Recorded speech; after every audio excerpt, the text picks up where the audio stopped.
Go.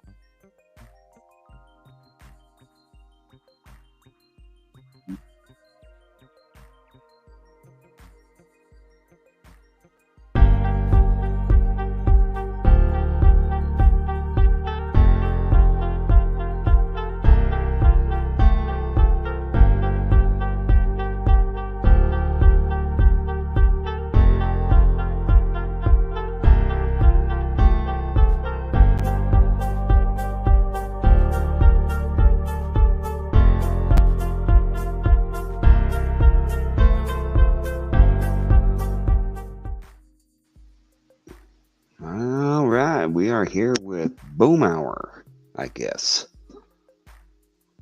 Well, we got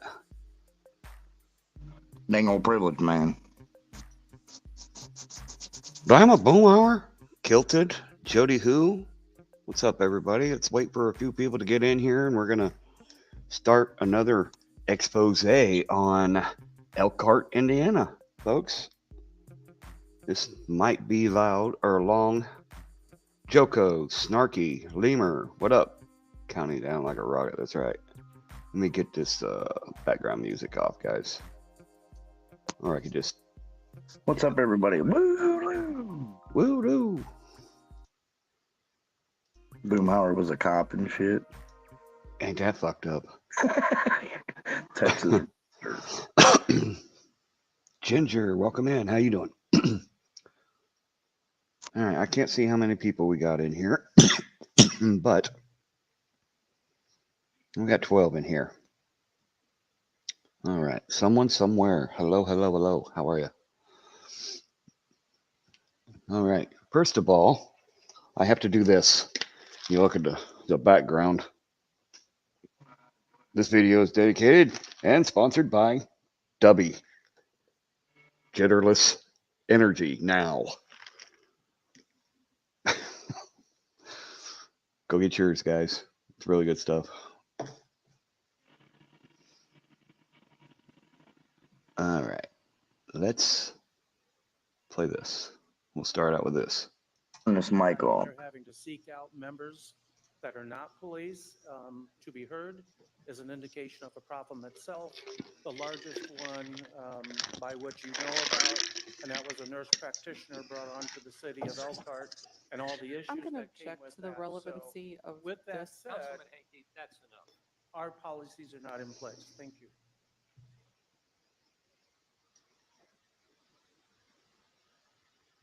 Steel toe, Isn't it what's true up? that Chief Seymour is currently suing you in your personal capacity? It was a tort claim to silence me. So then you would have a reason to be biased against Chief Seymour, correct? I don't have a reason to be silenced in my office as a councilman. No further And questions. by the way, the city would have to defend me in that suit. He ain't kidding. All right, now we will go to this one, guys.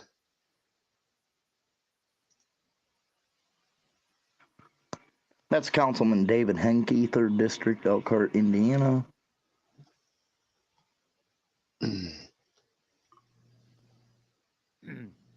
Sergeant, have you investigated? This is Sergeant Clayball, Elkhart Police Department. Through cyber crimes?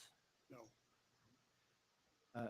Isn't it true that you were recently accused of viewing? Can everybody hear it okay? Objection. This is totally irrelevant. Pornographic images on your cell phone while on duty and while inside the Internal Affairs Office? Yes, HR talked to me about that, and they investigated it and found out it was not true. Bump the Isn't it volume. true that when ordered to give your cell phone to the administration, you refused? How's that, guys? That's all the way up. Let me see here. Talking about. I'm going to object to this. This is just totally irrelevant and has nothing to do with the charges in front of this commission. Also cross-examination. Overruled. Were you ever reprimanded in any way? Let me Are we better, repeat the guys? question, sir. Did you give over your cell phone to the administration? I don't know what you're talking about. You were ordered to give. You guys put a 1 in the chat if that's better, please. your cell phone to the administration so it could investigate this charge. I was not. So how do, so there's no way then that these charges could be investigated if your devices were not examined? You would have to talk to HR about that. Were you ever reprimanded in any way for the policies you violated? I didn't violate any policies.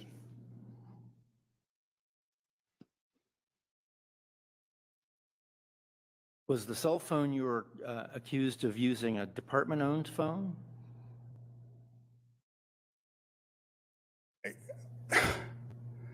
There was some accusation, but nobody asked for a cell phone or anything like that, so I don't know what you're talking about. Who conducted the investigation then? HR, Were you ever placed on administrative leave pending this investigation? no. And did an outside agency or another supervisor not connected to this incident conduct an investigation? No, not that I'm aware of. Did these events get you charged with anything that led to having to appear before this commission? No, Did any member of the Elkhart Police Department ask cybercrimes to investigate your phone, or your computer? you'd have to talk to somebody else, but nobody ever asked me for Oh, steel toe. Just wait, buddy. Just wait, sir. my phone. So only Detective Phillips got subjected to this treatment. Well, because there was accusations about it. You just said there were accusations about you. If you look, he's got a badge on his hip and famously can tell you who all these people are, guys. That's Sergeant Clayball of the Elkhart Police Department. There you go. I believe he had retired before or something like that. Little bit of history on it. If you go to, I believe, Heine's on Lusher Avenue, he has a big old nasty hamburger named after him. So tells you everything you need to know. Yeah, there you go. It's probably a combination of hamburger and pork sausage. All right, or pizza parties. You never know in the basement with these people anymore. Right. Right, but there was a detective that saw stuff on her computer screen. I'm going to leave you with Didn't this someone real see stuff quick. on yours? No. I'm going to that step was a away for lie. just a second. No further questions.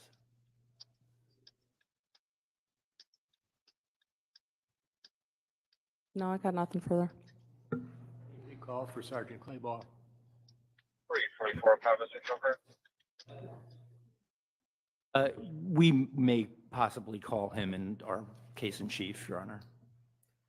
Sergeant Clayball, then you're free to go at the moment. As you've heard me say to others, the defense may wish to call you back later on. Just be accessible, please. Thank you. So as you can tell, he couldn't wait to get out of there. So to give you guys a backstory of this, there's a detective in Elkhart, Joy Phillips, that I don't know if a crime occurred as far as like a burglary, anything. There's some videos we're going to go over and show you guys of this merit commission. She refused to do a search warrant because she didn't feel like that there was probable cause for that search warrant. So the department started, like they've been bickering back and forth. These detectives are working in a toxic work environment. It's obvious. They can't get along. They're recording each other. Other officers are using personal audio recording devices, going to the city council members. And then this detective, Joy Phillips, came from South Bend about 6 years ago. She sued South Bend Police Department, I believe, for discrimination or something like that. And she transferred to Elkhart as a detective. She's been outspoken, I guess assertive. They tried to trap her in a room. They put their foot in front of the door. And the hearing that we're getting ready to watch is going to expose a lot of that. So I'll let Midwest get that started. That way we can get right into it. The chief of police retired. He ordered these detectives to go in and seize her property and her recording device, but they say she didn't commit a crime. So they didn't follow due process of the law, of course, like to get a warrant for what she had. It was her personal audio recording device. Indiana has the single party consent rule, which means you don't need permission of anybody else in the conversation to record that conversation if you are a part of that conversation. They also have the whistleblower clause. So what we're seeing play out is the merit commission of them getting rid of her because they have to get rid of her and make her look bad, because if not, then everything she's accusing them of is probably going to hold more water than, there's already a case in a different county for a special prosecutor for what these cops did to her. And like I said, I'll let Midwest get this video started so you guys can check it out, and we'll comment throughout it or whatever. Basically, what I'm understanding is this is a smear campaign against this lady for speaking out against it, is what you're saying. Well, the city attorney says that she failed to follow departmental policy because she didn't write the search warrant. There were other officers that could have wrote the search warrant. I mean, there's a bunch of stuff in this, guys. Like, the chief of police sent these captains and detectives to go in there and seize her property. He retired, I assume, to protect his pension. And as you see in this meeting coming up, he shows up and he's real cocky in a Hawaiian shirt and flip-flops. So you'll get more out of it in this video. It'll explain a hell of a lot more than what I can tell you. And then if you need to fast forward, or if it's getting to a part where, do what you need to do, Midwest. I'll just let you guys be the judge. If you guys don't want to watch a certain part of it, tell me to fast forward a little bit. But I think watching as much of it as possible is key to giving context to the entire story. There will be links for the videos if you want to go watch them on your own time as well. We will post them in the chat after we're done with the video. Videos and everything. I still have some. Midwest has helped me go through it. There's 24 hours total of video to go through. So you could imagine just sitting there trying to. So this was the easiest way that we seen to be able to start off getting you guys' attention on it. Yeah, we're definitely gonna tag team this, guys, and trying to get as much information out there as we can. I appreciate everybody for coming in. This is probably going to be a fairly long stream here. So, again, thank you guys for coming in. Bear with us here, and let's get to it. I'm going to mute it and let you guys watch so you can pay attention. On the sidewalk, I'm going to be back on service. Can I get a second? We're going to order yourself. I mean, theoretically, we've always said, once it goes to the Police Merit Commission, it's out in the public. That's always been the position the city has taken. Obviously, after today, we're going to have to probably redact things separate and apart if people were to request a record of what happened today, because we cannot have that stuff going out into the public. Okay, think about that. This is how this series that we're going to do here is starting out. Mm-hmm. They have to redact things so we, the people that pay their salaries, that pay for everything they do in their capacity, so we don't know what's going on. In a public meeting. This is a public merit commission hearing. Yeah, and public meeting, guys. It was supposed to be streamed on WebEx, only like 17 people were viewing it. And it was brought up by the attorney that it's not being streamed on WebEx like it should be. None of the local news channels have picked this up, streamed any of this footage you're seeing. This is me and famously doing this, guys. And Elkhart, what the backstory is, the prosecutor, Vicki Becker, said this cop is untrustworthy. Vicki Becker sat in a room with the detective, Carlton Conway, and allowed a false confession to be made of Andrew Royer, who was sent to prison over 15, 16 years. Mentally ill man for something he didn't do, and he just got exonerated. They're getting ready to give him probably a huge settlement. It's going to cost taxpayers more money. But this prosecutor has the audacity. Chris Seymour used to work in homicide. He worked in the Detectives Bureau. He was in the Juvenile Detention Center when I was a kid. That's the chief of police. coerced this mentally unfit gentleman to Yep. to admit to something that he did not do. Yep, Andrew They, Reuter. they basically look it up, guys. There's A lot of information out there cases. about it. This is There's this is what started this exoneration bullshit going on. And then you got this detective trying to do the right thing of not signing a search warrant and violating people's constitutional rights. And then basically it's like the house of cards. You know what I mean? One domino falls, they all fall. And guess what? They picked the right one, I think. So We'll just do it full screen. Yep. Turn it up a little bit if you can, brother.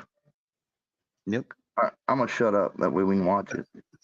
Here we go. You guys, once we get going here, let me know if the volume is good enough for you guys. If it is, put a 1 in the chat. If it's not, put a 2. That way I know, turn it up or whatever.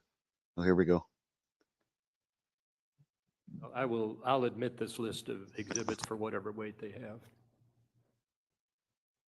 Thank you, Your Honor. You rest. Yes, Your Honor.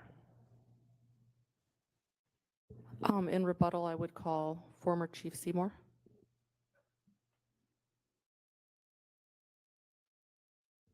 Raise your right hand, please. You swear or affirm that the testimony you give here will be the truth, the whole truth, and nothing but the truth? I do. Can you state your name for the record? Chris Seymour. And what was your title when you retired from the city of Elkhart? Chief of Police. And how long were you chief of police? Just shy of 3 years. And as chief of police, did you have occasion to work on the perf study? All right? Did you have occasion to work with the perf study? Yes.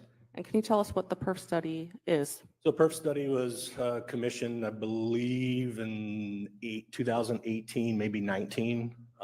Former Chief Snyder began that implementation of what that group's recommendations were, and that's what they were. They were recommendations to how the Elkhart Police Department could improve transparency, could improve the disciplinary process, review. Okay, now we're at a public meeting, and they started out with saying they want to redact this shit from the public meeting, and he's talking about Elkhart Police Department being more transparent and accountable. Exactly. I mean, let's just keep watching. Process, use of force, policies in general. So I took over in July of 2020. There was Oh, guys, this is not court. This is just a public meeting. This is a public merit commission meeting for Joy Phillips to basically take her job. I don't think they've ruled on it yet. I'm not 100% sure, but it's been ongoing a long time. Before we do our next episode, we'll check that out for you guys and see if there's any update on that too. still a handful of those recommendations that we were working with not only the FOP, but also city legal to make sure that, you know, it was something that if it fit for this police department. Again, there were recommendations. So I would say that about 98, 99% of their recommendations were implemented. The only one that I know for sure that didn't really meet their standard would be the pursuit policy that we had in place. Their recommendation was that the Elkhart Police Department follow one similar to New Orleans. Well, this isn't New Orleans. It's not designed and laid out the same way. So having EVOC, emergency vehicle operations officers that are trained in that and that give that training, review that. Our subject matter experts inside the department were part of that implementation too. So if it was use of force, our firearms instructors, our use of force instructors were part and parcel of that, as well as the administration. So in short, virtually all of those recommendations were put in place with some tweaks to make it fit for this department because, you know, one size doesn't fit all. And can you tell us about some of the accomplishments during your term as chief? Oh, I don't have the exact numbers, but I know from 20 to 21, complaints were down right around 30% on officers. Use of force went down. 10 or 12%. Those were things that we were super proud of because it showed that, we took those recommendations serious. We put those things in place. Yeah, Diane, this probably won't be the most exciting vibe you will see, but this is going to show the levels at which they want to cover shit up in Elkhart, Indiana. This meeting started out with this. I don't know if you can see can you guys see the cursor here? This lady sat next to the uniformed officer started out the meeting saying that we're going to have to redact this because this public shouldn't know anything about what's going on in a public meeting.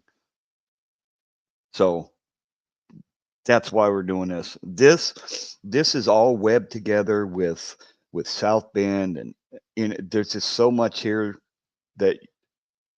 that's why we're just going to play it. It's hard. It's hard to explain. That's Rose Rivera, the city attorney, by the way, that wants to redact public information from a public merit commission hearing to remove an officer. As you can see, the councilman in blue is sitting in the back. The chief is a mockery. He makes a mockery of the system. Just wait until you see what his excuse was why he didn't answer a subpoena. Oh, Diane P., I know all about Springfield, Illinois. I'm fighting their corruption right now. So let's just keep watching, guys. Famously, if there's a point where you need me to pause it, just let me know, brother.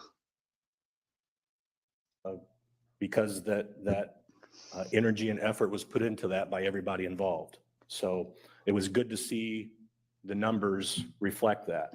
And going out of, the COVID pandemic, a lot of the overall numbers were down, but from 2020 to 2021, arrests actually went up about 45 or 46%. So arrests went up, complaints and use of force went down. That's exactly what you want to see. So we knew that these were working. As chief of police, did you oversee the professional standards department? Yes. And did you oversee the 3-day suspension of Detective Phillips? Yes. Was it you who originally brought those charges? I don't believe so, no. I apologize. You were the chief Yes, when those yes. charges were brought? Yes. And did you have occasion to sit through the Board of Safety hearings in October 11th and October 25th of 2022? Yes, I did. And can you tell us whether or not this process has been fair to Joy Phillips? Beyond. It was a kangaroo court. Has Joy been mistreated or targeted in any way? No, not whatsoever. In fact, I would go so far to say as it was overly fair on her behalf because of the numerous complaints, the number of them, the allegations. Everything was investigated beyond pale. In your opinion, is Conway a credible source of information? I'm sorry? Is Conway a credible source of information? No. In one of the recordings that Detective Phillips played, Conway was discussing Captain Moore. Did he serve his 3-day suspension? Yes, he did. And can you tell us what happened with Conway that he could claim that he didn't serve his 1-day suspension? Well, there's several possibilities. This was during the same time that shortly before he was put on administrative leave for the court findings that came out from the appeals court. Second is that's kind of a personal responsibility. I mean, if you receive a suspension, you're supposed to schedule that with your immediate supervisor. And then his captain at the time should have seen to it that that day was served. I didn't take it upon myself to go micromanage and double check that captain's work. So that's on me. Did you have occasion to watch these proceedings yesterday on WebEx? Yes. And did you have occasion to view Councilman Hankey discuss a situation regarding Detective Clays? Yes. Did you agree with the way that Detective Hankey described that situation occurred? No, not at all. There were bits and pieces that were accurate, but ultimately the end of that was not. Can you tell us your perspective on that situation? So I received a call. I had already known about this instance where Detective Clay's dog had bit Councilman Hinkey's wife. I'd been made aware of it like either that night or the next morning. Talked to Councilman Hinkey on the phone about it.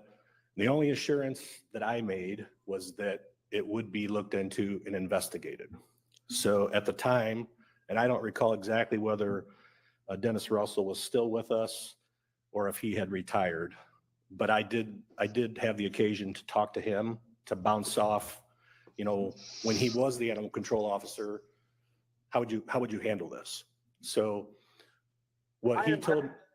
I am McMurray right now, but McMurray had to pee. So I am doing my best McMurray impression. Oh, that's nice and professional. Yeah, right. Like right in the middle of a meeting, watch the chief's reaction. I gotta pee instead of using the restroom. You, come on, man. These guys don't know how to show no couth at all, do they? You can continue answering. What Officer Russell told me, former Officer Russell told me, was that in not every instance where a dog bites someone is that dog deemed vicious. Again, this is Famously, do you want to respond to that comment? It's on the screen.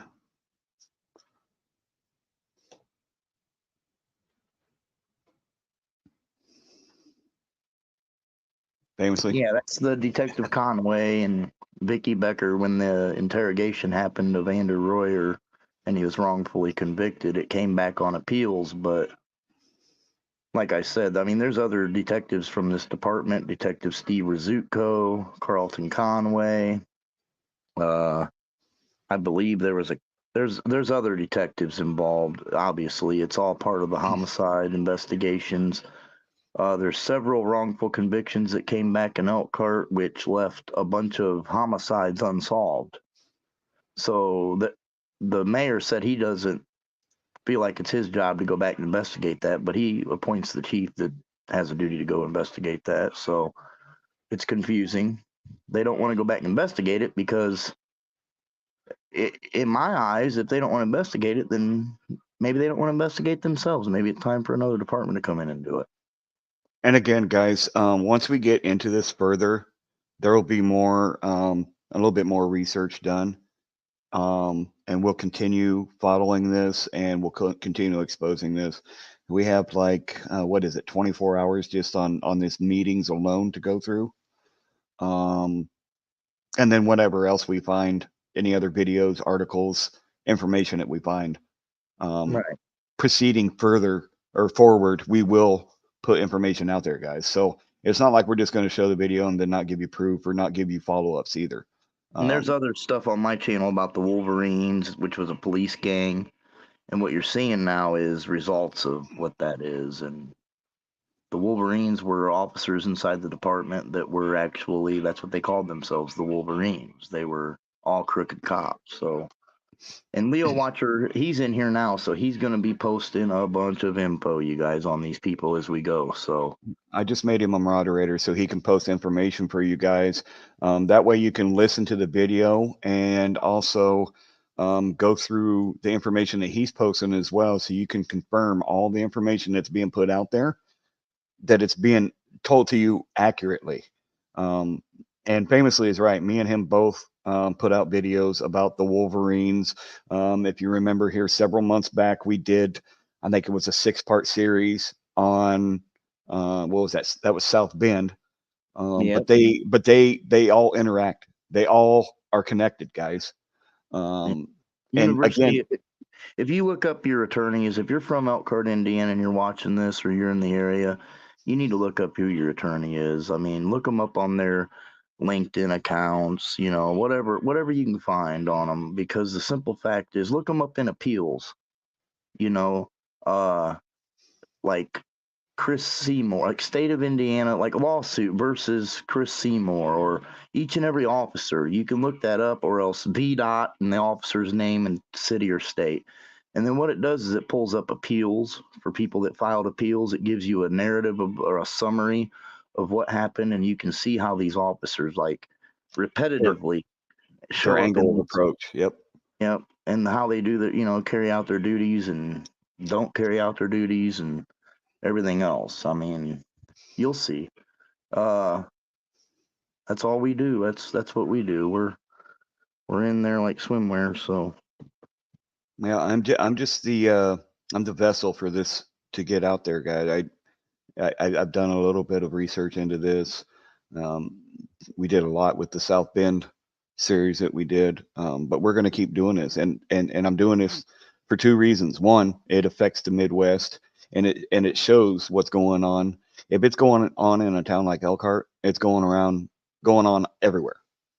yep. And I can guarantee you, everywhere, your city, wherever you're at, it's happening there. Look into your own cities. If you want someone to expose the shit in your area, get a hold of me. Get a hold of Famously. We winter months are hard for people to get out and go watch cops and shit. So when it's cold outside, I don't think people's gonna have an issue helping out and doing this sort of thing. So just reach out to somebody. There's people out there that will help. Just like any other investigation, there's no cookie cutter answer. There's no, everything takes on a life of its own. So, and he added that not every owner, has that dog put down. Not every owner even gets a citation for that. So there was no promise of Detective Clays being demoted for his dog's actions. Was it in your hands whether Detective Clays would have been demoted? No. If a complaint is made or allegation is made, it's first documented. It's investigated by professional standards. If evidence is found to support those charges, it's then forwarded to the captain's review board. Whether they substantiate those charges, then they review everything, all of the evidence, all the information, and they make a recommendation for discipline or sanctions. Then the chief's office reviews all of that information. One thing I'm gonna point out right here, you guys see this big old fancy camera here, right? This is probably a local reporter. I'm assuming. That stifled the story. And people that are in the area, you've probably never seen this on any of your lamestream media. Nope.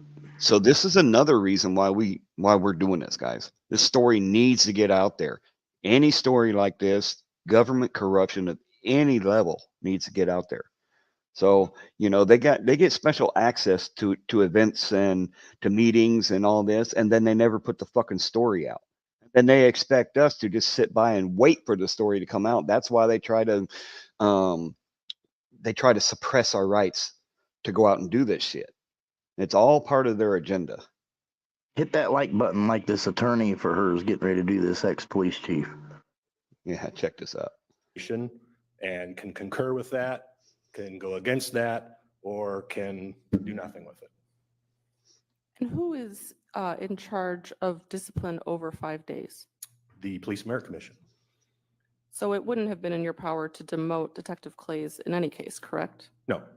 What it would have had to have been is, again, go through internal affairs.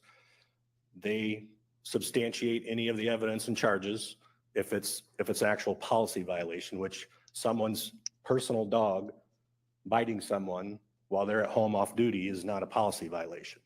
So it wouldn't even go to internal affairs to begin with, unless there was an allegation that, the owner let the dog loose off of a leash or gave a command to do a bite or something along those lines. But we didn't have anything like that in this instance, so it didn't even go to internal affairs. So therefore, it would not go to a captain review board to issue any sanctions whatsoever. Famously on screen, the area, Diane P. Check out the explanation. Real simple. No, I mean, you've got WSBT and South Bend Tribune that employed, I mean, a former congresswoman, Jackie Walorski, she's dead now.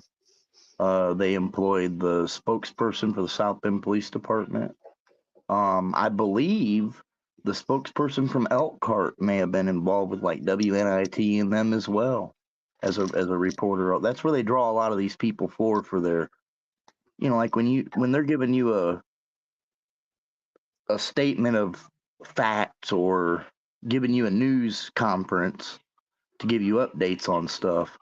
Usually that goes through people like that city attorney, the Rose Rivera sitting there by the new police chief. And then Dan Milanese is who that police chief is there, the new one. She'll approve of the little, you know, memo going out. And then they'll have their publicists come out that used to work at a newspaper or, you know, it's all part of their journalism classes at Notre Dame and IU University. Look it up. It's where all your law professors are, your judges, your lawyers, your prosecutors. They're all from them areas. So And again, guys, like he's saying, everything that is government related stems from Notre Dame. They hire from within. They are all part of the same club. They all go out and fucking drink together. Members of the government have bars where they have illicit activity going on. I mean, it's all been covered in other videos. Go watch Famously's ordeal about the Wolverines. That'll tell you a lot about what's going on too. It's all connected. and It's then all this connected. police, the ex-police chief, Chris Seymour, he runs the Tri-State Security Company. So what's that put you in mind of? Do you remember for public safety finding out all that corruption with cops doing security work and using taxpayers' equipment or vehicles, and it just goes on and on and on, man. It's I don't know.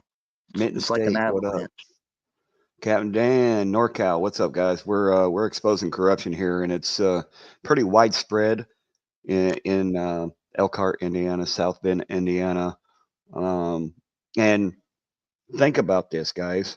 The Secretary of Transportation of the United States of America is from this area and was a part of this when he was in the area. Well, South Bend, yeah, the neighboring county, but Right, but it's it's right there. same Democratic National Committee, if you want to ask me. Well, let's just keep watching, guys. It's all connected. This is just like any other case that would be investigated.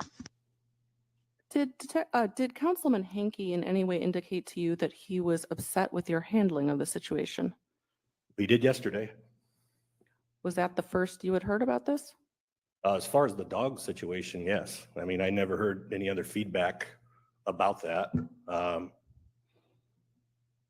So, no, I never heard anything.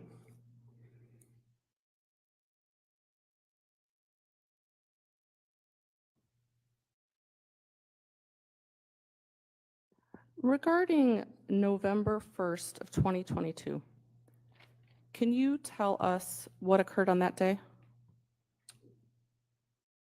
I believe that would have been the day that I placed Detective Phillips on paid administrative leave. And did you order 4 of you? Now, Joy Phillips, if I'm not mistaken, is the lady that they held against her will and would not let her leave, correct? Yeah, all them videos. In this video here, we're going to be able to see all that. All right. It's all Just going to go wanted- down. It's going to get good. I just wanted to make sure that way everybody's caught up to speed on what's going on here. So he's talking about Joy Phillips, who was held against her will and made to give up some things. Let's just watch, guys. Let the video speak for itself. Your command staff to take any actions? Yes, I did. And what was that order? I received information from them that she had an unauthorized personal recording device in her office within the police department. Policy state that's against policy, number one. You can't record people against their knowledge on a personal device. If you have something that you feel that that warrants that, there is a process and a chain of command to go through. So I ordered them to retrieve that device. And subsequently, was there a criminal complaint filed against EPD employees for the actions that were taken on that day? Yes, I was notified of that the following day. And what was, can you tell us about that, the details of that? I was contacted by a lieutenant from Indiana State Police the following day, advising me that he had just interviewed Detective Phillips over the course of about 4 hours. And the complaint was against Captain Hamlin, Captain Whitmire at the time, Sergeant Clayball, and Lieutenant Rathel And what, for criminal confinement. and were the events of that day captured on body camera? Yes. Did you have a chance to review that body camera? Right after the incident occurred, I viewed the entire video. And in your estimation, was there any validity to the criminal complaint filed with Indiana State Police? None whatsoever. She was free to leave, just wasn't taking the recording device with her. Two separate things. Did Prosecutor Becker review the case? Yes, And what was her decision as regards charges on the case? none were filed. And do you have knowledge of what's occurring regarding those charges currently? I believe there's a application for a special prosecutor out of Kosciuszko County. What was the impact of Detective Phillips filing that criminal case against 4 of your command staff, including professional standards? Well, it's pretty devastating to them because they were following orders and doing what they were supposed to do. And when a overly egregious criminal charge is filed against you as a police officer, or even an overly egregious policy violation, yeah, it affects you. It affects your work life, it affects your home life, and everything in between. So, Did it make Rusty, I'm not so sure that it's beyond repair, man. People just need to take a fucking stand. Using motions of discovery like someone in a very high position did recently, last few days, is a good way to go about it. Because then they have no way but to either admit it or try and hide it. make these proceedings more difficult, the termination of Detective Phillips? sure. If I were to play you the body camera from that day on November 1st, would you be able to recognize it? Yes, I would. If we could play what's been marked as Chief's Exhibit 48. Hey, Midwest, real quick. Oh, Let Yes, sir. this go to the screen where it says it goes black for a minute. Just let it go to it. Starting at minute 13. All right. Hold on here. just a second, folks. I'm gonna tell you guys something in a minute. Now, that's just their little. This is what they streamed. They're pulling up a file when it does that. All right. In a second, you're gonna see. Let me keep going. No, yeah. You can play it. Play the sound too. Basically, they showed the Merit 13 Commission an minutes. upside down video, and I turned it around so we could see what the hell was going on because they presented it to the Merit Commission upside down. So I had to edit it and turn it right side up. So they may have been right there, as you can see. OC Dub, what's up, brother? Good to see you. Welcome in. We're So I exposing rotate- corruption, man. I rotated it for better quality. That's all I wanted to say to you guys. So they couldn't even Appreciate do you for that. that. Hell yeah. That's the kind of work that gets put into these videos, guys. It's not a panel about chit chatting over stupid shit or who likes who or anything. There's actual work going into these guys. So Yes. I'm ready, bub. it's playing.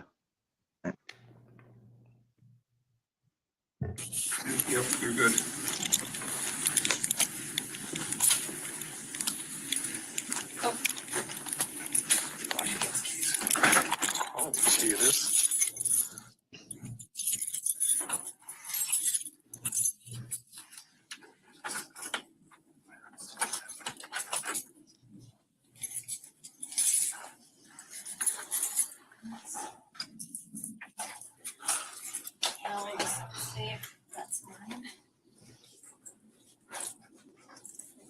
mind coming?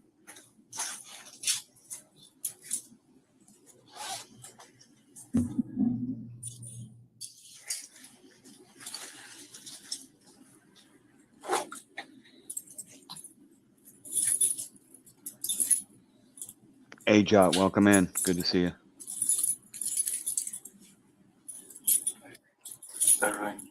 Yeah, I know. I can see if I get a way home.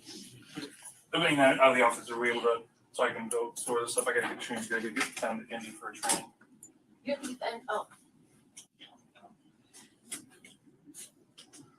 So it's my the- recorder? Oh no, this is mine. It's got stuff, Nope, it's got federal evidence on it from South Bend. unfortunately, Nope, unfortunately, I'll call my lawyers right now. And they will go with me. unfortunately, I'm telling you, It's got- no, it cannot stay. it's saying, This has federal and I have a gag order on it, so no. It's Joy, not, no. anything And brought I into get the to building, download everything on it. So you can't get rid of it. Joy, everything has got to stay, Mm-mm. I'm able to take about other personal effects, but you're not gonna take my recorder from me. correct? Sorry, gentlemen, that I'm gonna tell you right now, that's not gonna happen, not with my lawyer.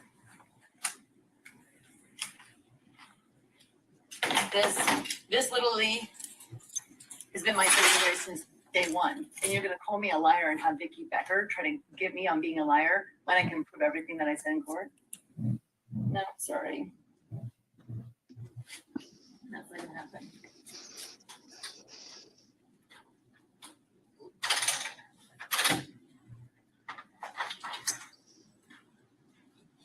Hi, Joy, can you talk for a second? So I'm sorry to bother you. I don't know if you're still out of the state, but I am being put on paid administrative leave. And I have two captains standing here at my door telling me that I can't leave with my my recorder.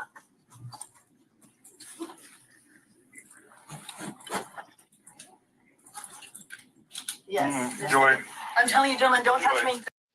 Yeah, Snarky, he had to flip the video. When he flipped the video, the writing was upside down. So yeah, he's probably right. He probably mounted it upside down, but it's still recorded. And I think a detective's holding like their vest or something, and it's upside down so they can record what's going on. Like maybe they're holding it on like a either I don't know, a briefcase or something. You never know, but it is It's pretty upside weird. down. And they've sent it to the Merit Commission upside down, but I turned it over so we could see what the hell was going on. This was November of last year, or is that? It might have been before that, man. It's been a while. This has been going through the Merit Commission and disciplinary, you know, all that. The police are protected by unions, FOPs. They got Yep. representatives from all these fraternities and everywhere else. See, and they have to expunge all that before they get to these meetings. That's why we don't get answers. Yeah, let's get back into it, guys. We're about a 2/3 of the way, or a third of the way through here. Don't touch me, gentlemen. No, you're not Joy. gonna take my bag. now everything's No. staying. No, it's not staying, okay? Here's my lawyer, okay? All right, this is Dan Pfeiffer, all right? That is my own personal, that's my personal recorder, okay? This is my personal backpack. You can take anything else you want. You can leave my computer up, that's perfectly fine. I don't care. If you're trying to access my stuff, that's fine. I don't mind, that doesn't matter, but I'm telling you, you're not taking my personal recorder. No. We need to- The recorder's not in the office. Well, then I'm not leaving this office. George, the recorder's not leaving your office. You can take. It's my own person, no, this is my personal effects. These are all my personal effects. You have no legal grounds to take my stuff from me. None. You said it's pending an investigation, right? So that means investigation hasn't began. I wasn't even advised in anything. I got brought into the chief's office. You guys said that I'm under investigation, but I haven't even been advised of anything. And I got this letter saying that Vicky Becker is questioning my integrity. And you want to take the very thing that can prove my integrity. Absolutely not. No. You can take it up with my lawyer. Go grab clay ball and raffle. Dan, can you hear me? Yeah, I can hear. They're trying to take my stuff from me physically. My recorder that has all the South End stuff on it. Okay, but it's your personal property. You're not giving them permission to take it. No. They can't take it. Anything that's police department's property, they can take that. Yeah, and they've already confiscated all that. Okay, so they just don't give it to them. Right.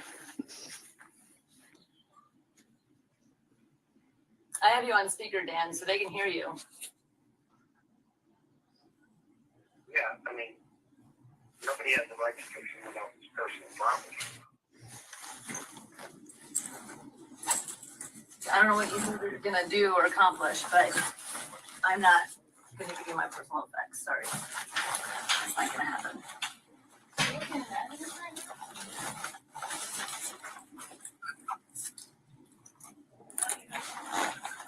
Dan, are you able to stay on the phone with me? Yeah, I mean, I can't. I'm down in Mexico. I know you are. I'll stay on the phone.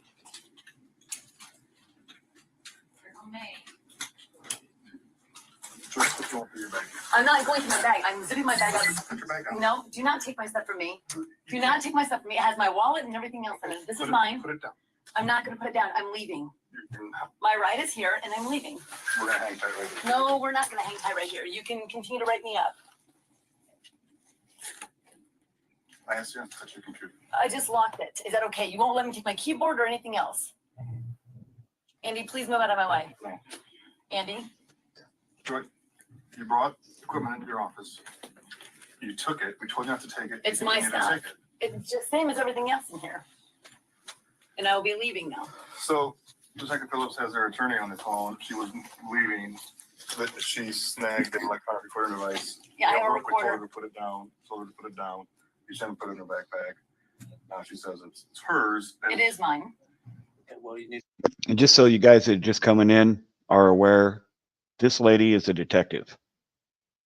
They are holding her here, not letting her take her personal effects. And this is inside the police department.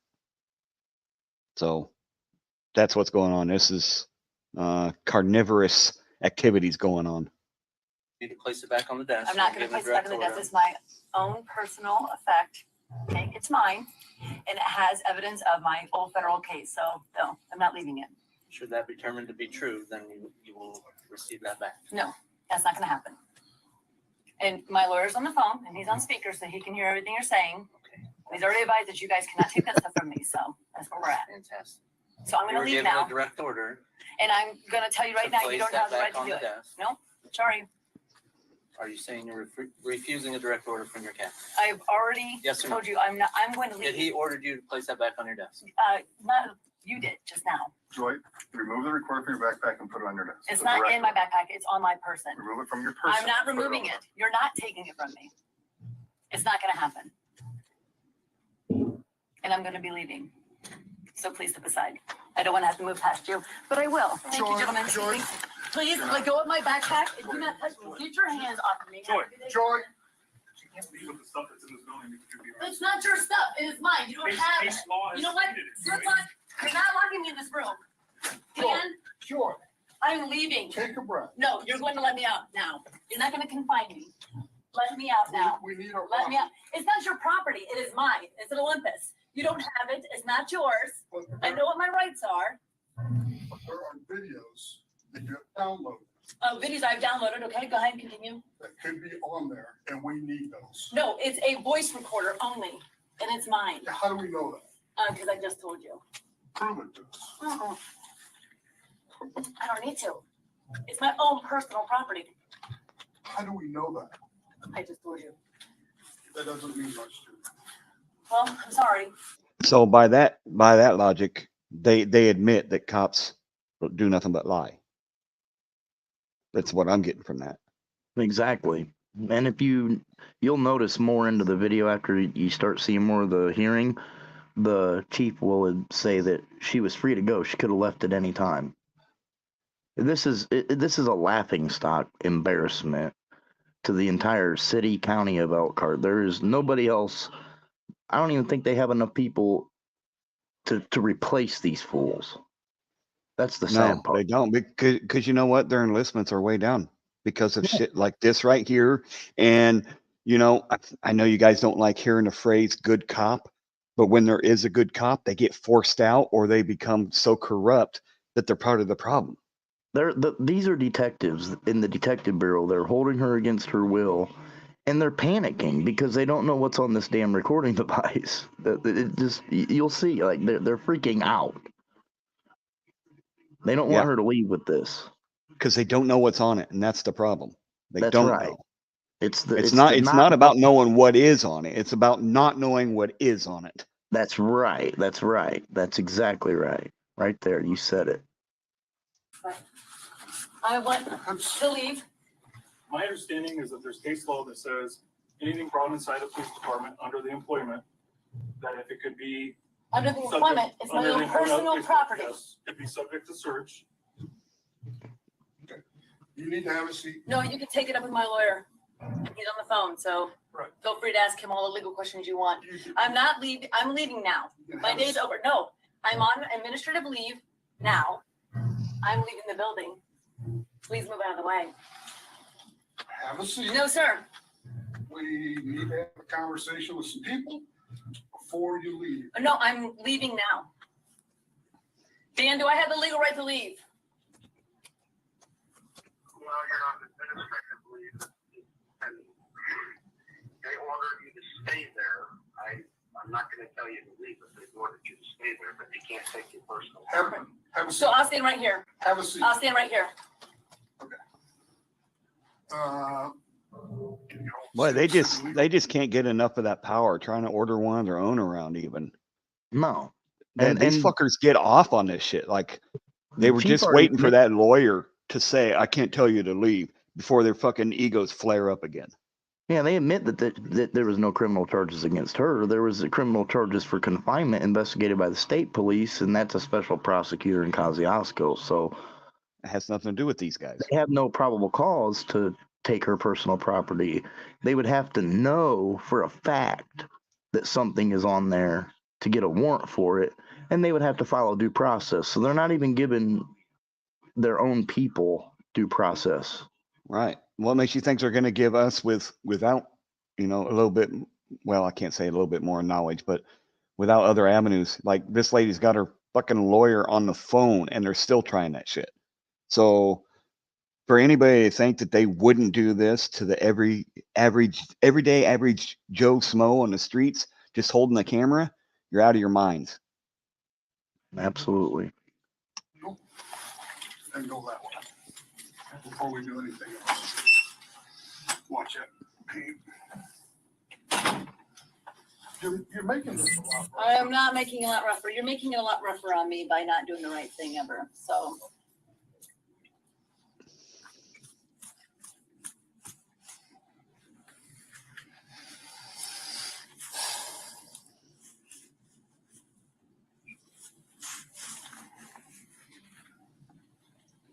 Matt R., I'm not getting into that, buddy. Oh, he didn't say to stay, and he didn't say to give you my stuff. He told me to stay here and listen, and that's fine. Go ahead and try to keep me here. I'm not going to remain. I'm going to leave. Okay? You cannot keep me here. You realize you're doing this to get yourself into more trouble? I think I'm already there, thanks to you gentlemen. Oh, you know what? And looking at the angle and the level of this, I think he is holding these body cam by like a strap or a vest or something because it's clear down by dude's knees. Yeah, that's right what I on was. that. Yep. Yeah, I was thinking the same thing. She discreetly. So What's doing the that? same thing, they're discreetly recording or like they're saying, you know what I mean? Like it's not even an official. They have no reasonable articulable suspicion that a crime has been committed right now. They have nothing to go on. They have a to policy violation. They say that it's against policy to record inside there. And what are they doing? Recording inside there. Exactly. So they want to fucking go right by the fucking letter of the policy, but then violate the policy and trying to enforce that same policy. Well, that's why they used an axon. They used an axon because they knew that that was a department issued recording device, so it would be admissible. Mm-hmm. Yep. It's official police. It's hurting them. It's hurting them. It's hurting them because I don't know how you get past this. Yep. I'm good. We're good. You're doing this to yourselves right now.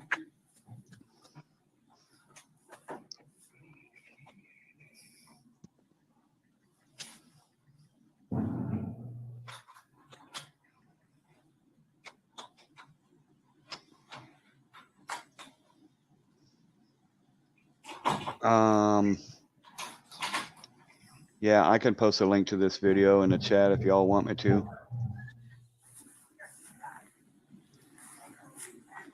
This is the video we're watching right now, guys. There you go.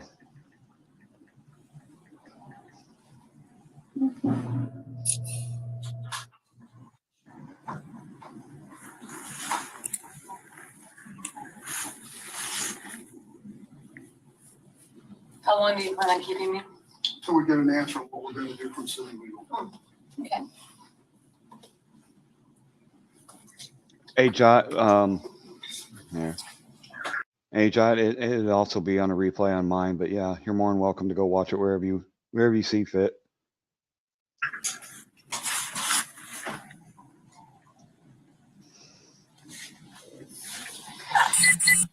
If they say you can leave, then we'll let you leave.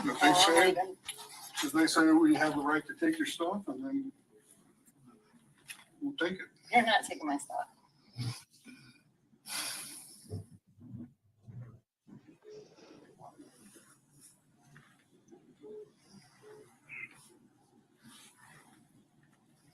You realize we don't want all your stuff. We just want the recording. You're not taking my own personal recorder. Sorry. That's not gonna happen. Never. My ride is here, Yeah, you're being ordered to stay. and I'm telling you my ride is here. Would you like to escort me out so I can tell him that I'll be right there? Yeah, you're not leaving here right now.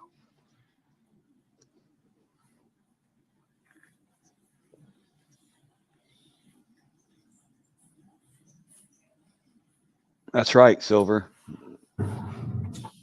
But at the same time,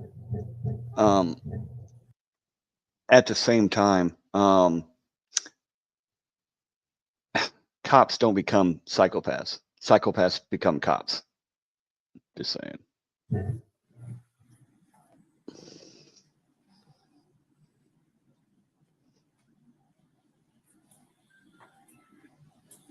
Do you know if she's still employed there? Famously? No, she's not. At this point, she's on, I don't know if she's on paid leave or what until that merit commission reveals what they're going to do. But Oh, so this is ongoing then. This is still ongoing. I mean, there's still Kosciuszko County pending with that state police investigation, special prosecutor and everything. This is stuff that the local media isn't even picking up on, dude. It's embarrassing. It really is. You guys hear this, right? You're famously is from the area and looks for stories like this to be put onto the news. And this isn't even on local news right now. It hasn't been for the last year. Well, ABC 57 covered a little bit of it, of like articles on it, but none of these videos have came out. Maybe what was the views on the original video? Remember, 17 or something, like nothing. I really don't remember.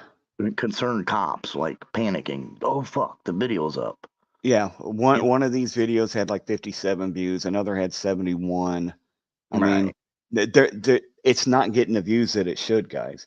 So I implore you guys, please share this out there. Share the original videos out there. Share this video.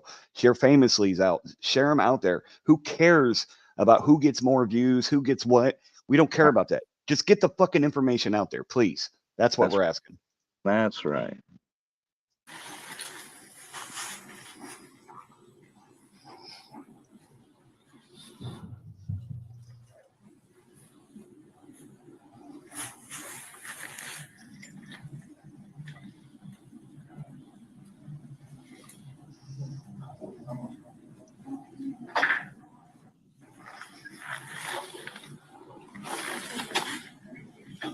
Yes, that's me.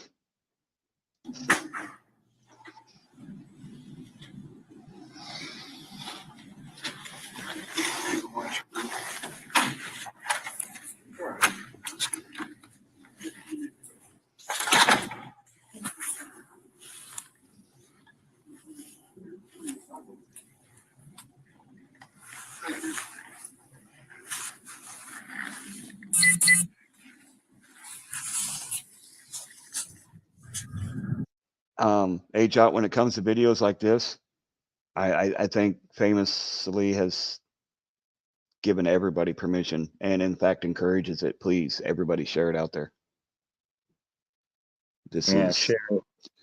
yeah, Definitely share it out there. Make some shorts or clips or whatever, and do whatever you got to do.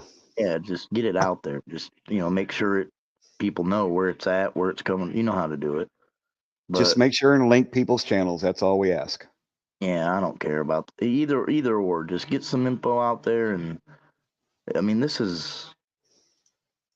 I personally experienced a lot of stuff. I don't want to go into a lot. I've told my life story and everything, but the Elkhart ever since I was a child has been corrupt, and it's not just what you're seeing here. You're talking every aspect. You got to remember, this is the RV manufacturer capital of the world. You have multi-billion-dollar industries every 3 months. These RV companies used to. I mean, it slowed down a lot now, but you're talking a lot of corrupt business influence. I mean, these Don't forget people about the rail yards too. well, yeah, I mean, you got one of the biggest rail yards here, but mainly, Elkhart's known for the RVs, trailer factories, modular homes. A lot of blue collar, roughneck, hard working people with a lot of knowledge, from anything from using a tape measure all the way up to machining parts. And we have our community is not stupid. And these people think that they can pull the world over people's eyes that are working their dick off every day, literally, to support this shit. I don't think so. Yeah, and this has only gotten worse since some of the other shit that we've exposed to. They're going into panic mode too. Oh yeah, that's where we're at. It's spiraling out of control. Yep, they're panicking and they're losing their composure, and this is the type of shit that we run into. When we get to that merit commission, let that play. Just let it play maybe a little bit, and then we'll come back and discuss it so we can. Because if we got time, I'd like to get to a couple of other things to show you guys, because it exposes a lot of things that people need to know, like that it's going on. I'm here for the long haul. We got this. We'll do what We we got got it. to do. I'm tired, and if anybody wants to stick around, we can discuss this till we say, you know what, we're done. We're going to bed. Yeah. All right. We're here, guys. All right, let's go back.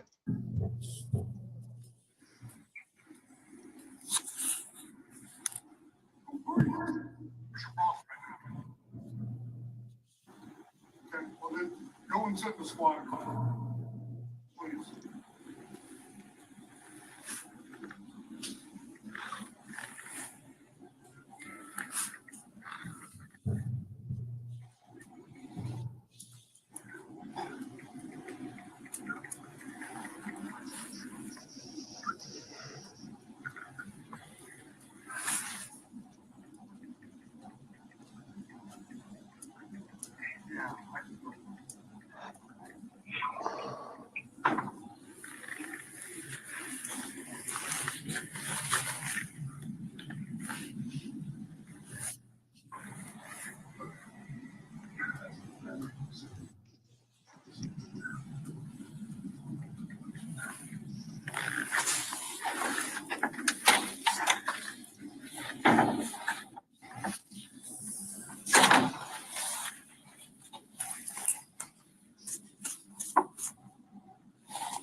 I don't know what the hell that guy's doing with that, but I don't know what happened.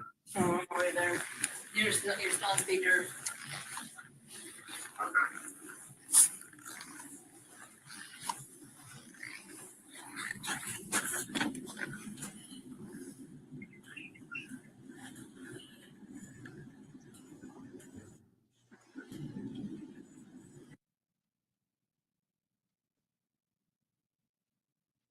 this is them doing it, not me, guys.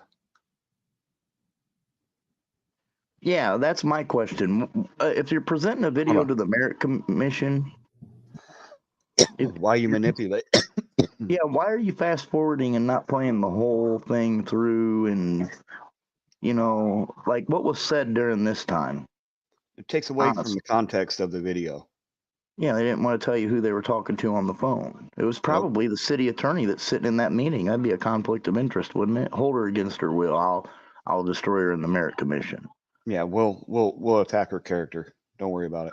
We'll do a smear campaign, which is exactly what they're doing. So I'm not saying that this detective didn't do something wrong or whatever. It's cops scratch each other's ass all the time. So, but at the same time, I mean, this is. It can't get any. I mean, this is the snake eating its own ass here. Okay. Mm-hmm.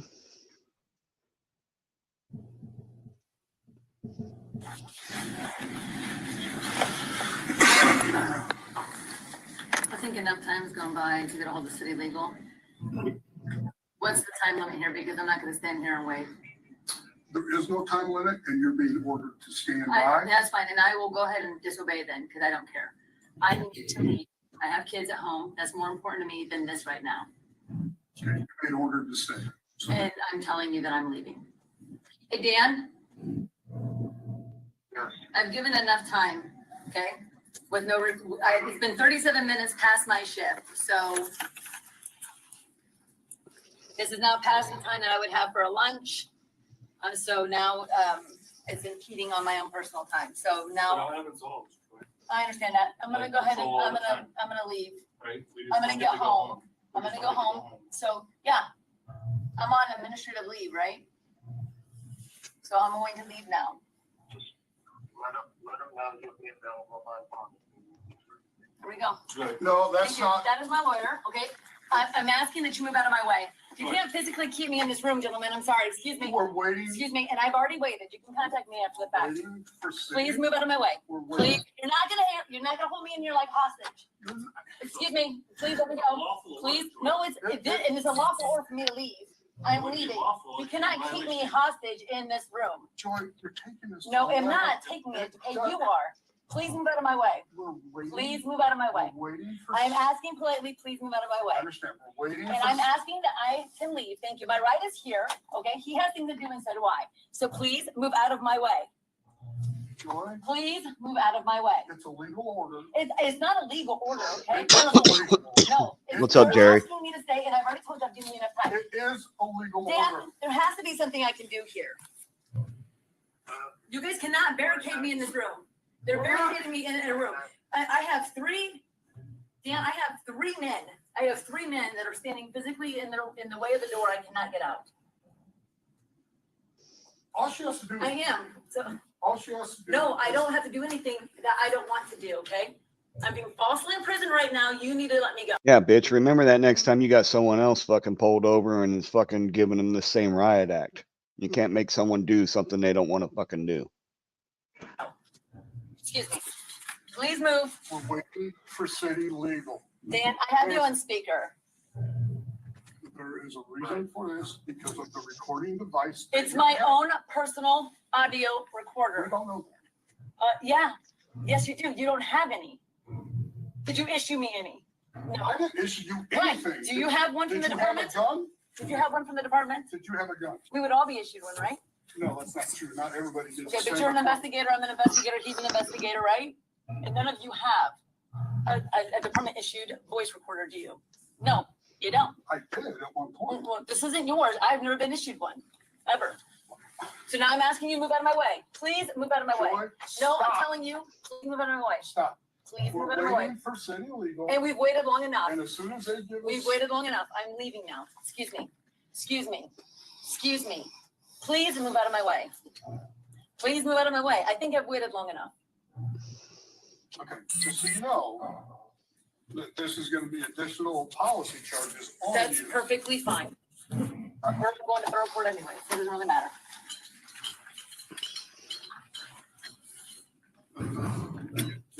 I don't think it's Thank you. amazing. Could Joy have left the room at any time without her personal recorder? Yes, Was it Joy's choice to stay in that room? yes. Wait a minute. So, wait, I can't. I'm sorry. I know you said let it play, but Is that No. perjury? Is that perjury? Look at the new chief out. Look at his face. Look at his face. And look at this other guy looking at him like, okay. Like she was free to go, guys. You saw the cop opening the door, or the chief or whatever opening the door for her, right? He wasn't standing physically in her way or nothing, right? No, she was perfectly capable of leaving. The new Jesus. chief is like, the look on his face right now is like, this is the shit I got to deal with. Thanks for handing me over a fucking shitstorm. Thank you. Yeah, Dan Milanese is his name. We'll see how he turns out. I've seen some appeals with his name in it. I haven't found no bad stuff though yet. So I think they probably went through his resume to make sure that This is like they're doing this to their own people. So for all these fucking bootlickers that say, "Oh, the fucking cops are good," proof is in the pudding. Yep, let's watch him watch some more. No further questions. Here it goes. Here you go. Pay attention to this. When he Chief. says why he didn't come to the subpoena. A process server left a subpoena for your deposition on your front door, didn't he? Yes. All right, now who is this guy that's talking now to the? That's Joy sitting next to him, and that's her attorney. Okay, so this is Joy Phillips. I think it's McCreary or something like that. Is this attorney's name? I'm not gonna like disrespect him about his representation because I don't know where his hands are tied in this case and what. It seems like he's being careful not to reveal other matters because I think this is going federal. I think she's going to sue the department next. Like taxpayers She'll probably win big. Yeah. So, and maybe be reinstated. But at the same time, I think this attorney is just, you can see like a lot of people said, well, her attorney sucks, but sometimes these attorneys are just very, very meticulous and careful in what they say because of other hearings and things that are going to go on after this. All right, let's get back to it, guys. We got 22 minutes left. And you never came to that deposition. That's correct. That subpoena directed you to contact me for a deposition at a time of mutual convenience, and you never did that, did you? I did not. Okay. But you had notice that you were to be deposed in this case. Yeah, 36 hours. I had a tea time on Friday at 9 a.m., so I couldn't make it. So you... What? What? Did you see his outfit? He just got off the beach, dude. What? Let one of us try that shit.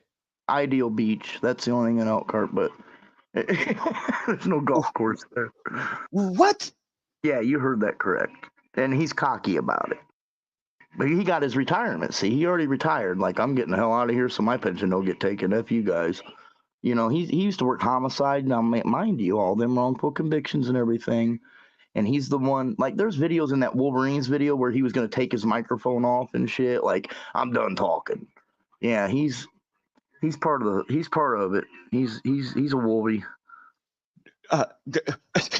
First minute of the other side questioning him, and this is what you get.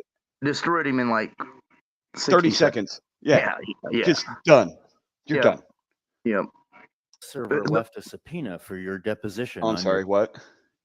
Well, his what's weird about it is the city attorney represents the city of Elkhart and its interests and the people. So she asked him, could she leave if she wanted to?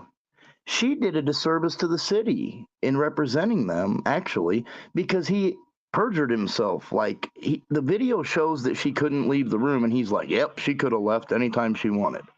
Like, this shit is how? By kicking him in the fucking nuts and walking over and fucking groaning in pain? That would have been the only way. Yeah, and they're armed. They're armed, holding her against her will, dude. Yeah, you guys realize they had already taken her department issued service belt with her weapon and everything. Under color of law, armed with a deadly weapon, holding them against. Yeah, this is bigger than what people even realize. Yeah, that's going to be an enhanced charge because they were all armed. You can't do that to your old lady when she's leaving. Let me tell you, you're going to jail. You got to let her leave. You know what I mean? You can subpoena the records and tell her not to delete anything on her device because it's subject to subpoena, but you can't hold her against her fucking will, armed with a gun, and just because you're a cop and there's a policy. Policy is not law. Yeah, it's let's watch him get destroyed in the first 60 seconds again. Okay, let's go right here, and we'll play it again. Server left a subpoena for your deposition on your front door, didn't he?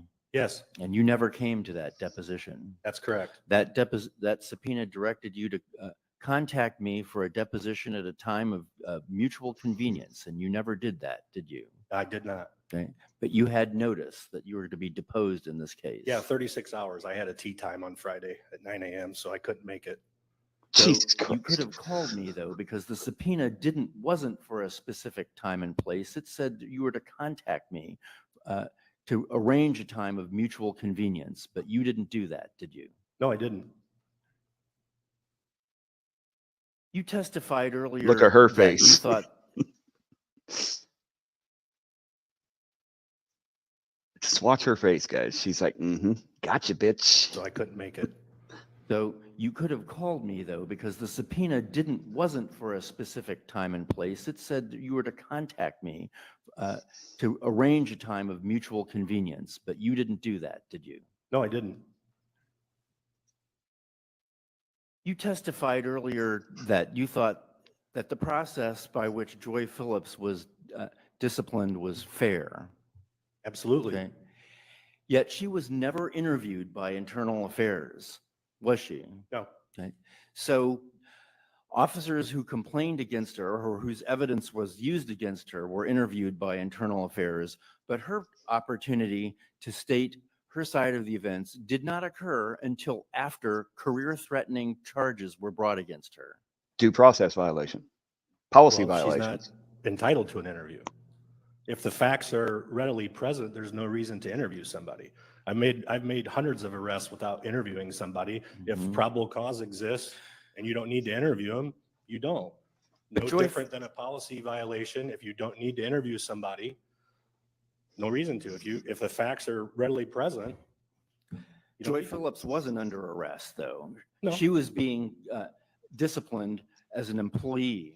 Correct. And there is a process, and she has rights as an employee. So, but no right to an interview. Okay. Let's make that clear. Okay. There is no right to an interview in an internal affairs investigation. What you mean is that there is no policy, but that's correct, right? There's no policy saying she is entitled to an interview. Or a right to an interview, correct. But my question to you earlier was this fair? Is it fair that Joy Phillips does not get interviewed and does not get to tell her side of the event until after discipline is brought? You're asking me if I think it's fair? Well, I know you think it's not fair, but it's not fair. No, I think it is fair. Look at her, dude. There's no policy at the Elkhart Police Department that says an officer can't have a personal recording device, is there? Yes, there is. Now, what is that policy? I don't know. Okay. I don't have a policy manual in front of me. What? I could tell you that you're not allowed to have a personal recording device and record other officers. Okay. If you bring personal items, i.e. a computer, personal recording device, it is subject to search. That's a policy. That policy refers to a personal. Now, subject to search, yes, but not subject to confiscation, which is what they were trying to do. Right, but if you pay attention, all the policies that they put forth are personal communication device policies or issued devices by the department.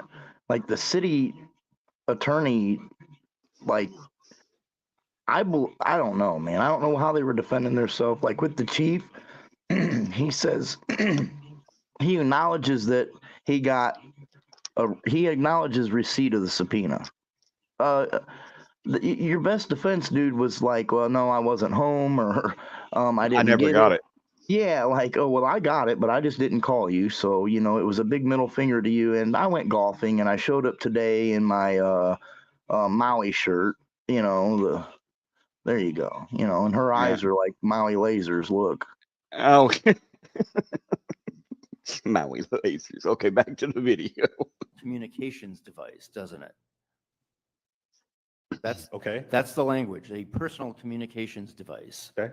In other words, a cell phone. A recorder. No, a cell phone. A personal communications device Cell is a phone, cell computer, phone. recorder, anything used to communicate, you betcha. And you can't communicate with a recording device. That's one way. Well, you Can can you? communicate what somebody else said. Okay. It's been done here all Can't- week. Cannot communicate with another person using a recorder. That's fair. God, he's such a cocky, pompous asshole. Yeah, he was a You said Jimtown jock. earlier that Joy Phillips was free to go anytime she wanted, Correct. as long as she handed over her property. Correct. Okay. The recording device. And just to be clear, you didn't have a court order for her to turn that over. No. You didn't have probable cause for that a crime had been committed. No. The great thing about this reaction is that he was on the phone and heard everything the entire time. So he's got firsthand knowledge of everything that happened with her situation. Yeah. He's the one that So- ordered him to do it. So he's the master. No, I'm talking about the lawyer. Oh, I'm talking Well, about the chief. Like he's yeah. the co-conspirator of the. Well, him too. That, yes. I'm talking about the lawyer was actually on the phone and heard all this. So that's how he can say certain things because he has firsthand knowledge of it. Well, I Around don't know that if time. that attorney is the same attorney though. Because Oh, okay. Dan Piper is different attorney out of South Bend, but like I said, she's got a plethora of attorneys, obviously. Yeah, at the city's expense. Mm-hmm. Yep.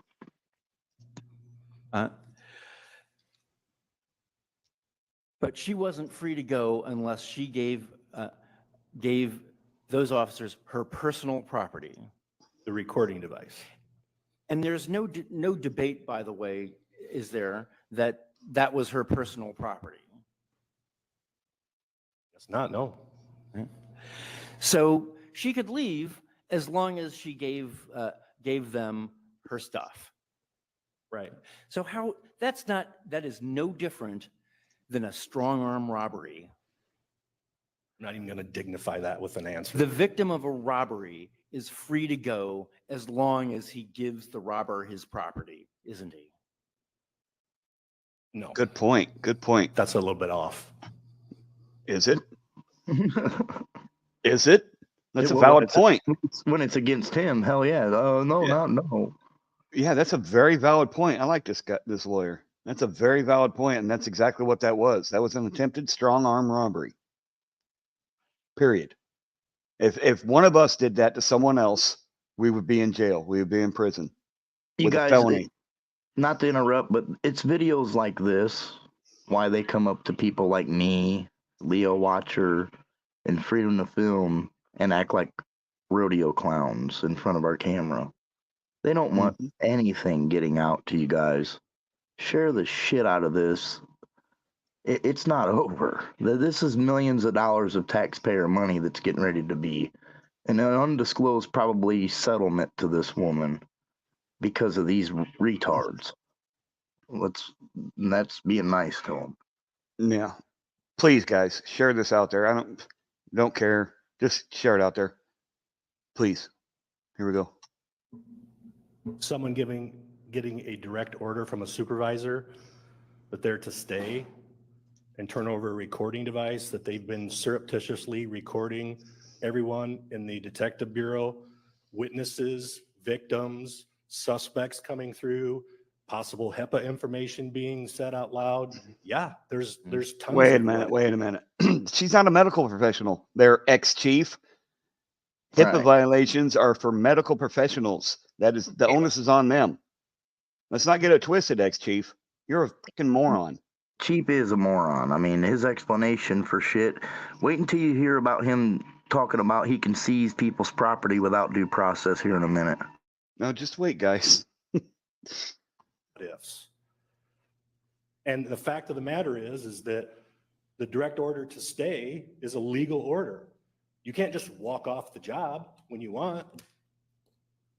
That's violating a direct order. If you work at Joe Blow's factory and walk out at noon, you're probably going to get fired, right?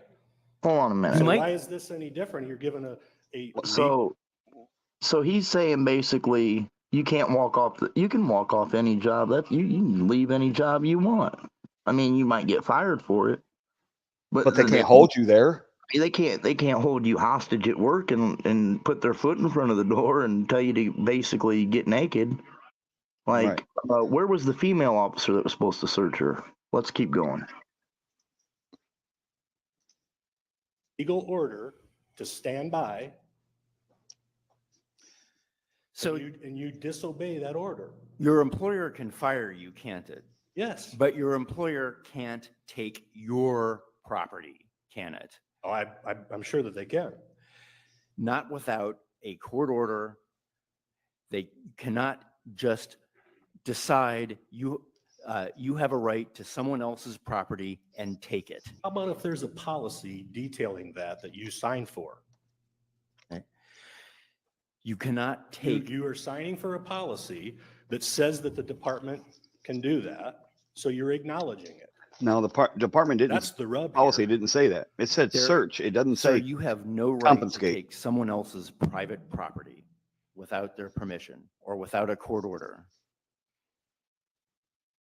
He's You looking for couldn't help. Take a citizen's property without a court order or at least probable cause that a crime had been committed. Yes, you can. You cannot take a citizen. So you're telling me that you can take a citizen's property at any time without even probable cause that a crime has been committed? Sure. Exigent circumstances, Okay. asset forfeiture. Mhm. Yeah. Okay. You seize people's assets, money at a drug Okay. house, pending asset forfeiture. Okay. You don't leave it there and wait for a court order. That's probable cause, dumbass. There's a difference. Yeah, and also, I mean, civil asset forfeiture is it's still court. The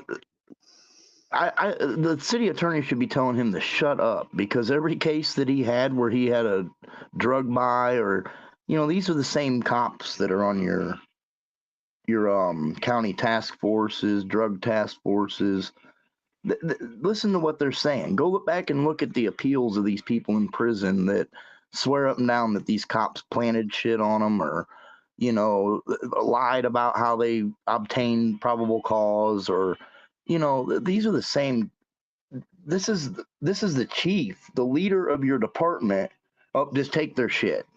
We'll deal with it later. Well, and you know what? I think that any case that he was involved in should be revisited just because of his fucking comments right here. And that goes all the way up to the prosecutor's office with homicide. Yep. Let's get back to it, guys. Order, you seize it. If you have blood stains on the pavement and it's going to rain, you don't get a court order to seize those. It's exigent. Okay. Joy Phillips didn't commit a crime, did she? You No. just said earlier she was not under No one committed investigation for a crime. No one committed a crime here. In fact, the Indiana State Police are So Joy Phillips didn't commit a crime, but you're saying that exigent circumstances let you take her property. No, that's not what I said. I was giving you examples of when police officers can take someone's property. Exigent circumstances, asset forfeiture, so on and so forth. I can give you examples of that. None of which were present here. No. If you see the attorney's just shaking his head, letting him just hang himself. Thanks for putting that under oath. You're under oath, Chief. Thanks for admitting that everything you just did was fucking illegal as fuck and unconstitutional, and just handing us our case on a fucking silver platter. For 25 years and 4 months as an employee of the police department. How many fucking cases did you fucking? Jeez. Okay, let's just listen to this moron chief, ex-chief, just expose himself more.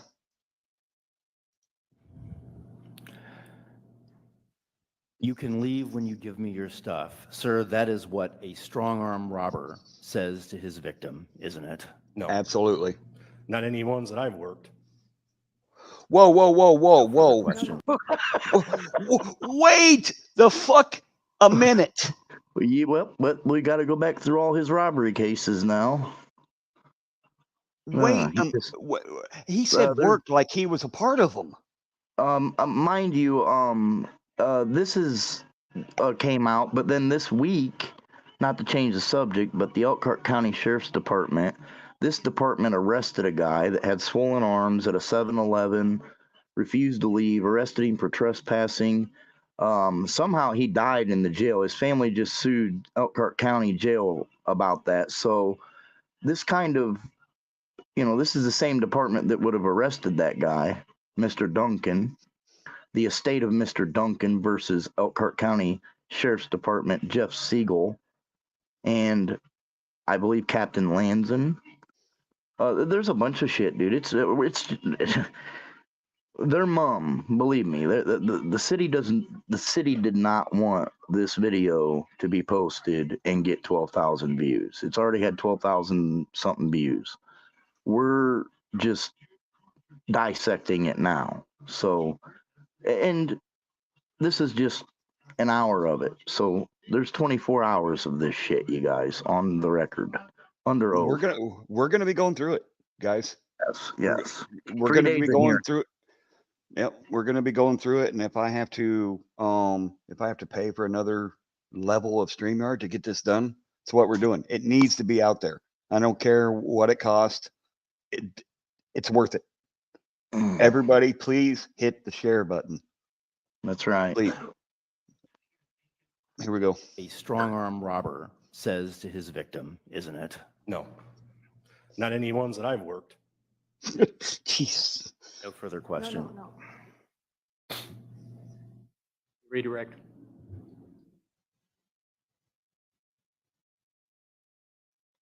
Now, how is a detective telling the lawyer how to do his job too?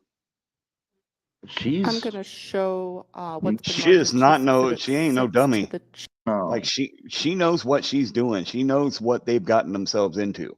Well, And I mean, she's gonna force it big time. I'm not gonna say a lot because, like, with doing what we do, a lot of people, man, you would not believe, email us and reach out to us. Like, just people think, all the way from, hey, I got arrested for this. What do you think I should do? And you got to tell them you're not a lawyer. You can't give them legal advice, all that crap, But all the way to, I'll just say this, okay? Public servants have reached out to us and have encouraged us to keep doing what we are doing because what we are doing is working. So I'll leave it at that. And this is exactly why I told Famously that any situation like this, I would be more than happy to help expose. Right. So in instances like this, yes, clicks and views mean everything. Yeah, I mean, because it's we not want about the word out there. Any of that. What I post is to expose, not they expose themselves. I'm not exposing them. They post this. The thing about with what we do is a great thing because what we're doing is we're recording live streams or videos and interactions with the public or how they carry out their duties. But at the same time, we're disseminating information and regurgitating information that is already out there. It's just people don't really have the resources, or some people don't know how to, look for that information. So everything that we're posting to you has already been posted by someone else. We're just having fair use in a conversation and a discussion about our public servants, and we're disseminating that information, which is our right. I believe that's Glick versus Conopy, but just pay attention, you guys. After we get done with this, we'll go into some more stuff in it. You'll see. There's a bunch that goes into what they're accusing her of, but they're exposing themselves in the process. And if I was the mayor, I would fire this city attorney. I don't know who she is, but at this point, she's not going to go anywhere at a federal courthouse, bro. She's going to be destroyed. There's no way she'll be the representative of that. I'm good though. I'm ready whenever. Yeah, I was just showing the fair use thing real quick. Yeah. Chief?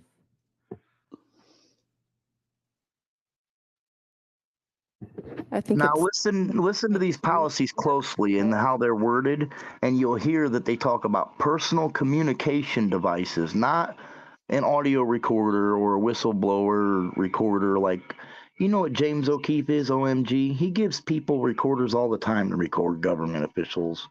Mhm. They, you know, like that's what's going to start happening to this department is the guy in the blue in the back. He's a councilman, and he's already said it. They're already all recording and reporting this shit.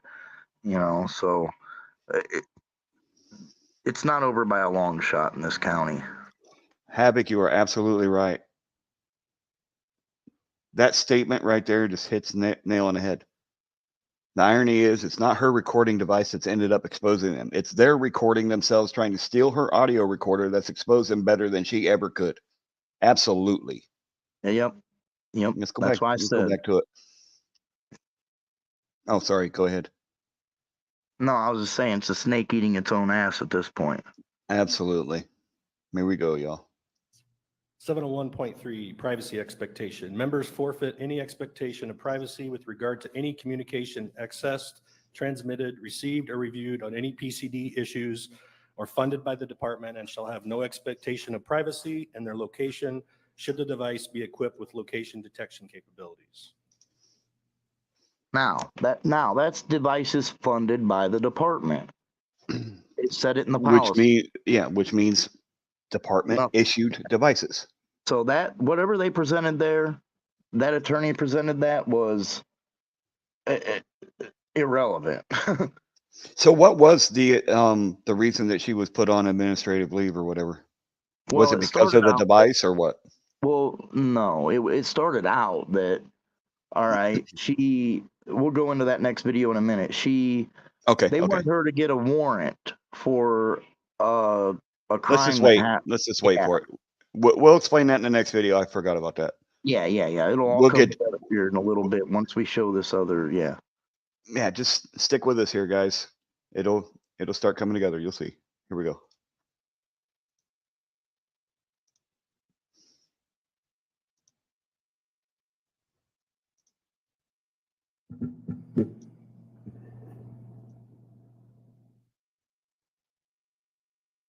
If you could read 701.4.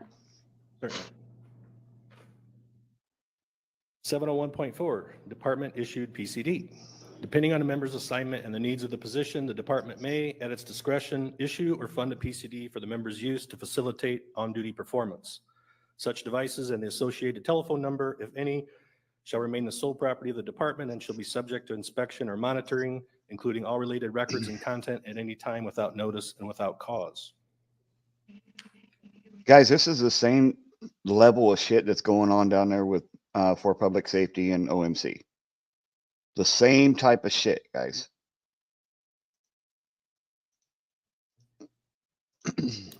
Detective Phillips agreed to these policies when she agreed to become an employee with the police department, correct? Yes, and every time a policy is updated, every member of the department has to read it and sign off that they read it and understand it.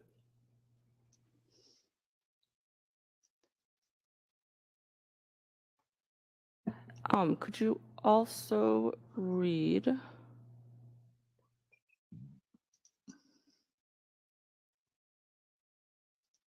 The city attorney did not come prepared. 701. No one, but apparently Miss Phillips came prepared. Right. 0.5 D and E.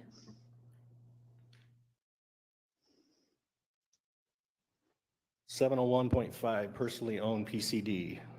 D subsection. The device shall not be utilized to record, disclose any department business related information, including photographs, video, or the recording or transmittal of any information or material obtained or made accessible as a result of employment or appointment with the department without the express authorization of the chief of police or the authorized designee.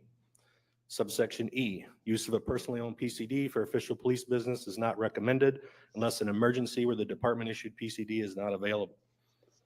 Use of the person. Well, wait a minute. Right there, they're saying that that part of that policy right there, and in my opinion, would give her permission to have it on hand.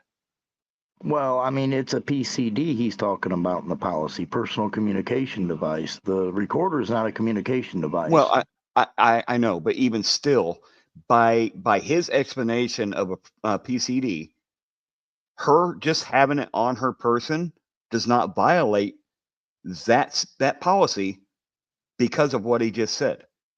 And even if the city subpoenas her little personal recording device, they still have to disclose it in discovery.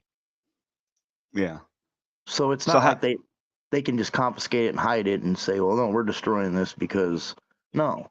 And the whistleblower clause, mind you, the chief is the one that ordered these asshats to go in there and do this to her. So how'd they find out about it in the first place, though? Well, because they've all been. You'll see in a little bit that the councilman's going to tell you that all of them have been recording each other. The detective bureau is it's a toxic work environment, and it comes Oh. out. Yeah. Okay. So we're going to get to that. All right. Yeah. So they're just whistleblower clause shit that they're gonna, and that's in the whistleblower clause. I'm sure she has a right to gather that information to have proof. Right. So yeah. No, that's why we stop things and kind of point things out that can be relevant to what's going on. That way, if we hear something later on, we can, hey, look, we stopped and talked about that. Here's why that is. So. Well, I'd love for him to get that personal recording device she had and bring it to one of these meetings, because that'll give us how many more hours of. That would be great. Here we go, guys. Personally owned PCD for official police business may require giving access to the PCD for inspection of limited areas of the PCD for inspection and to copy data to meet the needs of the department, which may include litigation, Indiana Access to Public Records Act retention, and release obligations and internal investigations. If the PCD is carried on duty and used for official police business, members will provide the department with the telephone number of the device. Wait, Detective Phillips agreed to hand over any personal. Okay, right there. He's saying telephone number of the device. Right. You can't call an audio recorder doesn't have a phone number, guys. No, there's, how many people in the world just have that audio.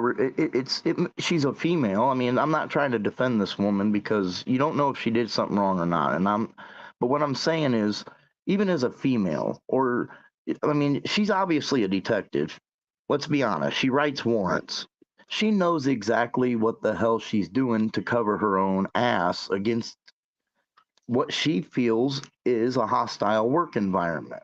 Absolutely. Yep. So, well, someone says it pretty bad when none of them trust each other. That's right. And that's what's going on. They don't, the why they're doing that is because they don't know what's going to happen next, and they're covering their own asses. That's right. And they're afraid to speak out because of, the powers that be will, they don't want to be on desk duty. They don't want to be, doing the shit jobs, because that's what happens to you when you speak up. Let's be honest. You don't get to be on the spot. Yep. You get put in at a desk, or you get put off the force. Right. That's your two options. Or some extra detail position bullshit, or shit jobs. Yep. Yeah. Now let's take a little. I got to take a little promotional break here, guys. Give me just a second. Go check out W Energy powder. Thank you for the. I don't know if you guys can see it. It's a little shaker. Big shout out to W Energy. The link is on my trucking channel. Go check it out. Get 10% off. Also, go check out Coffee Brand Coffee. All right, here we go. Device that she used when she agreed to become a member of the police department, correct? Yes. No further questions. Recross. Yes, Your Honor. Detective Phillips never signed that policy, did she? Oh, yeah, I wasn't sharing. Hold on. Tells you how much I do these panels right here. On screen, W brand energy powder. Hooked me up with a shaker for it. And my own little container here. Shout out to W.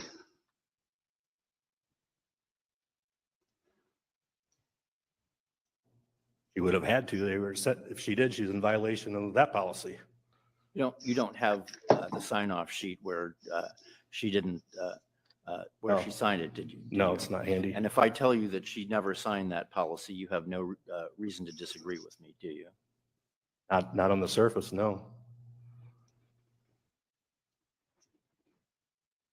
Did you speak with Vicki Becker about Joy Phillips, about the letter that she submitted to you regarding Joy Phillips? No. Did you ask for the letter? No. Did you talk to her about it afterwards? No.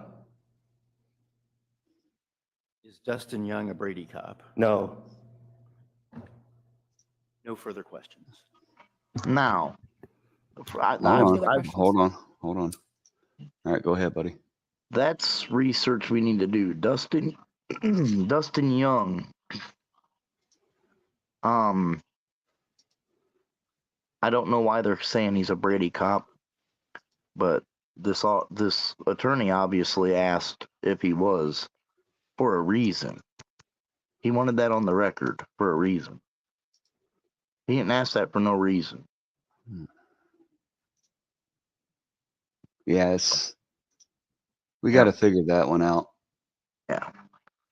And we will, like I said, guys, we will get to that further in as we go.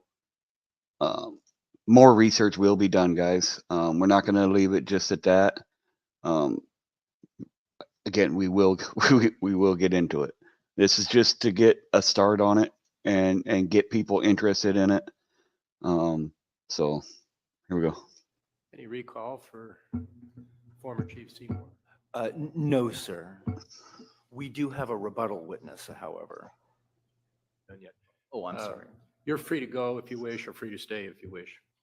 Did you hear that? Free to go or free to stay? I love it. Yeah, isn't that what we always say to the cops when we're out there? You know, they'll tell us, you know, you're free to go. Well, if I'm free to go, I'm free to stay. Well, they just confirmed that, right? That's right. Didn't they just reaffirm what we've all been saying? Right. That's Napanee, you know. Yeah. Free to go, free to The stay. next guy coming up is the councilman, 3rd District, Mr. Henke, and he's getting ready to utterly destroy this city attorney. So pay attention.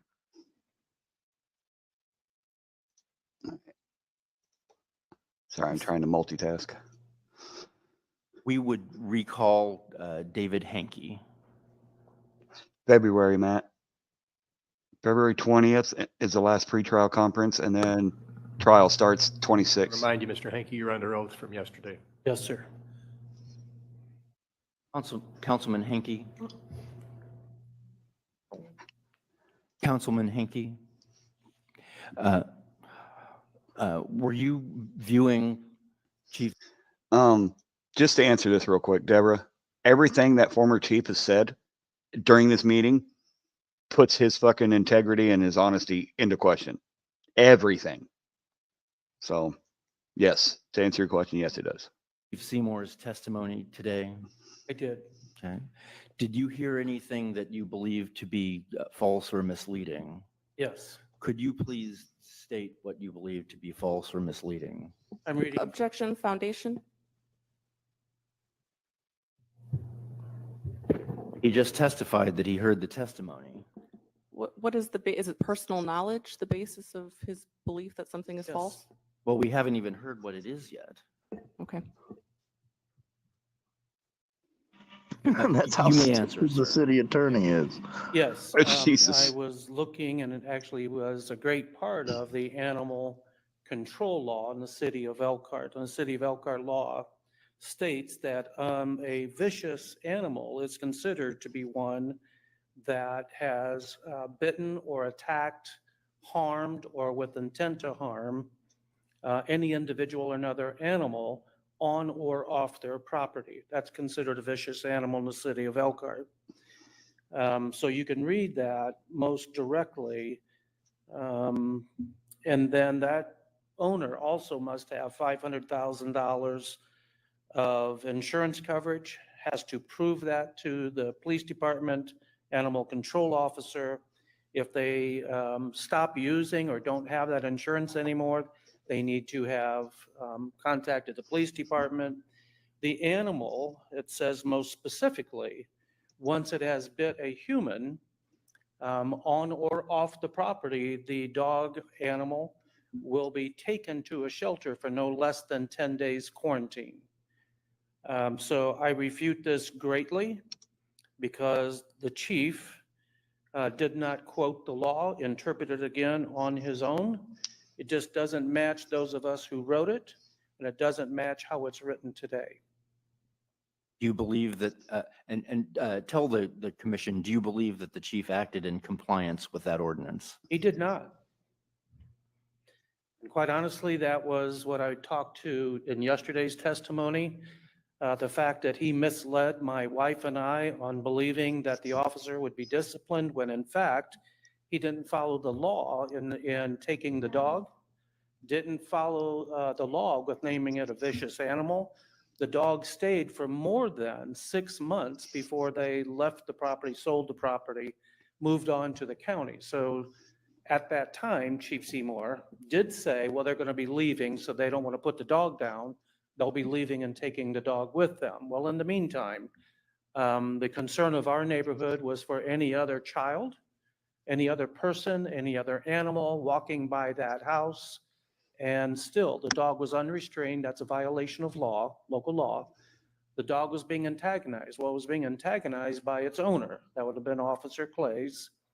The dog left its property and bit a human, causing bodily harm, considered a vicious animal. Automatically, the steps are the dog is taken for no less than 10 days. That none of those incidences that were supposed to protect our neighborhood, were supposed to protect the victim, occurred. And in fact, Officer Clays has to this day never called our home, never spoken to us about the incident. Never. Is there anything else that you considered to be false or misleading?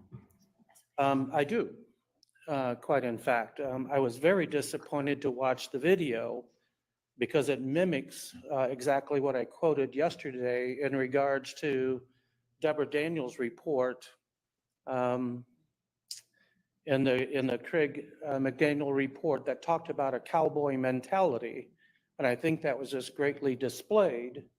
I was subpoenaed. I'm in healthcare. I have to go to work, but I was subpoenaed. I took it serious. I'm very disappointed that.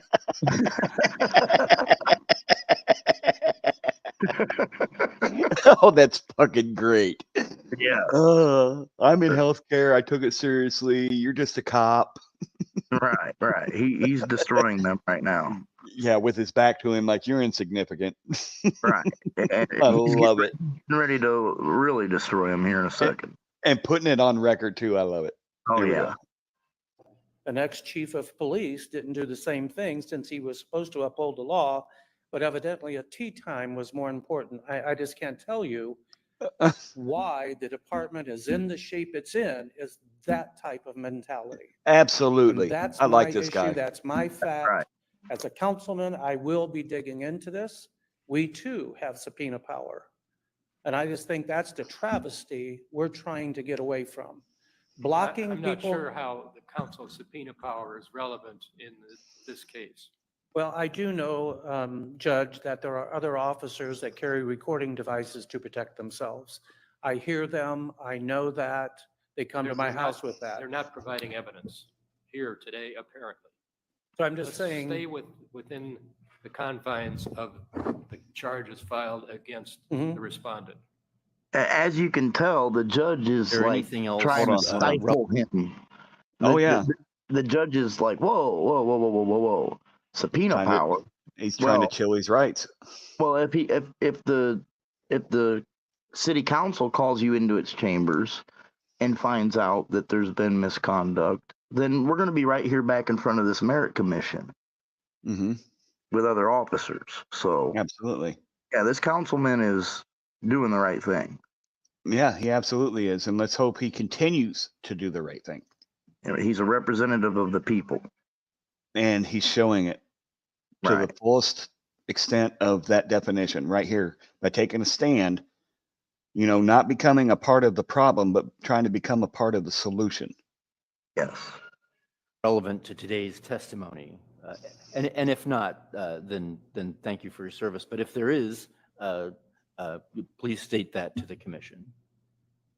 The only thing that I would suggest, and firsthand knowledge, is how many police officers contact me because they can't seem to go upline. So I do think we have policy breaches, and as much as internal, they feel as though they have put pen to paper, implemented the McDaniels report. Clearly, the fact that they're having to seek out members that are not police to be heard is an indication of a problem itself. The largest one by what you know about, and that was a nurse practitioner brought onto the city of Elkhart and all the issues I'm going to that came object with to the that. relevancy So, of with that this. said, Councilman Hanke, that's enough. our policies are not in place. Thank you.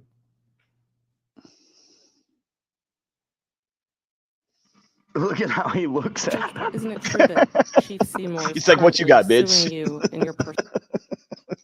All right, rewind that a minute. I am Just a nudge. Yeah. sorry, we're gonna go back just a bit here, guys. To the relevancy of With that this. Councilman said, Hanke, that's enough. our policies are not in place. Thank you.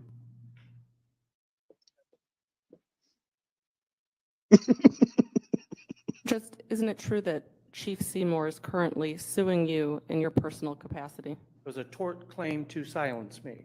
So then you would have a reason to be biased against Chief Seymour, correct? I don't have a reason to be silenced in my office as a councilman.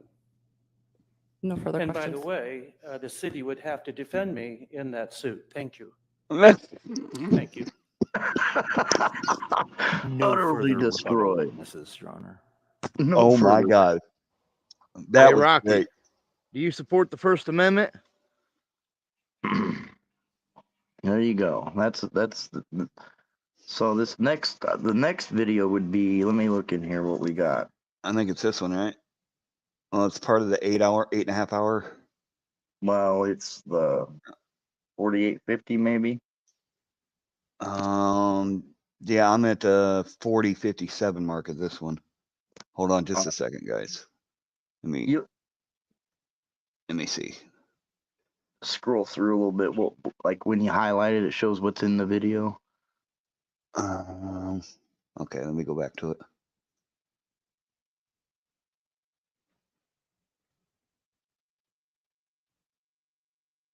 Let's see here. We're looking for body cam video. Right before. Had them lined up, guys. Give me a second. It'll be in the hearing. They'll present more video. It's got to be this one then. Okay. This is a part of an 8.5 hour stream. Let's play it here and see. If you have to fast forward, I'll tell you, or I'll tell you if it's not the one or whatever. Volume level is going. So it's 9 o'clock, so this special meeting of the Elkhart Police Merit Commission will come to order. Welcome one and all, those of you joining us in the hearing room, as well as those of you joining us on WebEx. We're glad to have you with us. We think you'll find this proceeding interesting, informative, and enlightening. Abso-fucking-lutely. Begin with a roll call vote, or with a roll call, please. Good morning. One of our let's go. commissioners is attending today on WebEx. Reverend Jean do. Mace. Present. Thank you. 4 of our commissioners are in person in the council chambers today. Clifton Hildreth. Present. Brad Billings. Present. Jim Rickoff. Present. Thomas Barber. Present. Thank you, commissioners. I note that the parties are present with their respective counsel. Welcome especially to you. Are there any stipulations or motions from either side before we begin formally? Oh, you're For you're city- formal right now, motherfucker. None, Your Honor. What's up? What's up, Scully? Thanks for coming in. None, Your Honor. I have conferred with Ms. Rivera. We may be able to stipulate to some of the exhibits. We hope to do that at least by the end of the proceeding, but we're not prepared to do that at the moment. Because of the press of time, I changed the order of procedure. Copies were sent to both counsel. Did you receive those? Yes. Yes, Your Honor. Any questions about how those will be implemented? No, sir. Any reason why we should not begin? Your Honor, I do have one motion. We would, respondent would move to strike the city's exhibits 40, exhibit 44, 27, 27A, 27B, 27C, 28, 29, 30, 32, 33, 42, and 43. Exhibit 44 is restricted under the HIPAA Act. It is medical information. The other items were not produced to the respondent in discovery, though they were requested. And 42 and 43 are joint exhibits, but the city's exhibit is not complete. Any response? I would need him to name those individually to even begin to respond. I would need him to go one by one to even begin to respond to that. We'll note the motion and take it under advisement pending presentation or attempted presentation of the exhibits. Yes, sir. Okay. With that, May I have, do you have that motion in writing to submit? Okay.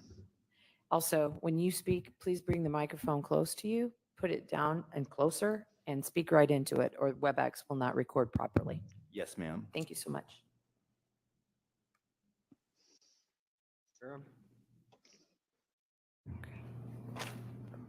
Okay, let's pause it right here. We got some new people coming in, so you want to kind of explain what's going on here? Yeah, this is the Police Merit Commission hearing of Joy Phillips, a detective of Elkhart City Police Department.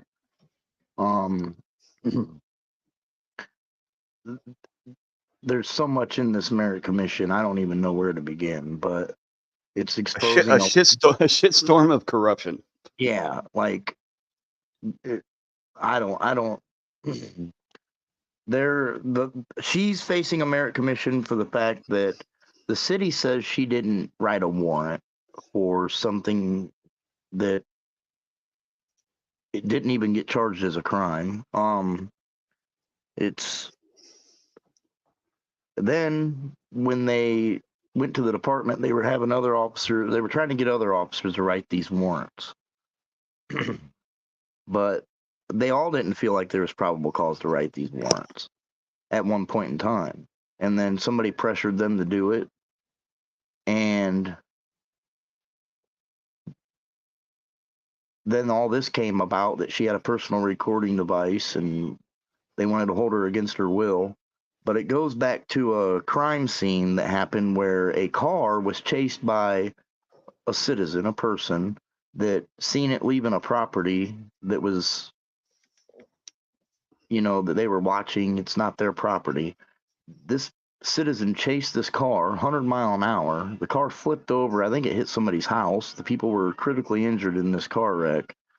And they don't even know if a burglary occurred at this building, but it led to a shit show in Elkhart, and it's exposing so much corruption that I don't know what they're going to do to fix it. This is exactly why Trying being to get suspicious shouldn't be fucking we're charged trying to or get to pursued. the body cam video of what we're looking for is body cam video of the officers on scene in the daylight going into a building or a door. You'll see a door in the body cam video. So this may not be the one. It Maybe might it be is. Oh, here it oh, is. yeah, back in, right before No, that. Right before that, go to the hearing. Right before that, like before them. Yeah, we'll see. Like when they start presenting. well, let's listen to this cop talk. Yeah, go start where that cop starts talking. Yeah. Let's go right here. Okay. If you guys did miss anything, you can always go back and rewatch the stream. No, this is not live. We are live, but this is not. This was last year sometime. But this is an ongoing case in Elkhart, Indiana. Yes. Special prosecutors, state police, all kinds of stuff, you guys. This is going to end up being federal, guys. So here we go. Able to observe that an APD officer, an Elkhart police officer, forced the door open to the in front of a ranking member of our department. The door wasn't forced open by somebody else. It was forced open by one of our officers. And do you recognize this? To observe. Yes, ma'am. That is a clip from the excerpt I read as well. And can you tell us what that video is of?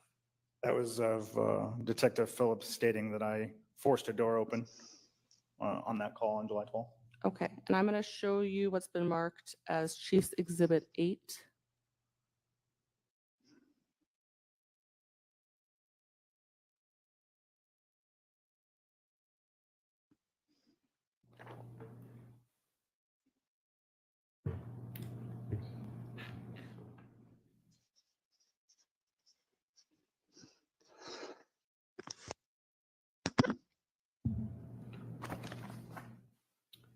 Do you recognize it?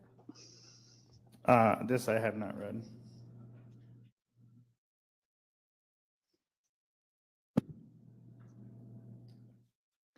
Can you please turn to page 3 and read for us the highlighted paragraph there? Does it begin with "at the captain"? Yes. Sure. At the Captain Review Board, I provided the board with a completed investigation containing body, interview room, in-car camera footage, reports and photographs showing that I was innocent of the allegations filed against me. Additionally, I provided the following: video of an Elkhart police officer forcing a secure door open at B's 3, then citing in his report that he observed the door open, Exhibit B.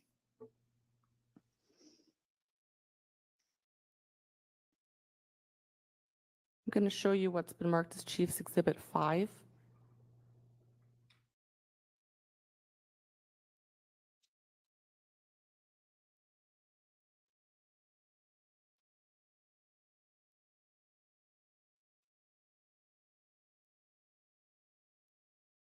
Can you turn to page 9?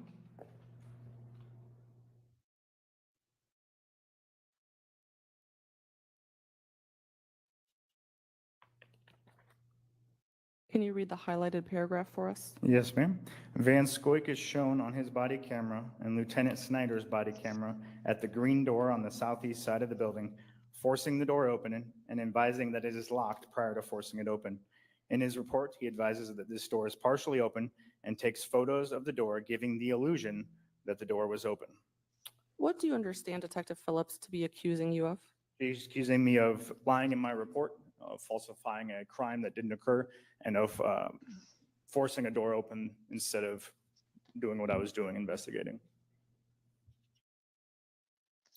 Does she say the door was open or locked?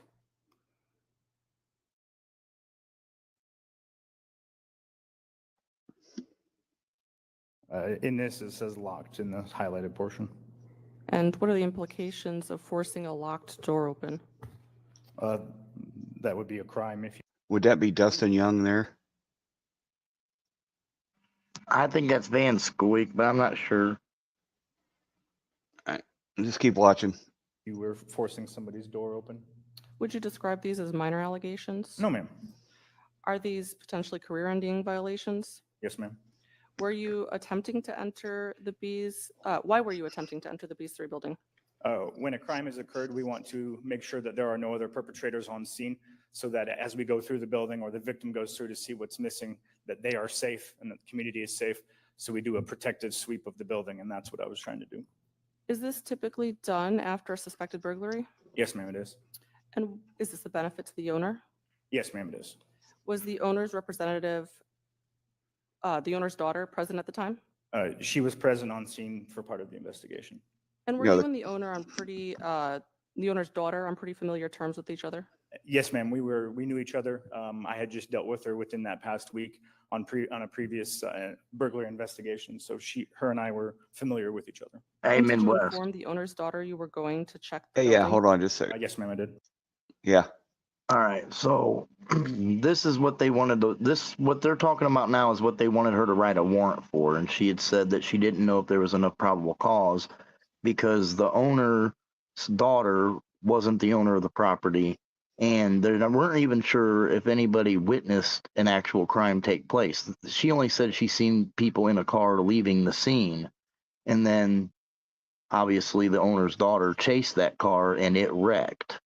So, you know, there's a lot going on here, and they want a warrant for a phone and the car or the, you know, whatever it is. And she's like, I don't really want to write a warrant because there's no proof of this crime being, you know, a crime even was committed, except for that people drove off in a fast speed, 100 mile an hour, and wrecked into a house running from this lady that's not a cop. But she called this cop personally on his personal cell phone. You'll see that all here in a minute. All right, let's keep going.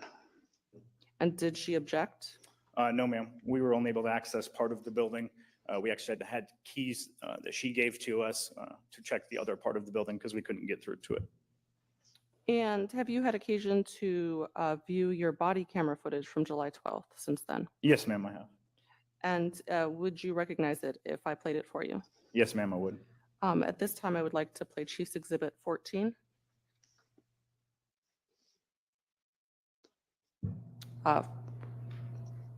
Now, mind you, the city attorney is presenting this evidence.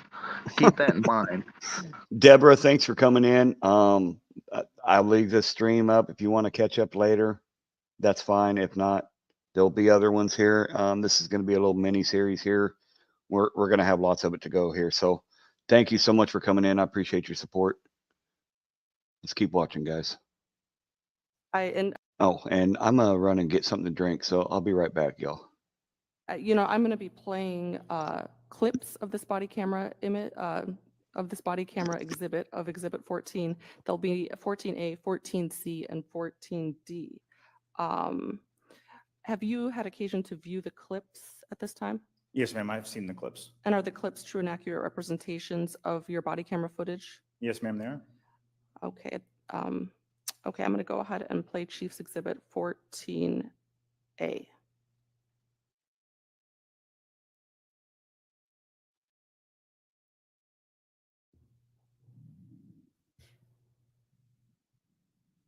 Okay. Like I said, we're gonna check the building real quick, and then I'll come back and get you. But if you when she leaves, just pull over to the side by that guardrail. Thank you, ma'am. Could you just pause it for a second? Appreciate it. Okay, what just happened there? I'm on scene of the burglary, getting ready to investigate. I have not been through the building yet.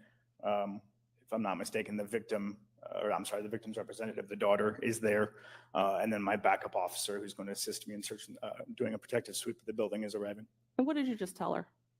I didn't want her going near the building in case there was somebody else inside or there was still a threat. So I told her to wait out by the streets until we made sure that the scene was safe. Did you tell her you were going to check the building? I believe so. I wasn't. If we could replay that portion. Yes, please. Okay. Like I said, we're gonna check the building real quick, and then I'll come back and get you. But if you when she leaves, just pull over to the side by that guardrail. Thank you, ma'am. If you could pause it one more time. Is it fair to say that she gave you consent to search the building at that moment? She knew we were there to do a protective sweep, and I advised her I was going to check the building, and she did not object. Thank you. If you could play the rest of it at this time. I appreciate it. So you know how we've had a bunch of burglaries out here? I drove by, I was going to another call, saw a yellow gold Cadillac, and that door opened. So I call her, and I'm like, hey, is anybody supposed to be there? Do you know anybody in Golden Cadillac? She's like, no. Well, I was already at Napanee and Beardsley, so I flipped around. I came back gone. Next thing I know, the PI. Yeah. So I just want to make sure nobody's in here. Yeah. I doubt anybody is. But... Yeah. And then there's a bunch of stuff right inside the door here. Can't force the first door. Yeah. Don't hurt yourself. It's not a lock. You do this one. I don't want to. I'm not hitting that. No, anything. Is it latched? No, this has been broken since the last time I was here. I don't know. So I think it might still be latched. You say it's unlocked? It should be. Yeah, this is. There now, of course. Yeah, there you go. There you go. Okay, 446. Well, they just said right on video, now force it. Now force it. So it was not unlocked. It was latched. Wow. Myself in 358, hand 75. No need for one more. Like Matt says, don't hurt yourself, honey. Can you tell us whether or not that door was locked or jammed? The door was jammed. The door handle was movable and opened or twisted.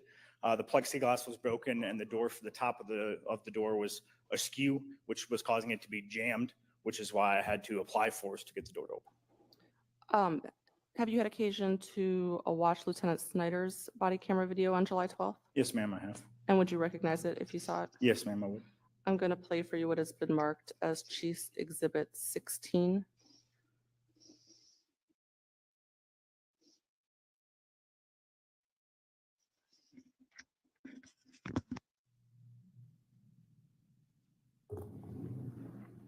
You know how we've had a bunch of burglaries out here? I drove by, was on another call, saw a yellow gold Cadillac, and that door opened. So I call her, and I'm like, hey, is anybody supposed to be there? Do you know anybody in Gold Cadillac? She's like, no. Well, I was already at Napanee and Beardsley, so I flipped around. I came back gone. Next thing I know, the PI. Yeah. So I just want to make sure nobody's in here. I doubt anybody is. Yeah. And then there's a bunch of stuff right inside the door. Okay. Now it does look like it possibly is askew a little bit. There is a gap there. It looks like that gap does narrow as it goes down. Not excusing him, just based off of what I see, it does look like it may be askew a little bit. Just throwing that out there. You can't force the first door. Don't hurt yourself. Don't hurt yourself, silly. Just hit it with your purse. I'm not hitting that. Don't do anything. Is it black? This has been broken since the last time I was here. I don't know. So I think it might still be latched. You say it's unlocked? It should be. Yeah, this is there now. Okay. So can you tell us what we're looking at here? This is the green door on the southeast side of the building where we made entry. This is where we found the broken plexiglass, as you can see, as well as the top deadbolt is damaged. And then you can see the top of the frame there doesn't sit flush with the frame. That's the part of the door that was damaged from the burglary, and that's why it was jammed, and I had to apply force to get it to open so we could complete the protective sweep. Okay. And if we could just watch the next couple of seconds, then pause again. Yeah. Great. And you can play the rest of the video. There you go. 446, myself in 358, hand 75. No need for one. Okay. And is the building that you and Travis Snyder just entered connected to another building? Yes, ma'am. There are several parts to the building. We were entering into the garage. There was a back area to that, as well as there's a bar out front, kind of a clubhouse for like a motorcycle type thing. And that has access through the front on the north side of the building. And how are the two areas connected? There's a drywall that actually was damaged from the previous burglary. That is how they got some of the stuff out. We were able to clear the back garage. We went to that point where that drywall was broken out, determined it wasn't safe for us to crawl through that hole. So that's when we exited out, went out the front, got the key from the daughter, and were able to go in the front of the building and check the rest of it. I'm going to play for you Chiefs Exhibit 14C.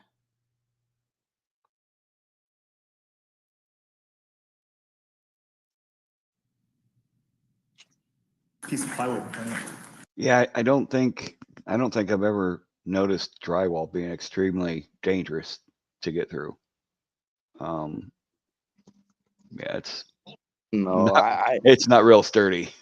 I'm not 100% sure that any of this damage they're seeing might be from the previous burglary or something too. So that's maybe why that detective was like, man, I don't really want to write a warrant for this. If it's not from this event, yeah. Right. Where's the proof? That's did you see somebody in the building? No. Did you, that's where it's fallen on. And they talk about that later here. Right. That's the probable cause part that she was worried about. Right. She's putting her name on a warrant and swearing under oath that everything is true. And, well, she wants to make sure, and that's something that a lot of cops don't do anymore, is double check and get the proof and the evidence they need. The chief didn't have no problem. He should have just went and took the whole fucking building. I mean, yeah, he seems like that type of person. Right. Let's see if we can get a close up of this. Let's watch it here and see if they play the up close of the drywall. Let's kind of inspect it here, and you guys tell me what in the chat what you think you see, and we'll go from there. This is how they got in last time. This is exactly how it looked last time, so they likely didn't. But all the stuff that's by that back door is from in here.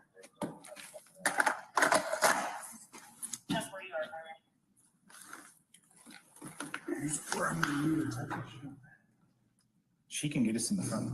That gets us to this room. If you want to go that way, but like I said, I doubt there's anybody in here. We should probably at least have her walk through. Okay. Because you know how there's clubs. So right there, he says he put that doubt out there that he didn't even think there was anybody in there.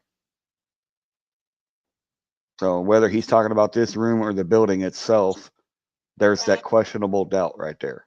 Yeah, he wanted her to do a walkthrough just to, let us know if somebody's been in here. So they're saying that they're there to clear the building, and then they're saying, and they ain't cleared no building. They ain't going. You see how they come in and clear a building? We watched it a million times. Now they're in there creating doubt, and then they're going to go back outside and tell the person that's supposed to be in charge of watching the building, like, well, why don't you go in there and tell us what's missing? But, we forgot to clear the building. It just doesn't make sense, man, all the way through. Without doing a complete clear of the building, they want to put the public, the general public, the owner, or the authorized agent of this building at risk by telling them to go in there without doing a full sweep. Up at the front. Yep. There's a club sitting by the back, or the would be the front. Yep. That's where all that stuff came from. Was in that one? Is in the bar part of it. Oh yeah, they definitely take care of your Christmas fresh. Are there? Stuff like that. Okay.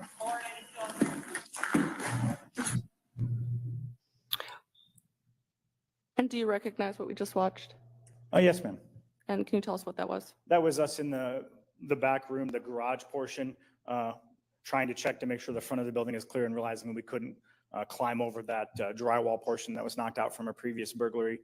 You can hear Lieutenant Snyder saying that it appears that there's been fresh things moved and fresh prints indicating that a crime had occurred, which is what we're investigating.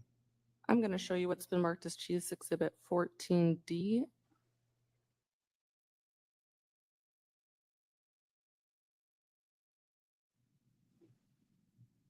Bring that other part. No shots. They took a sword last time.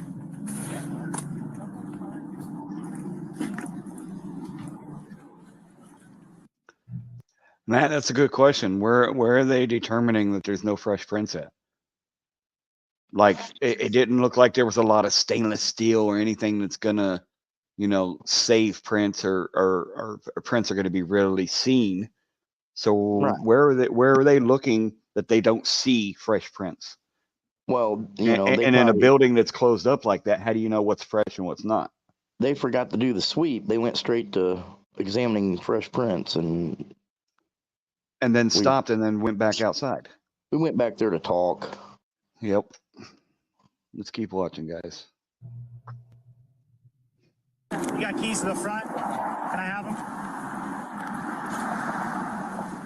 They took out. They took a bunch of alcohol too. They did? Yeah, it's in the butt. I mean, it's still in there. Oh, it's. Do you mind?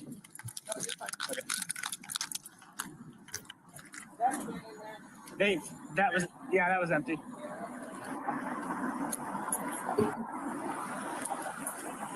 So the first time I went Snarky. through here, the very first burglary I took, there were like 9 empty gun boxes. So in my head, I'm like, oh man, they stole a bunch of guns. But he has them all at his house.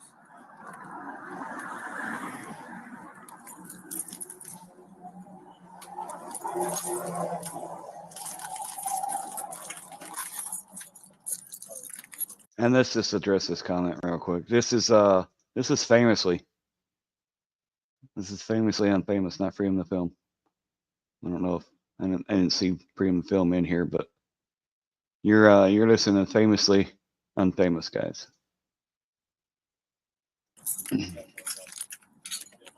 on my end, not in the videos here. Sounds like he's right. So right to the bar and then left here open. Couple of rooms this way. Elkhart Police.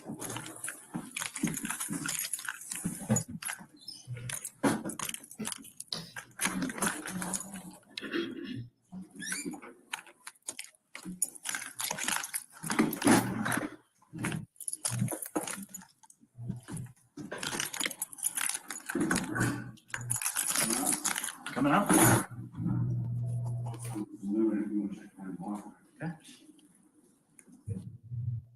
Okay.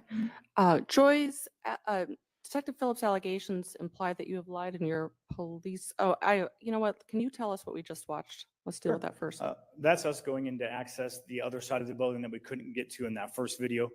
As you can see, we get the keys from the daughter, unlock the door, and then we finish that protective sweep of the other side of the building just to make sure nobody was in there and that everything was safe. Scully, hey, thank you for coming in. I appreciate you.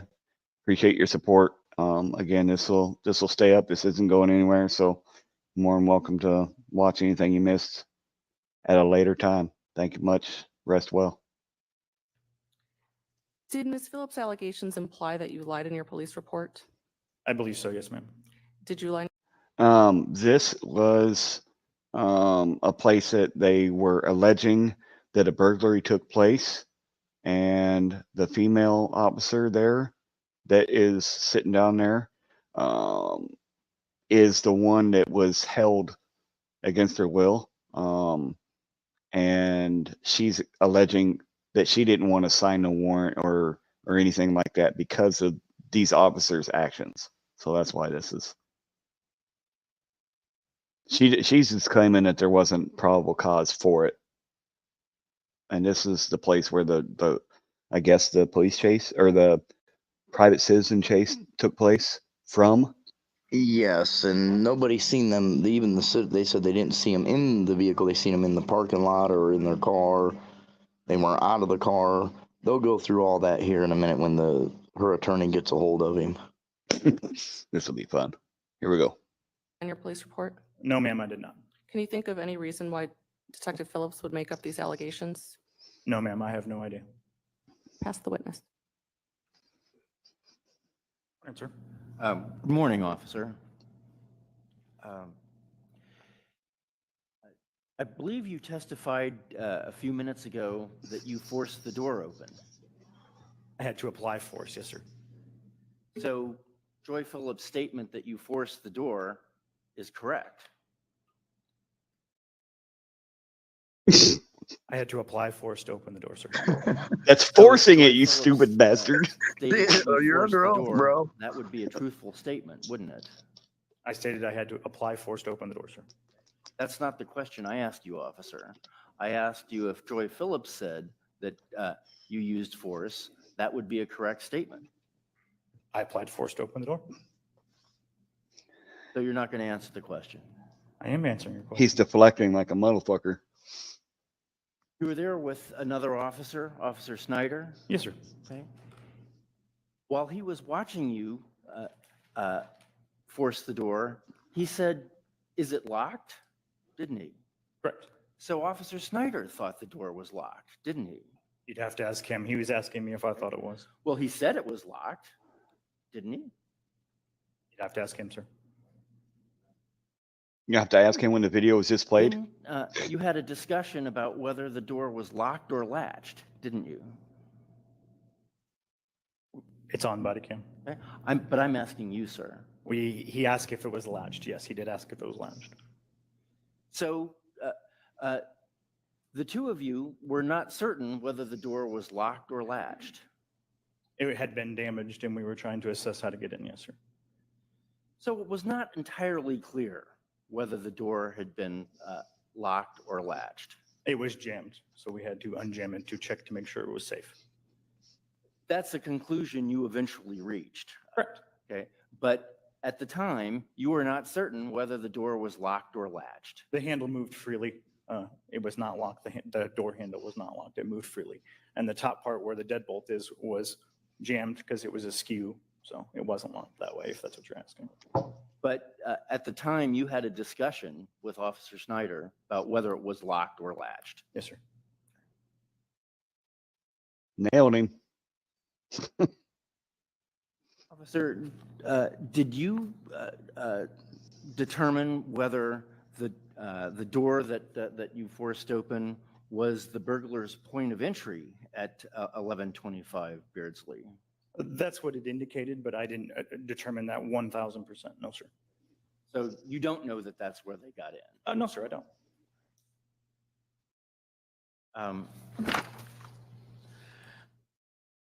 Were you able to see any damage to the front door when you drove by the property? The side door that we were standing at in the body cam video? Yes, sir. I don't remember seeing that from driving by. No, sir.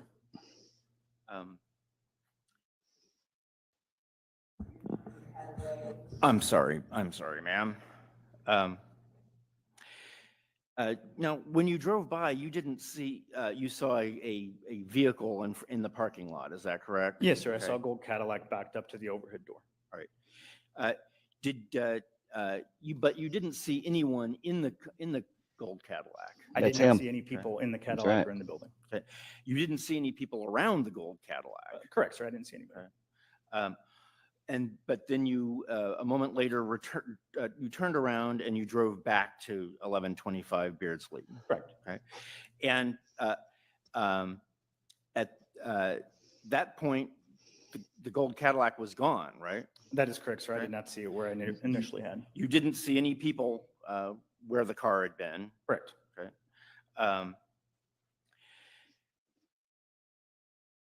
Now, Ms. Smith told the owner's daughter told you that there were two occupants of the Cadillac, didn't she?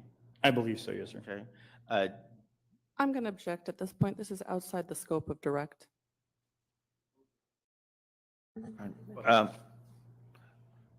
You can answer the question, Sergeant. Can you repeat the question, sir? Did the owner's daughter tell you what the occupants of the vehicle looked like? She did provide a description. It's in my report.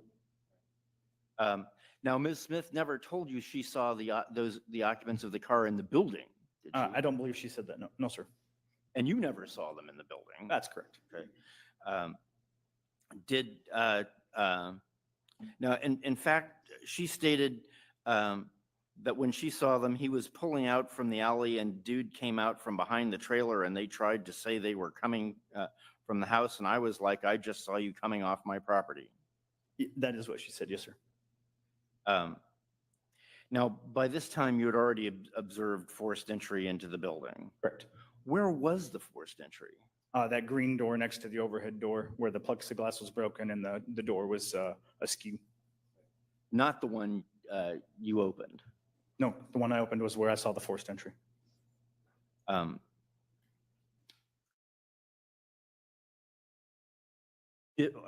Is there a trailer located near the damaged door? I don't recall. There are trailers on the property. I don't remember if there was one next to where we made entry at. At any time in your body camera, in the video that we just saw, did you state that you observed the trunk of the Cadillac open? I believe I did, sir, when I drove by.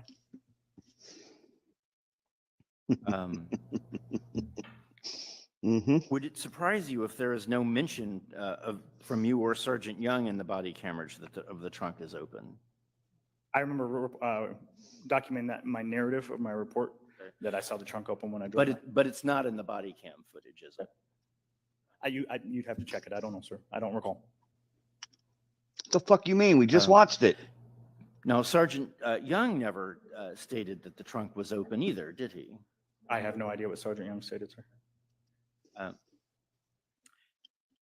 Do you believe that the information, such as the building door being open with a vehicle backed up to the building and the trunk of the vehicle being open, are important pieces of information? Absolutely. But you didn't relay these facts to Detective Phillips, did you? I never spoke to Detective Phillips, sir. Did you ever tell Lieutenant Snyder that the trunk was open? I don't recall if I mentioned that specifically to him or not. Now, on the body camera, does Amanda Smith state that the white male was carrying 2 bags of tools and that she didn't know where the tools came from? I have no idea if that's what she said on body camera.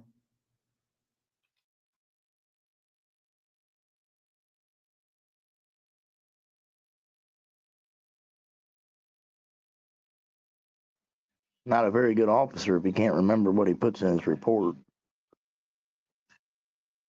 You would think that if you're being factual and truthful, that you would remember the events of something like that, at least.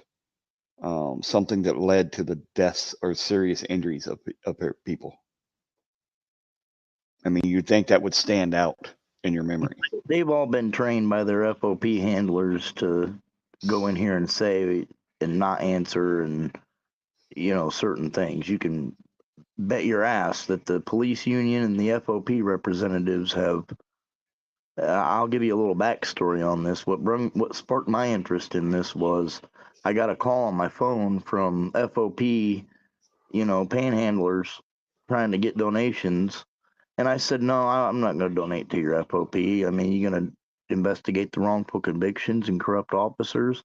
And the lady at the FOP told me that Joy Phillips was a criminal. I was like, oh, okay, well, it says in all this shit that no crime was committed. Okay, I'll look into it, and this is what we got. So like I said, it's a smear campaign by the whole department and the FOP. That's exactly what it is. Yeah, it's a publicity stunt gone bad. I mean, that's why the local media and nobody wants to pick this up, because it's like, holy crap, you got to remember, local photographers for news organizations went to college with these people. They are married to these people. I mean, they're interconnected like you wouldn't believe. You start going through them LinkedIn accounts, I'm telling you, you start researching these people, man, and you'll find out a lot of stuff. Dreamy Lynn, welcome in. Good to see you. Yeah, it's again, guys, all you gotta do is look these names up. Just use your favorite search engine and look some of these names up. When you do that, just put in their first and last name and Elkhart or South Bend or your area. Do the same thing, first and last name, your town, and you'll find LinkedIn. You'll find all kinds of information on the people in your area, and it will send you into a fucking rabbit hole. It always will.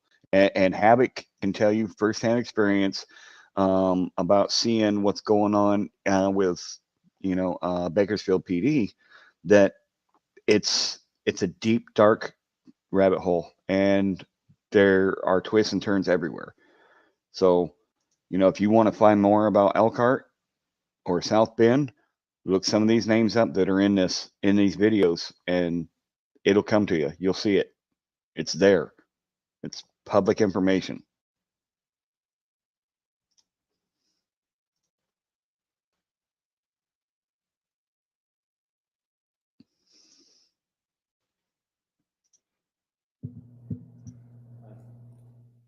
Did you state that the tools probably came from here, meaning 1125 Beardsley?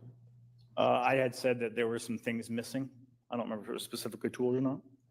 At that point, you hadn't conducted a walkthrough of the building yet, have you? Not with the victim and not after the protective sweep. I had been in that building several times on my own. Like I said, about a week before that, so I recognized if things were moved from the last time I was out there, but I had not been through with the victim yet. Correct. So you hadn't had the opportunity to document anything that was stolen or damaged? Not at that point, no, sir. Did you notify other officers that a victim reported that tools were missing? I'm going to object again and just. That's a good point, Matt. How would he know if anything's missing or not? But at the same time, I think they did state that there was just another burglary the previous week, or not long before this incident. Am I correct? Yes, and this officer has a personal relationship with the woman that called him on his personal phone to the scene. So he's familiar with the situation. Yeah. He's in close contact with the owner or the owner's daughter or the registered agent of the property. We'll just say that. Yeah, it kind of, I don't know, man. It's weird. If they didn't see somebody, part of, witnessing a crime is you're witnessing a crime taking place. Just because a car is in the driveway or it's leaving, like, oh shit, this woman's pissed that we're parked here. What happened after this is that woman chased this car, and this car wrecked and flipped upside down into a house, and people were critically injured. And like I said, they wanted these warrants, but at the same time, you'll see it's coming up. It's all coming up right in here, all of it. Well, like what Leo said, you can remember where a tool was, but not a trunk of a car open. Right. Good point, Leo. Good point. I mean, there's all kinds of questions here that, this is a merit commission hearing with this, I don't know, the city attorney's done presented more evidence in the favor. I don't understand it. I really don't. I'm flabbergasted at all the information that came out in this shit. Let's get back to it. I don't know. How's everybody feeling? Feeling pretty good about keep going or what? Just renew my objection. If we're talking about the charges which are discussing the door and the allegation Joy Phillips made about the door, this is way outside the scope of that. Havoc. Overruled.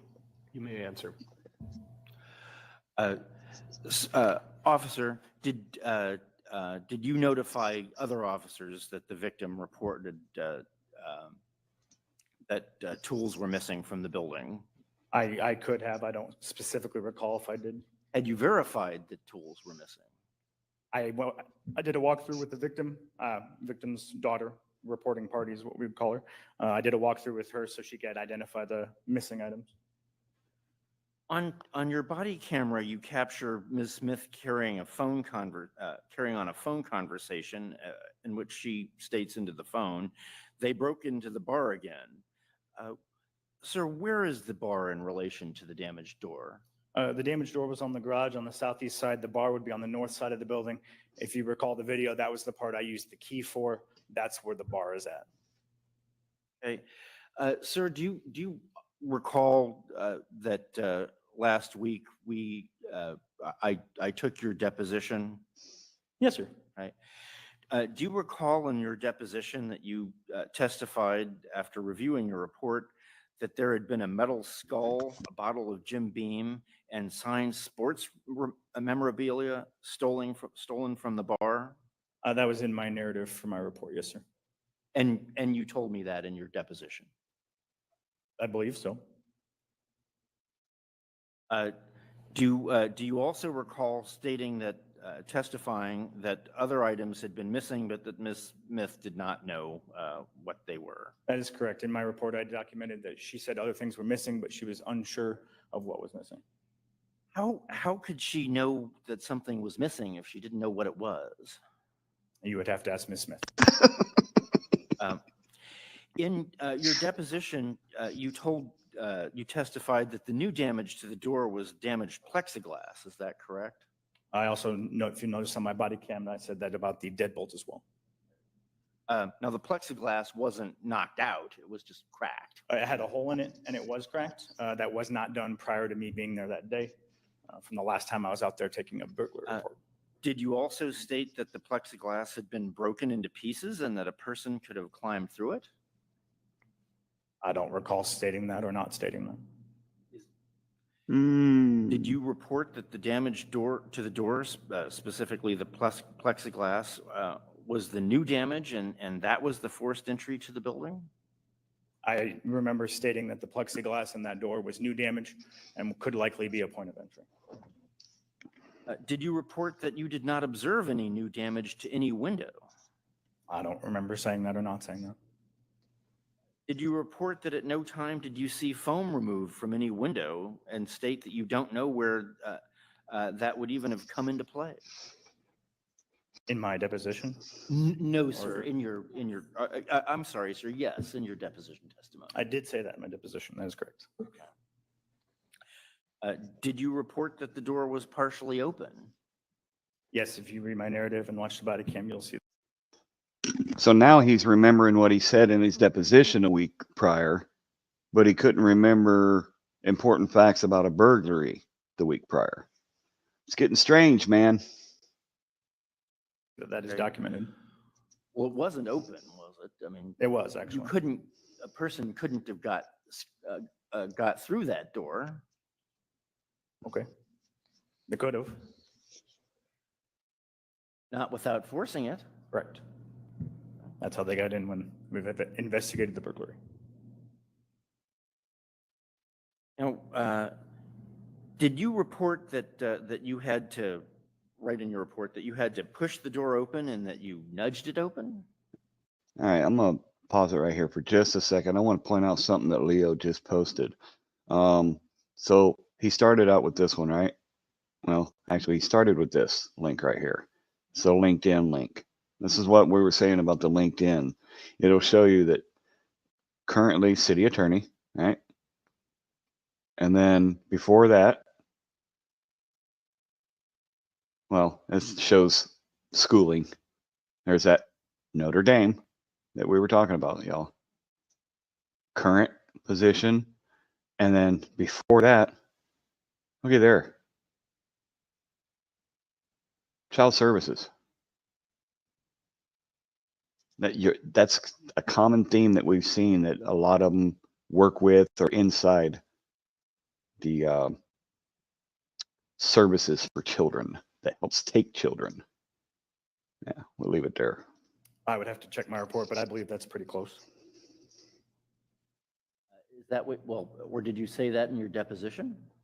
I don't recall. Did you ever strike the door with your hand? Yes, sir, I did. How many times did you strike the door with your hand? I was on the body cam at least once or twice, but that was because it was jammed shut. Did you strike the door with your fist? I hit the door with my fist, yes, sir. How many times did you strike the door with your fist? It was on the body cam, sir. I do not know. More than once? I do not know. Did you kick the door with your foot? I don't recall. Could you have kicked the door more than once? I do not recall. Did you attempt to turn the doorknob to open the door? Yes, sir. Okay. It didn't work, did it? No, it moved. It twisted completely. But that didn't open the door, did it? Correct, because it was jammed shut because it was damaged from the burglary. At any time, did you believe that the door might be locked? No, not, I mean, it could have been, but that's what I was trying to figure out. And Officer Snyder also thought that it might be locked.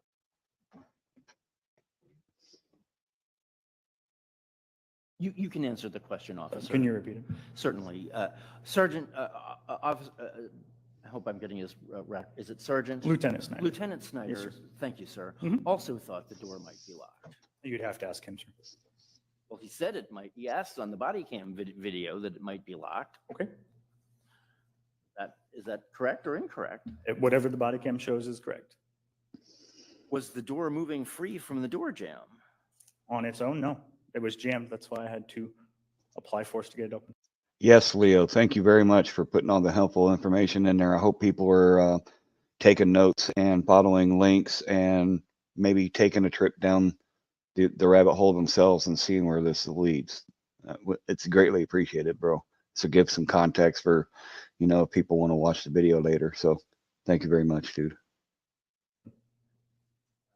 How many times did you attempt to open the door? As you can see on the body cam, several. Okay. Why did it take more than one time to open a door that you reported to be open? Because it was a jammed door, because it had been damaged when the burglary occurred, and we had to make sure it was safe. So Okay, now that brings up a question that immediately to me. How many times do I mean, I'm sure it probably happens, but how many times do burglars break into somewhere and then when they leave they slam the door shut? Just something for people to think about. So we had to go in and do a protective sweep. I'd like you to look at the body cam footage, which is Exhibit 18.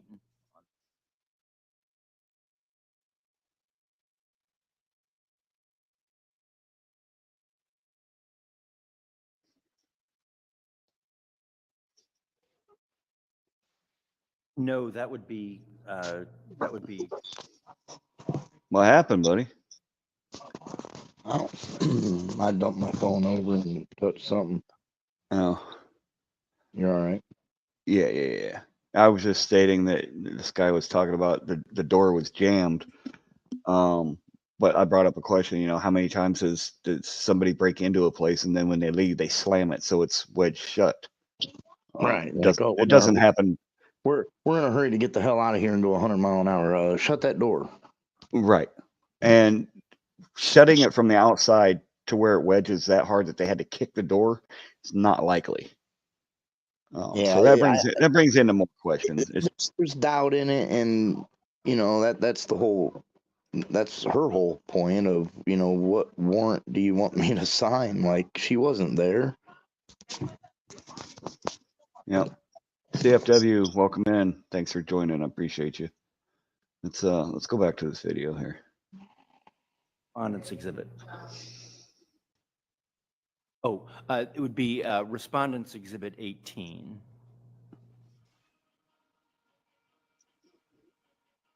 Yes, thank you.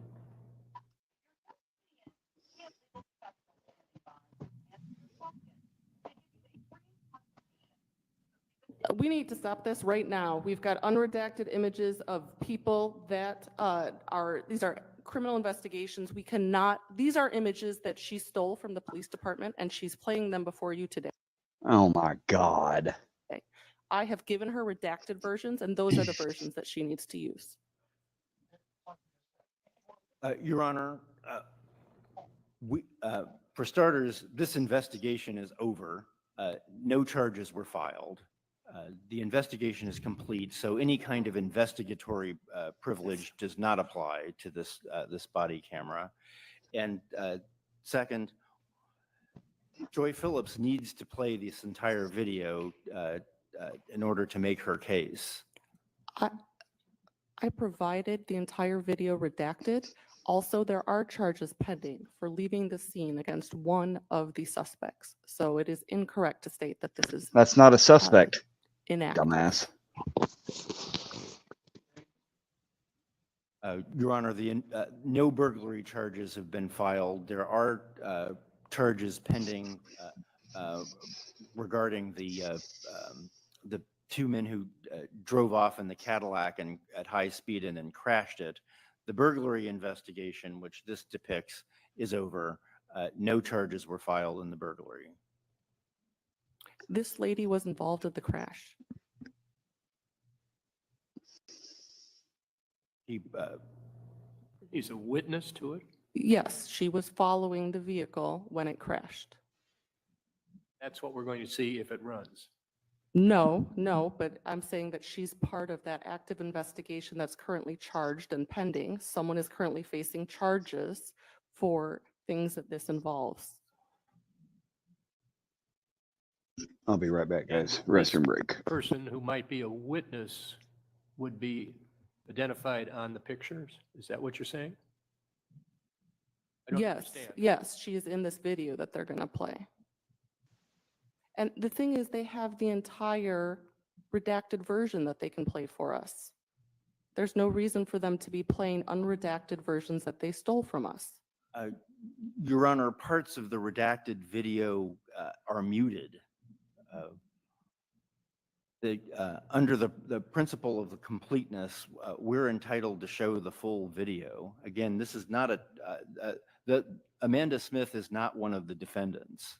We need to not be saying those names out loud. These are people who are everyday citizens. They don't work for the police department. They don't deserve to be outed in public.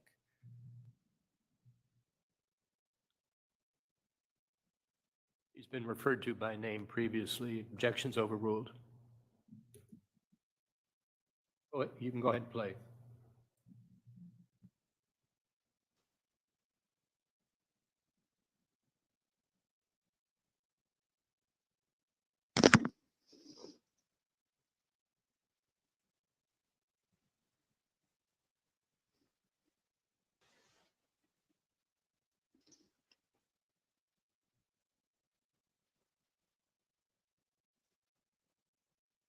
I think it was an orange shirt, and then the other one was a white guy.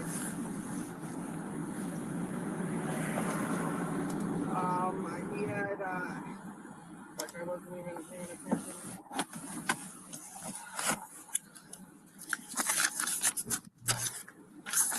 Describe those guys again. Okay, thank you.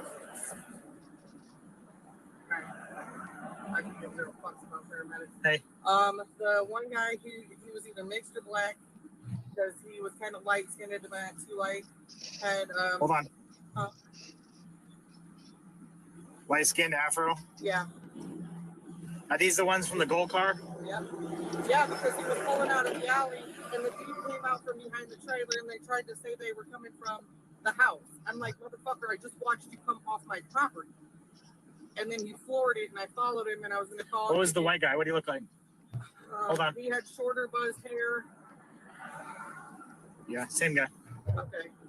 But I followed him trying to get the license plate because I tried to call your phone.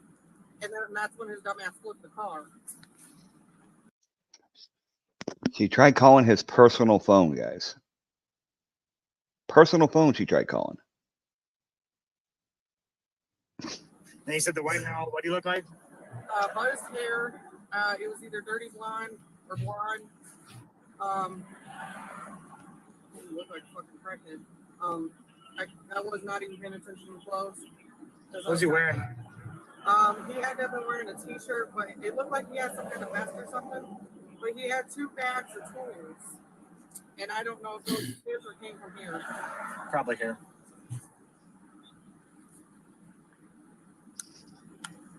Jesus Christ. What was the white guy wearing? What color shirt? I think it was like a white with a design or a dirty white with a design.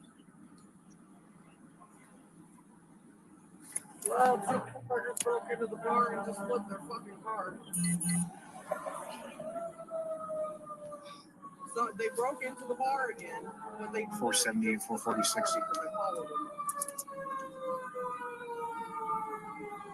going down there to get a nap.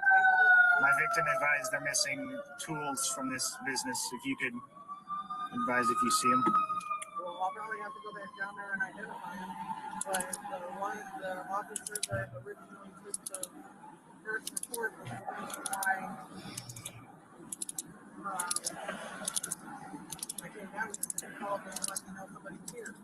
they broke into the fucking garage door.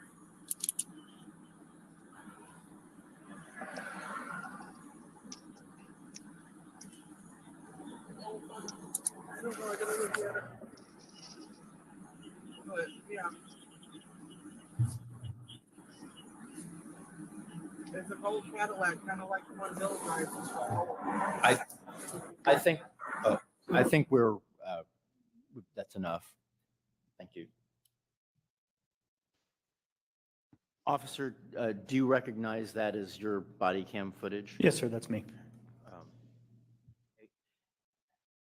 Oh, there. Amanda Smith didn't tell you that there had been forced entry before you started searching, did you? Did she?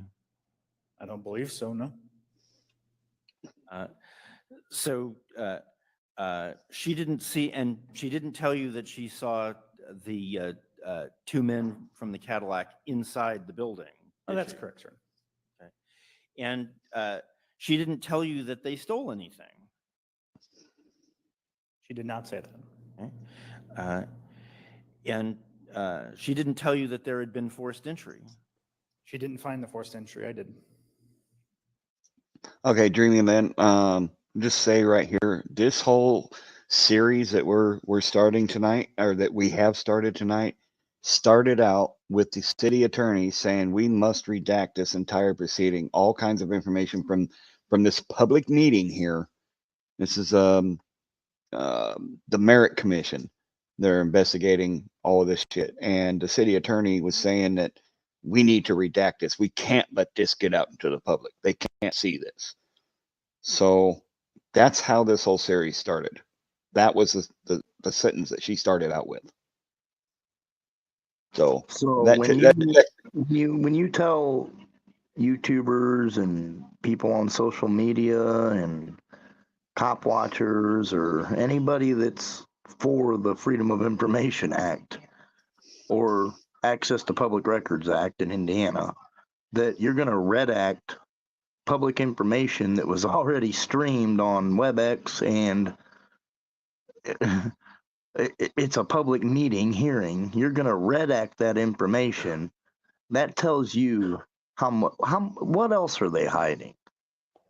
Did you see what Leo Watcher posted where this lady, she managed people's medication, she worked at the immigration court, she worked for the ACLU, dealing with this lady's right a here. CIA agent. She was with Child Services. What in the heck? Yeah. Like, I'm not She's saying all over the that's my place. opinion. I'm not saying she is, but Jiminy Christmas. What else? From Notre Dame, she was Cook County. She worked for the Cook County Prosecutor's Office or Public Defender's Office. Like, just Google it. Any judges or lawyers around here? Valparaiso University is where they send the police, and well, the judges. Some of the judges came from there, but there's no law school there anymore. So now it's Notre Dame and IU, or up here, it's Indiana University South Bend and Notre Dame. You get Central Indiana, it's Purdue, and then you get down towards Indy, it's IU. All these colleges have so much influence on your communities. It's insane. And then guess what? You start looking them up. Leo posted it earlier. They're Phi Beta Kappa, their little fraternities and everything else. They're, just good old boys clubs just keep popping up and popping up. And they get out of them colleges and they go to the big boys clubs, the Skull and Bones, the fucking Wolverines, and then it just progresses from there. I mean, you don't think that the Notre Dame law professor that sits on the Indiana Bar Association is gonna disbar his, somebody he taught in his class? I mean, look his golfing partner. Right? Yeah. I had a tea time. His 9 a.m. fucking tea time fucking partner. Yeah, we had to plot some more shit. Yeah, cigars, that's what they do on the golf course. Cigars and long necks. Let's get her done today. Screw that attorney. Yeah. I'll show up. You know, he talked about it. I'm going in there in flip flops and my Hawaiian shirt. You know they did. Come on, man. Let's talk. Like, Dreamy, and this also ties in with South Bend a little bit with the accidental demolitions and all of that shit. It's all tied in together.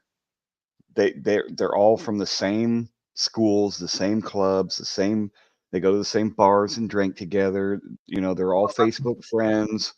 you get to the South Bend part of it, and you can look at Pete Buttigieg as now he's in part of infrastructure and all that, and then it's basically South Bend's becoming a smart city. They call it a smart city. They want it to be Notre Dame's 15-minute city. If it don't have nothing to do with Notre Dame or downtown South Bend, everybody else is just taken advantage of. Absolutely. Yep, let's watch a little bit more here. And you advised that items had been stolen, but you didn't actually know that at the time, did you? We could see items sitting through the front door and the garage door. You could see items sitting out that weren't there before. With the trunk open and it backed up to the car and items sitting inside the garage, it was a indication that something was taken. In fact, those items just may have been staged to be stolen, but they weren't stolen. Correct.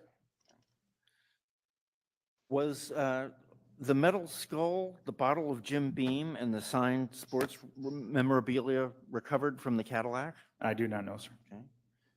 Did you search the Cadillac? No, sir, I did not. Did you observe the condition of the Cadillac after the crash?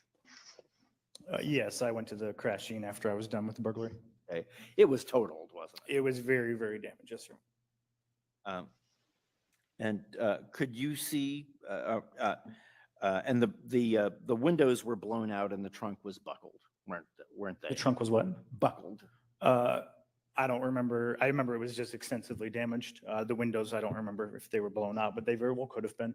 And the trunk was damaged in a way where we could not open it. But again, we weren't going to open it. That's what we needed a search warrant for. Could you see inside the trunk? I don't recall if I could or not. Is it lawful to conduct an inventory check of a vehicle that is being towed? We have rights under the law to do inventories, yes, sir. Why didn't the officers conduct an inventory of the Cadillac prior to towing it? With the sensitive nature of the crime, being a burglary and a felony, we felt it more appropriate to do a search warrant for that vehicle rather than an inventory search, as an inventory search is more of a community caretaking responsibility than an actual lawful one, which is why we want the search warrant and we seize the car. But you didn't have proof that a burglary had happened, did you? No, but we had a car that was on scene. We had forced entry indicating a burglary, so we had a reasonable expectation to seize that car, that it was involved in the crime, and that we needed a search warrant, which is why Detective Phillips was called.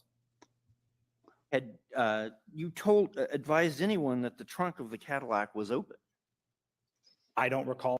Those of you just coming in, the lady sitting at that table is Detective Phillips, Joy Phillips. Yeah, I'm gonna bring up something.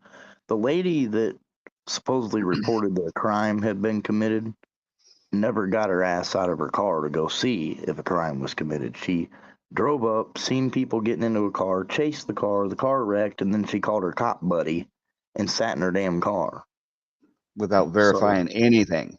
Right. So I mean, so it's an assumed crime. It feels like we're defending, like I said, the Joy Phillips thing, but I mean, these people don't leave us any other option, but they analyze this in a way that, holy shit. I mean, if we can figure it out, can you believe that this city attorney and they would go to a public meeting with this shit? Like, honestly, like, as corrupt as they are, they thought that it was a good idea to go and air their dirty laundry like they did. I mean, in public, and then expect to redact it all. They didn't have no choice with this woman, like they took her to the Merit Commission because now they have to prove her as a bad officer to basically justify their corruption. constitutional rights violations and unlawful activities. This is a colossal fucking nightmare, man, for the entire city and county as far as the taxpayers go. The whole fucking region. Yeah, I mean, you're talking about this is the city attorney. This is the mayor's attorney. This lady is representing the city of Elkhart in its best interest and presenting evidence that is harmful to the city. Like, you can't make this shit up. Like, this is, like I said, it's the snake eating its own ass, and that's the only way to explain it.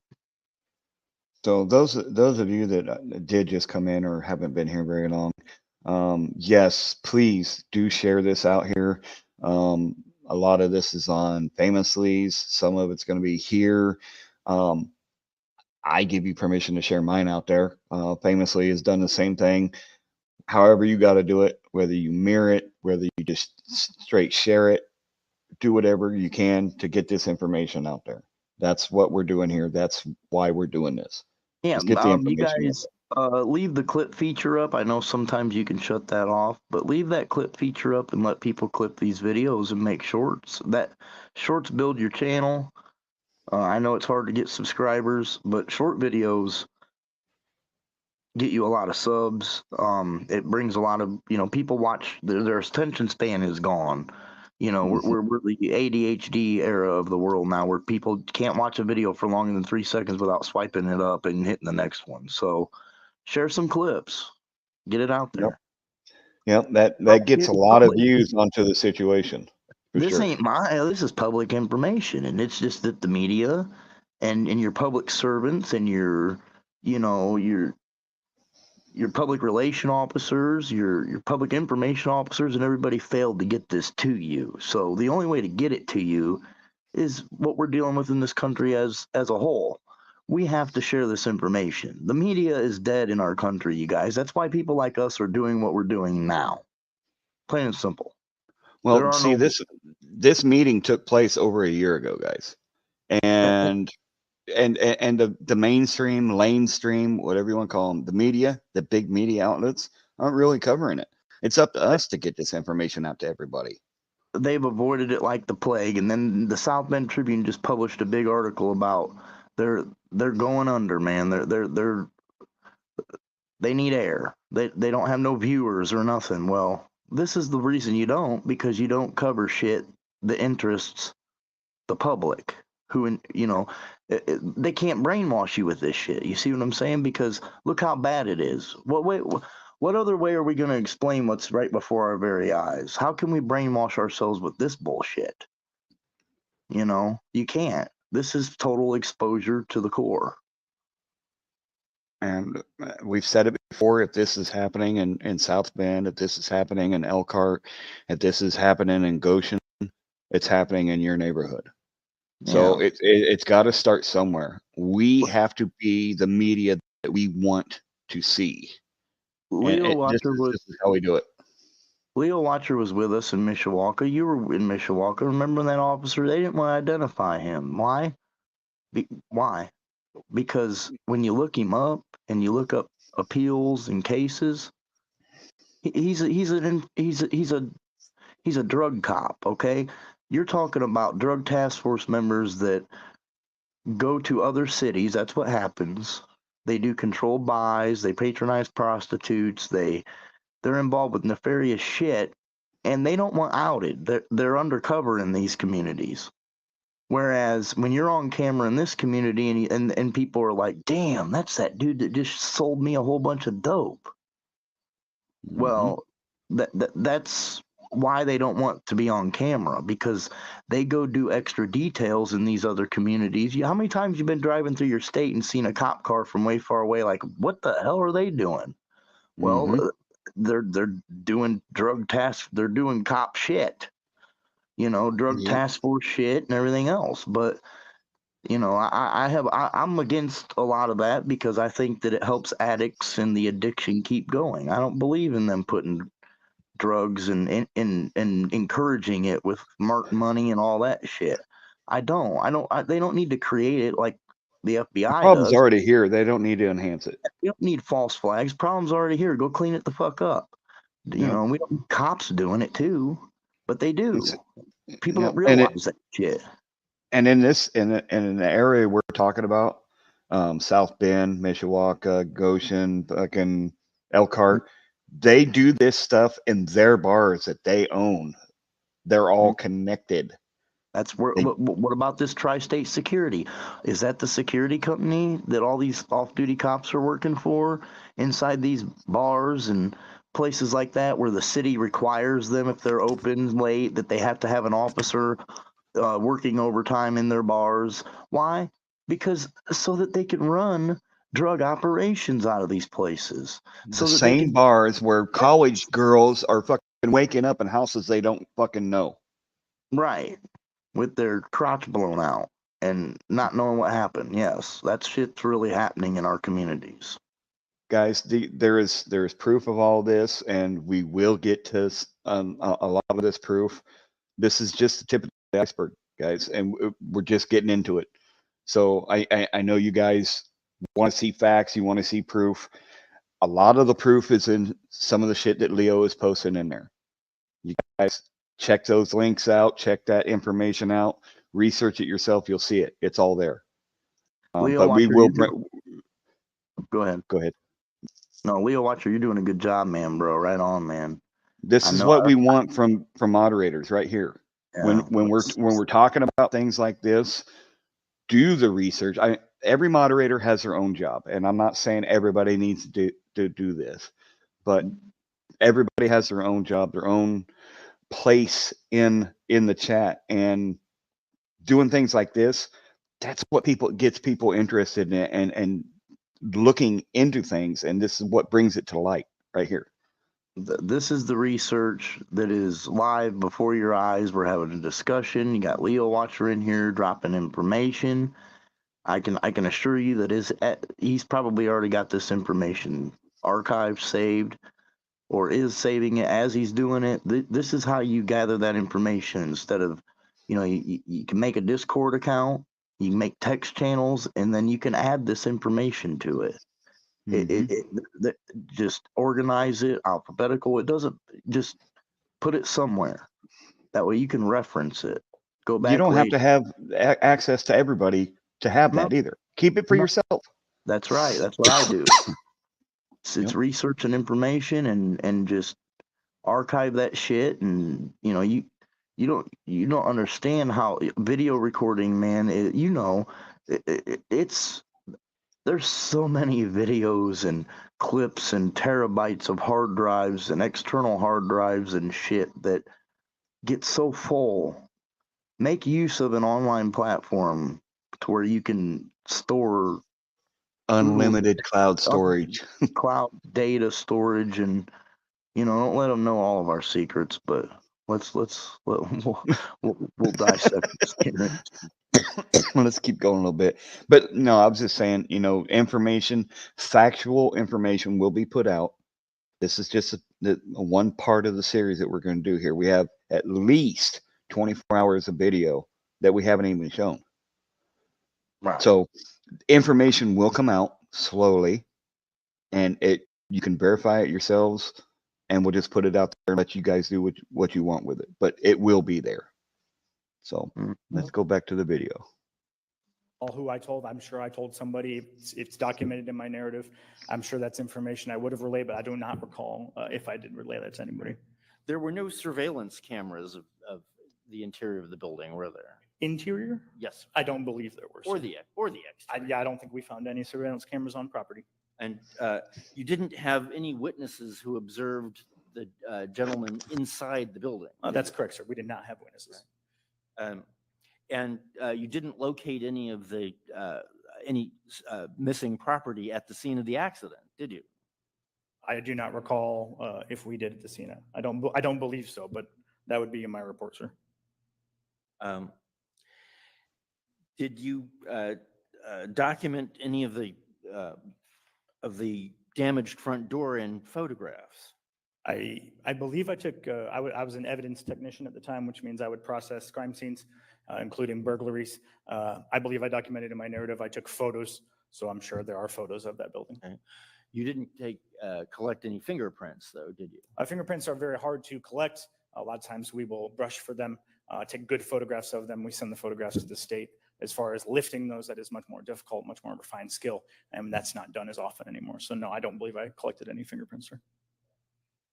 Did you photograph any other broken door windows besides the plexiglass inside the damaged door? I don't know without looking at my photographs, sir. Did you photograph any recovered stolen property? I believe there was a stolen vehicle inside the garage portion that we first made entry into from a previous burglary. I documented in my report that I took photographs for that, as well as the property that was staged just inside the door. I took photographs of that as well. Okay. Did you photograph anything else? At the scene where the car was crashed, I took some pictures of some property we collected that was on the ground. Someone somewhere, thank you. Appreciate you coming in. Appreciate your support. Much love to you. Rest well, and we'll catch you on the next one.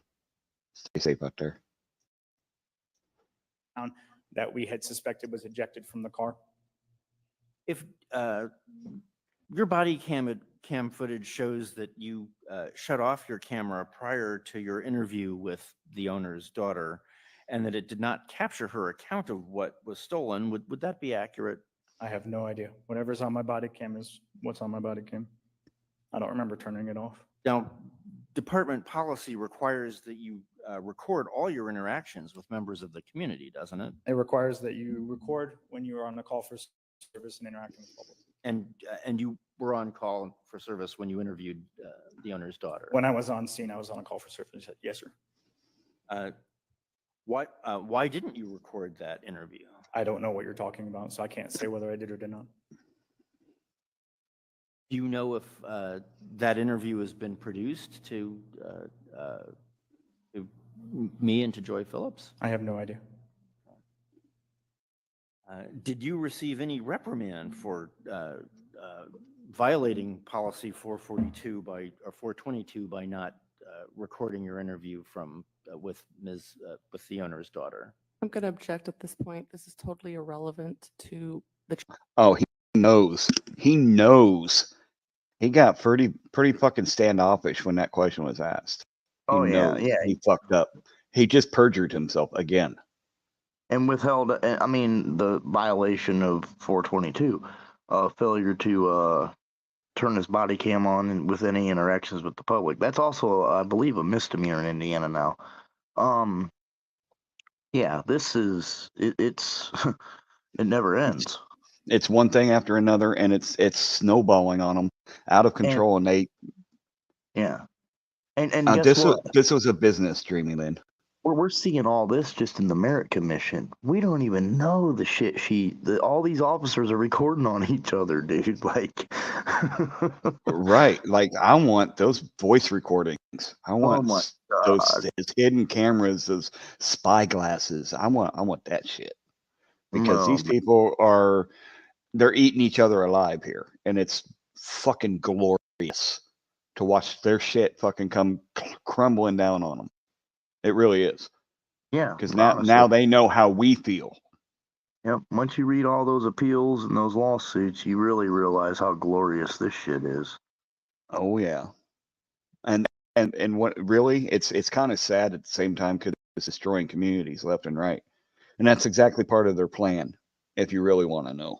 That's well, it seems like that the proverbial, fuck it, I can do what I want, everybody else does, That's exactly like almost how they act. I mean, out recording them on scene in the moment, you notice a lot of it, but in hearings like this, when you've got somebody under oath and given a deposition and they're stuttering or they start swaying and rocking back and forth at the podium in a nervous, you just watch that body language and analyze them even more.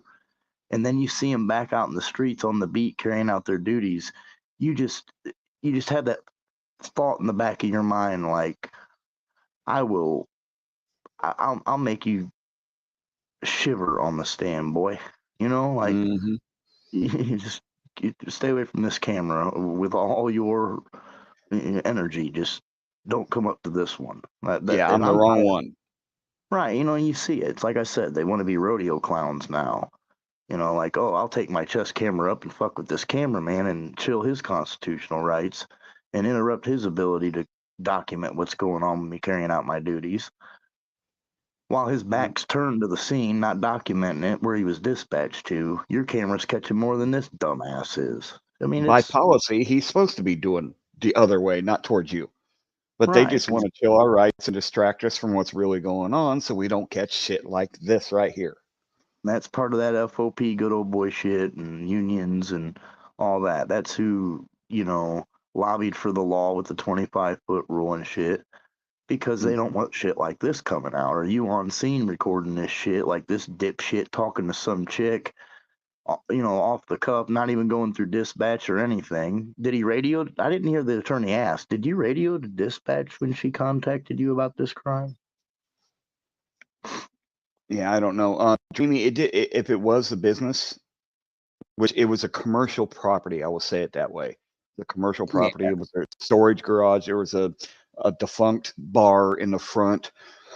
When they did their walkthrough to clear the building for public safety, they I have the a cooler premonition. area only had 2 cases of beer in it, so it's I not have like it was super busy. premonition of this property, of who owns this property, but I'm not gonna like defame anybody or nothing over it. I'll tell you later. But with the names involved and things like that, I'll tell you about it later. All right, that's But cool. I mean, we're all entitled to an opinion. it just runs right down into other nefarious shit, dude. Like I'll say that, and that's something we'll have to research later. If the name does come out, then we're gonna have oodles of more shit to show and cover because there, it'll blow your mind. Yeah. So Dreamy, and people that aren't from Elkhart, South Bend, Mishawaka area, ABC 57 is the only one in the area that will even tackle any of these cases that are going on, like the Wolverines and the exonerations going on and shit like this. They are the only ones that will do anything on this in this area. The only ones, because they're not as connected as the others are. Is the way I see it.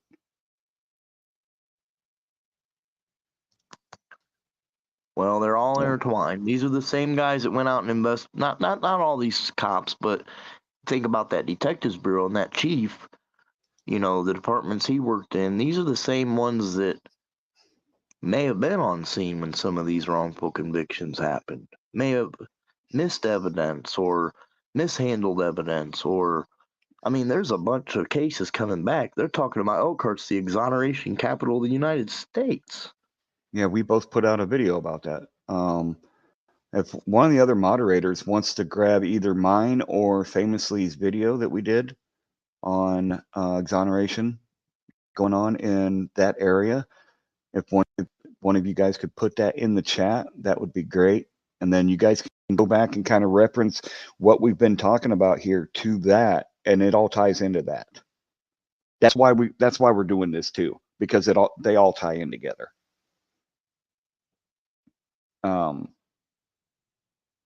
Badge Bunny.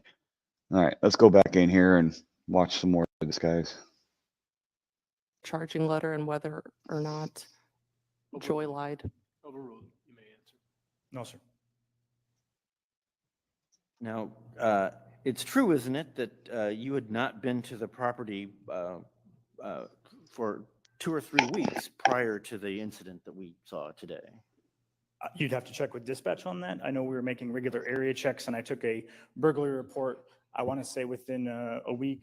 I don't remember the exact time frame, but within a week I was there, and then we were doing area checks, which means we just drive by the building, we walk the property, we make sure there's no damage to any of the doors, make sure that a crime hasn't occurred since the last time we were out there. And I recall being out there, I just don't remember exactly when. Didn't you tell me in your deposition that you had not been there for 2 to 3 weeks? I don't remember saying that in that way, sir. During the incident, you recovered a cell phone, didn't you?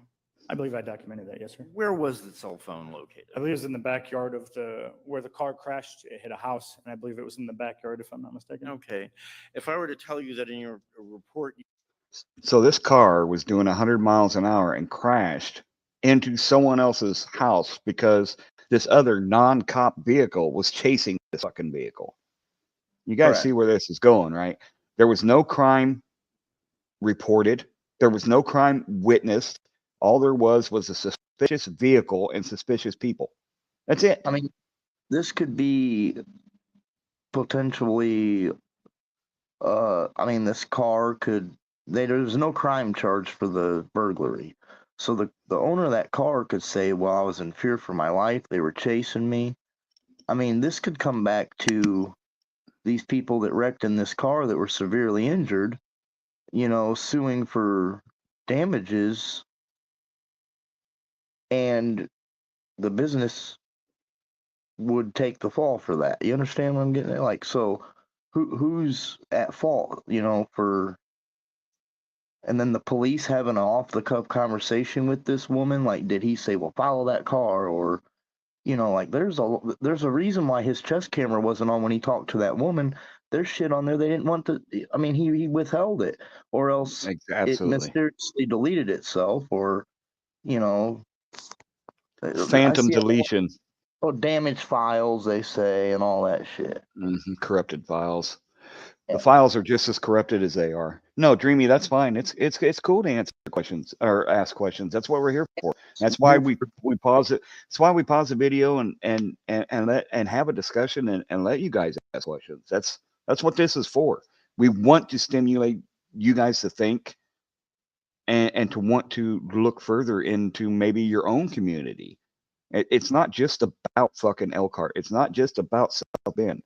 This is just giving an example of what's been hidden so well here that it's coming to light. And now we want you guys to look into yours or follow up with this one. Share the fuck out of this one and maybe get other people to get to searching into their own areas. So asking questions is fine. We want you to.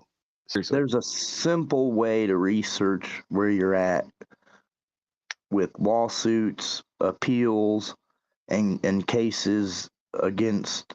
All you have to do is literally in your Google tab put V, the letter V, as in Victor or whatever, dot, V period, space, whatever entity you're looking up, Elkhart County, the city of Elkhart, or the officer's name, or the public servant's name. And it will pull up anything with their name in it that's like an appeal that somebody went to prison for on a case and they're filing an appeal and what grounds that appeal's on, if it's been, and you can scroll down at the very end of these lawsuits and appeals, and you're going to see in the middle a summary of the events telling you what happened during the crime, potential witnesses, or, you know, case laws. That's how you research case law that apply to certain cases and how it was applied to certain cases. And then once you research that, you go down lower to the bottom to the conclusion, and it'll tell you, you know, that they granted the person, you know, leave. Sometimes these cops can sue other people back for suing them for attorney's fees and all that stuff. So, you know, summary judgment and all that stuff. So you got to look at the bottom of it and see what the conclusion of the case is. But you also look at the case law, and all that stuff is educational of how it was applied to each case. How and why.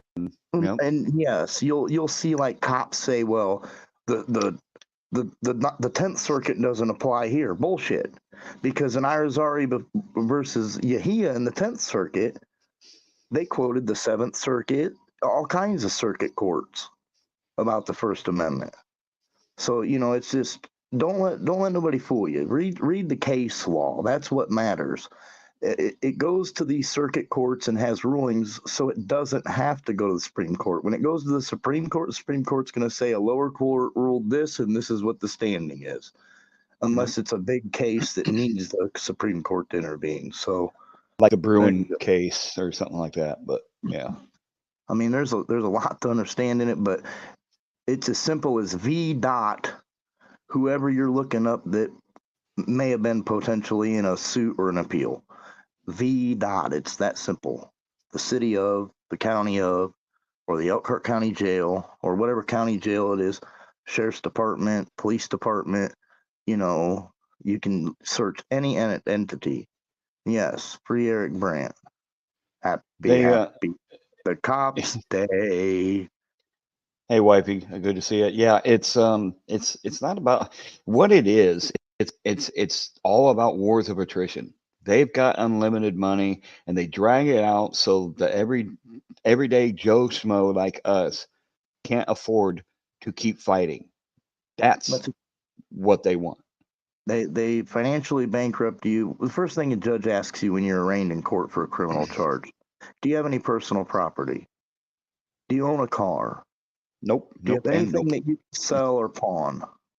They want you to get rid of everything you have so that you can represent your innocence when the burden of proof is on the state. You'll tell a judge, well, I want to file for a fast and speedy trial.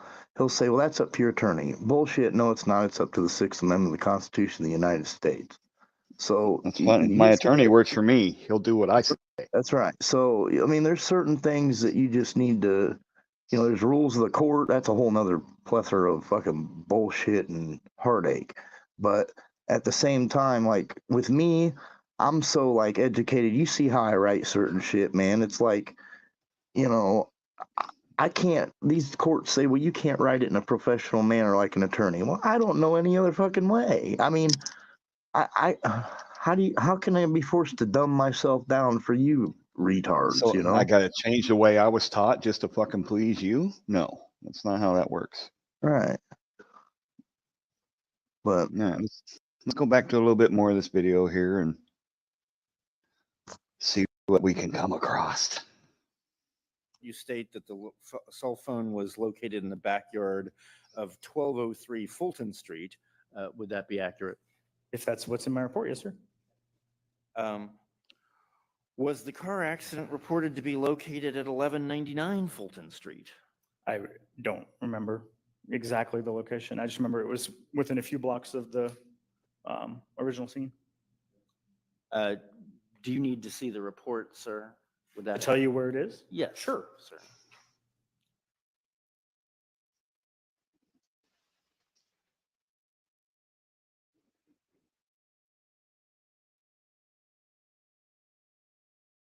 I'm going to hand the witness this report simply for, it is exhibit number 9, but I'm providing it mainly to refresh his recollection. Ooh, he a little fucking snippy there, wasn't he? Well, you notice something with this detective that's in the merit commission.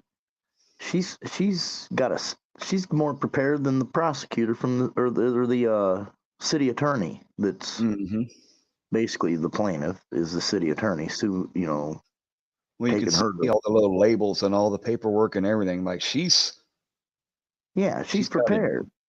Yeah, she's got it organized, prepared. So you can bet your ass that she's got a plethora of information ready whenever they are. I mean, oodles of cases. Like this is like I said. I would say that right now she's probably not going to be a cop nowhere. She's a hell of a whistleblower, and then she'll end up being some like a private investigator or something like that eventually. You can bet your ass that. And or she might even go into law. Exactly. But at the same time, you just watch the preparedness of it, of what's going on. I watch how the attorney's, asking certain questions, because what he's doing is he's hanging out these officers one by one out to dry, dude. And like the chief is they were talking about stuff that was irrelevant to this merit commission and revealing shit in this. It's almost embarrassing. Yeah, they're her and her attorney is giving them just enough rope to hang themselves. That way they'll take just a little bit more and tighten it up a little bit more. Yeah, and then you take some of this information to Kosciuszko County with you for the state police case, and then when it's all said and done, you take it to the, that's when she starts filing, federal lawsuits and shit like that. This ain't over by a long shot. We got Oh no, years. this is just beginning. Yep, and this is the good shit here. Here we go. Oh, what was that? Plethora of pinatas. Hey, you know what? I almost used plethora in the. Oh, I did use plethora. I was gonna say, yep, in the title. That's funny. All right, here we go.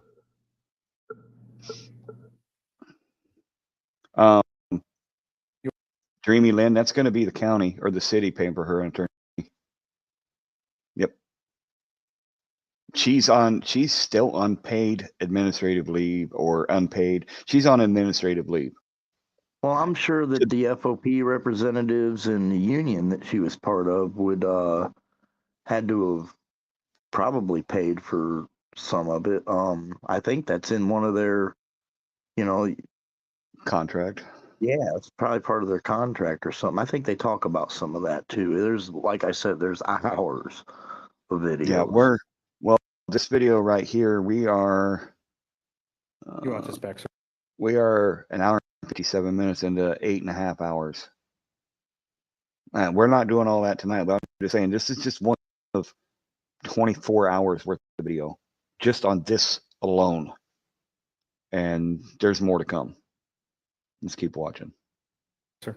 Yes, please, officer. Thank you. Has your recollection been refreshed? I didn't write officer? that report, sir, but the report states it was Pleasant and Fulton.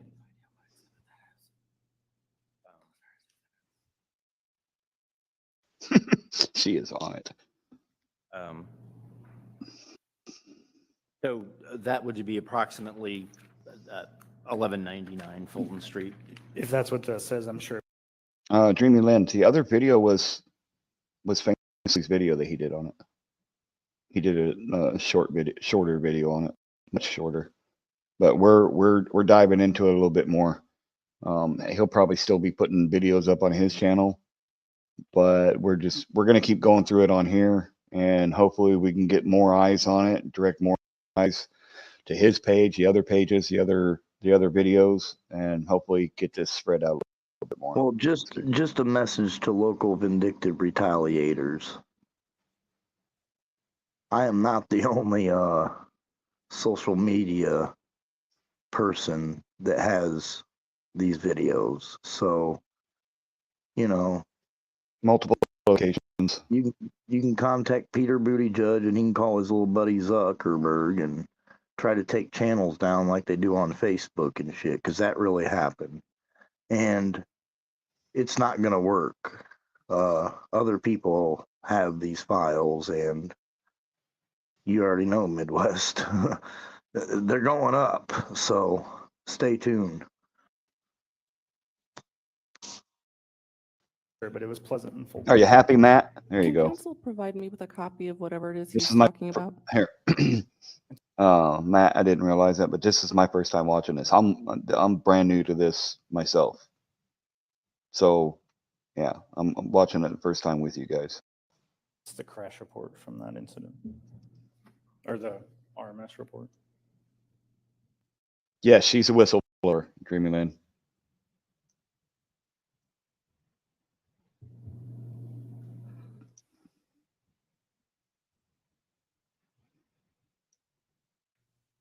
If you guys ain't subscribed to Famously, please do so.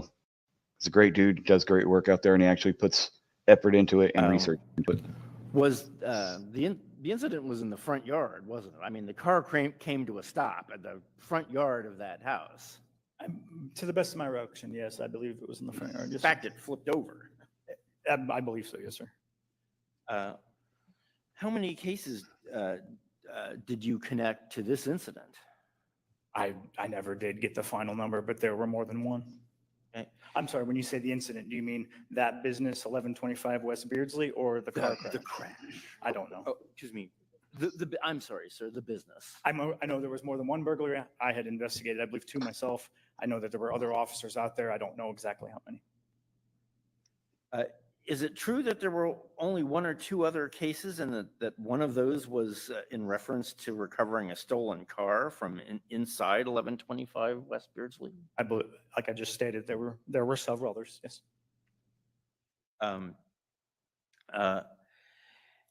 So everything leading up to the car crash was just speculation that a burglary occurred and not actual proof. We were investigating. That's what we're supposed to do. That's what we were doing. You know, no one was charged with burglary, were they? You stating it to them just a minute ago was the first I've heard of it. I never did follow up. You have no awareness that criminal charges? Not that I'm aware of, sir. All right. Thank you, officer. Thank you, sir.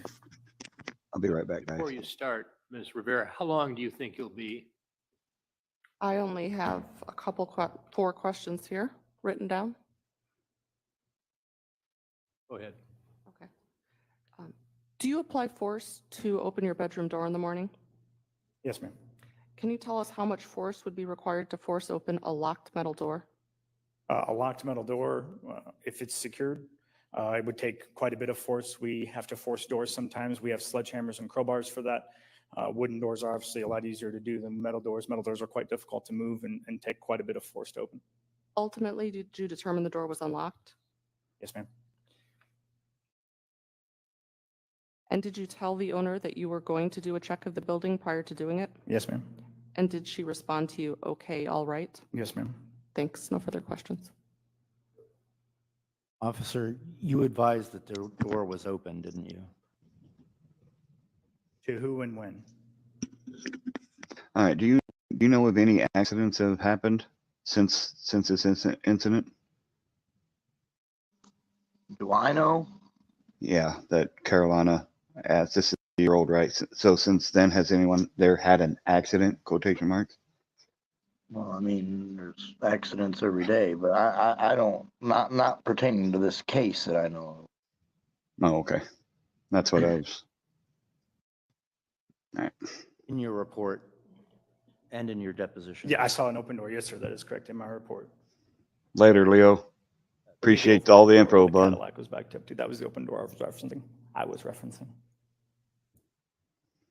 But you didn't take any photographs of that door, did you? It was closed when I was on scene taking photographs. That's correct, sir. That was just what I saw when I drove by. No further questions. Thank you, sir. Questions from any commissioner? Thank you, Sergeant Van Scoik. Appreciate your testimony here. Any recall for him potential? Not for myself. Potentially, we could call Sergeant Van Scoik in our case, Your Honor. At this point, then, you're free to go or free to stay. You heard what counsel said. Please be available if you're needed. I will do my best. I've got my kids today, so I'll do what I can. Oh, it would not be today. Oh, okay. I have training all day tomorrow, so I'll be around. Do I need to sign into this form? Okay. Ms. Rivera. Yes, at this time, I would move. Excuse me, at this point, I know what the schedule calls for, but due to need, we're going to have to take an early break rather than the 10:30 plus break. So we'll recess now for 15 minutes sharp. We'll resume at 10:30.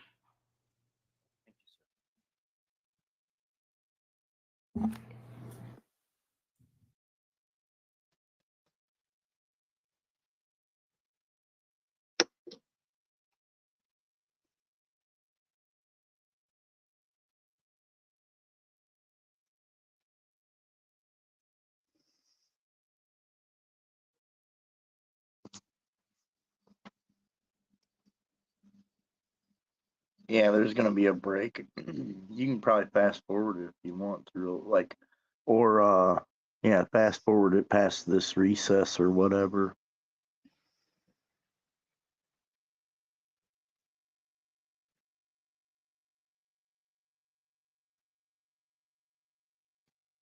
Yeah, go to that. Go right before that document. Go. Yep, As right the hearing progressed, I observed it.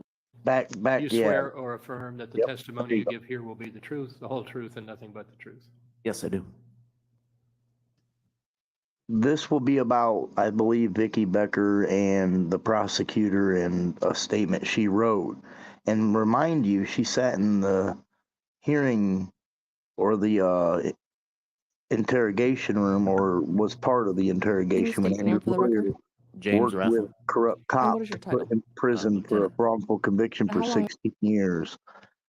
And she wrote a statement like this, and I don't know how she can say that when she's responsible for a lot of wrongdoing in the courts for prosecuting wrongful convictions. But she's an elected official, so this is utterly concerning what's getting ready to be said in this document. And we'll pause it when that document comes up too, so we can kind of go over it and you guys have any questions or comments about it. Have You you can get it worked in paused. professional Yeah, this standards? guy reads the whole About 2 years. document. And when did Oh, does Joy he? Phillips' Okay. case come to your attention? This current case came to my attention on October 31st, 2022.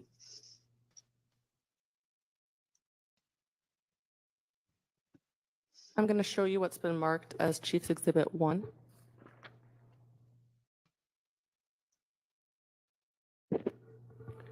Do you recognize it? Yes, I do. Can you tell us what it is? This is a letter from prosecuting attorney Vicky Becker addressed to Chief Chris Seymour regarding Detective Joy Phillips. And can you read it to us? Yes. Dear Chief Seymour, recently I was present for much of the Board of Public Safety hearing in which Detective Joy Phillips provided sworn testimony on various topics. All right, so while he's reading this, I'm going to step outside and have a couple puffs off a cigar. I'll be right back. Although I am not personally familiar with most of the subject matter about which he stated certain facts and opinions, it was very clear that other sworn testimony and exhibits specifically contradicted her testimony. While that is quite troubling in and of itself, the specific reason for this letter is to document my greater concern articulated hereafter. As the hearing progressed, I observed at least two of Detective Phillips' direct supervisors and a third supervisor of the Elkhart Police Department that has known Detective Phillips for years provide sworn testimony that will lead a reasonable person to believe that Detective Phillips has a reputation for dishonesty in her community, the Elkhart Police Department. As you are aware, a reputation for dishonesty is a factor that directly affects credibility of any witness in a legal proceeding and must be disclosed pursuant to Minnick v. State, citing Brady v. Maryland and U.S. v. Bagley. Given that it might be difficult for a defendant or defense attorney to have knowledge of this fact unless they were familiar with the proceedings of the Board of Public Safety or the opinions of Detective Phillips' inner community at the police department, this reputation that has now been unequivocally disclosed and disseminated in the general public realm will follow her until such time as she has remedied that reputation and overcome it. Accordingly, this puts my office in a particular hindered position, as if we have to call Detective Phillips as a material witness in a criminal proceeding, her credibility is tainted, and we must disclose this fact to the defense in any pending matter. This letter is therefore to put you on notice that any case in which Detective Phillips is a material witness will be reviewed with significant scrutiny, and we will only be able to proceed with a criminal prosecution if we are able to prove or corroborate with independent, credible evidence facts necessary to satisfy the elements of the charge or charges by evidence other than merely her testimony. As always, should you have additional questions or wish to discuss this matter further, please contact me at your earliest convenience. Signed by Prosecutor Vicki Elaine Becker. Can you tell us Same what prosecutor. your investigation into Joy Phillips involved? The investigation into Joy Phillips involved initially started with receiving a copy of this letter that I just read to you, and then involved reviewing sworn testimony in the grievance hearing in front of the Board of Public Safety on October 11th and October 25th of 2022, along with sworn testimony of other officers that provided testimony during that hearing. Also to include interviews with various officers around the Elkhart Police Department and what they had to provide on this matter. Do you recall the specific materials that you consulted? Yes. So essentially the WebEx recordings of the Board of Safety hearing on October 11th, October 25th. Also making a review of the 21-page defense that Detective Phillips had provided to the Captain's Review Board. That board was held on August 11th, 2022. And then, as I mentioned, reviewing the information provided during interviews that were conducted during the investigation. Did you consult her amended grievance? Yes, that was part of it as well. And did your investigation reveal evidence to back up Prosecutor Vicki Becker's conclusions? Yes, it did. And are some of those findings detailed in the chief's charging letter to Detective Joy Phillips? Yes, they are. I'm going to show you what's been marked as Chief's Exhibit 2.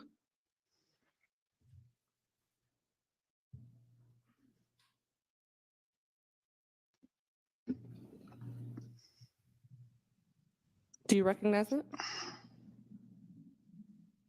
Yes, I do. And can you tell us what it is?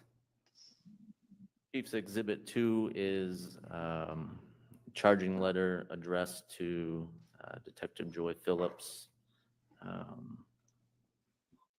The back here. And that is signed by Chief of Police Dan Milanese.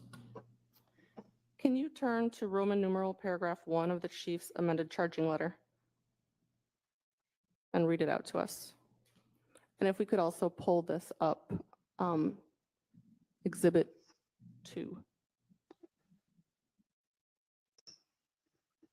Roman numeral number 1 states, during the Board of Safety hearing, Captain Denise Hauser's sworn testimony contradicted your statements that she told you she was made to or told to write you up.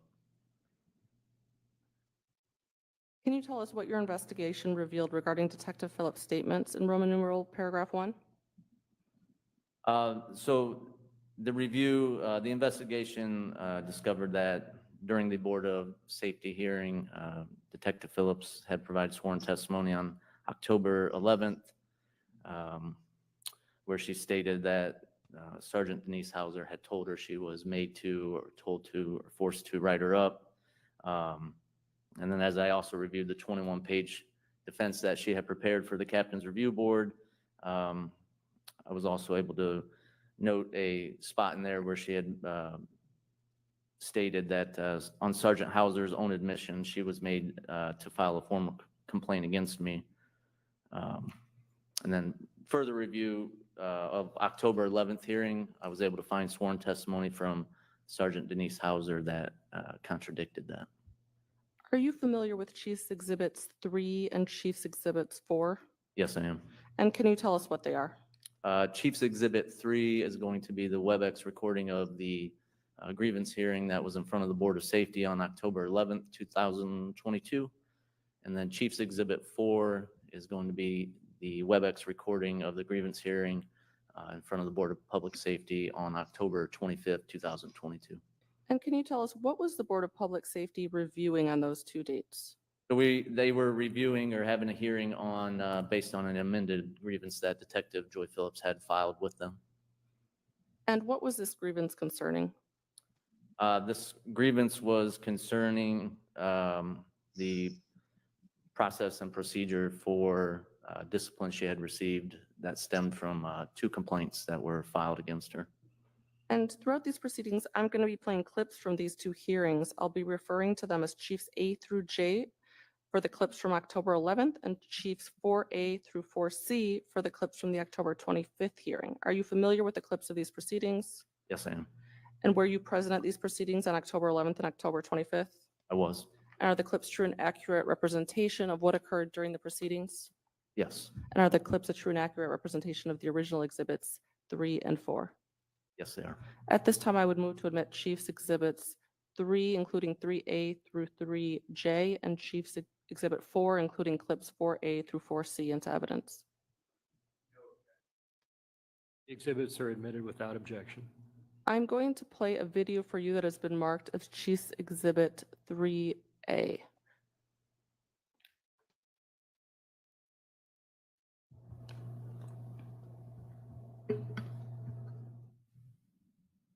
I went to Sergeant Nieshauser's office and I showed her the letter and I expressed to her that I had no idea that I had done anything to violate any policy, obviously in her eyes, and I had no idea why she had written Are me you up. back, Midwest? And Sergeant I Nieshauser am, yes. apologized and stated that she Hey, pause it real quick. If you can you pause it here and pull up another video real quick? I can, yeah. Which one do you want? All right, I think I put it in the chat as The one that goes to it starts at 256? no, the broken heart one at the bottom. Broken heart. What, Oh, okay. okay, now what we just watched was the prosecutor, Vicky Becker, write a letter and say that her testimony can't be trusted in court and they can't rely on any evidence that's presented from her to put in a criminal trial or a case. The prosecutor wrote this letter. The same prosecutor that sat in the interrogation room or was involved with the interrogation supposedly with Andrew Royer, who was exonerated. And this video that I want to show you, if you can pull it up. Got it ready. And it'll explain why you can't trust this prosecutor. So she's effectively typing a memo and a document saying that someone can't be trusted, but neither can she. All right, so this is just a 4.5 minute video here, guys. I know it's mainstream or lamestream, but they're one of the few to cover some of this corruption going on. So And this is just fair use. Yep, this is fair use, guys. Hold on. News 19. Tonight, ABC 57 continues to dig deeper into issues at the Elkhart Police Department that could lead to an officer being fired. It's the latest installment of our exclusive investigative series, Broken Heart, the Elkhart Police Saga. ABC 57 first launched it after learning about a man, Andrew Royer, whose murder conviction was overturned. A judge found a detective on the case, Elkhart Police Lieutenant Carl Conway, lied in his testimony under oath and likely coerced a confession. The Elkhart Police Chief and Mayor said they wanted Conway fired, but tonight, a new twist involving Elkhart's top legal expert. We've learned current Elkhart County Prosecutor Vicky Becker was in the room when Conway was interrogating Royer and allegedly coercing a confession, and she still put Conway on the stand. ABC 57 investigative reporter Richard Bodie talks exclusively with Becker about the prosecution that's led to an overturned conviction and the police chief asking for a detective's firing. Richard. The Elkhart County Prosecutor's Office put Lieutenant Carl Conway on the stand during Andrew Royer's murder trial. Prosecutor Vicky Becker also sat down with me one-on-one and admitted she was present for at least part of the interrogation that led to Royer's innocence. So what gives? Did Becker know she was putting an officer on the stand that coerced a confession? I'll let you decide for yourself. After we learned in July that Andrew Royer was found innocent of his murder charge and released from prison, we began digging deeper into what caused his exoneration. We started with Elkhart County Prosecutor Vicky Becker, asking her point blank if Lieutenant Carl Conway coerced a confession. Do you think Detective Conway coerced a confession out of Andrew Royer? It's probably not appropriate for me to do that. I can tell you, you know what? I do not believe he coerced a confession out of Andrew Royer. I saw quite a bit of it. It's definitely not what it's being painted to be. She laughs but about I it. certainly don't want to make myself a witness in anything. What's that? She laughs about it. Like, You it's know, funny that someone else's life has been ruined by yeah, bullshit. and then she's like, I don't want to make myself, rewind it a couple seconds real quick. Just a couple seconds. You'll see what she says here. Definitely not what it's being painted to be. I do not believe he coerced a confession to do that. I can tell you, you know what? I do not believe he coerced a confession out of Andrew Royer. I saw quite a bit of it. It's definitely not what it's being painted to be, but I certainly don't want to make myself a witness in anything. I was in and out of the room.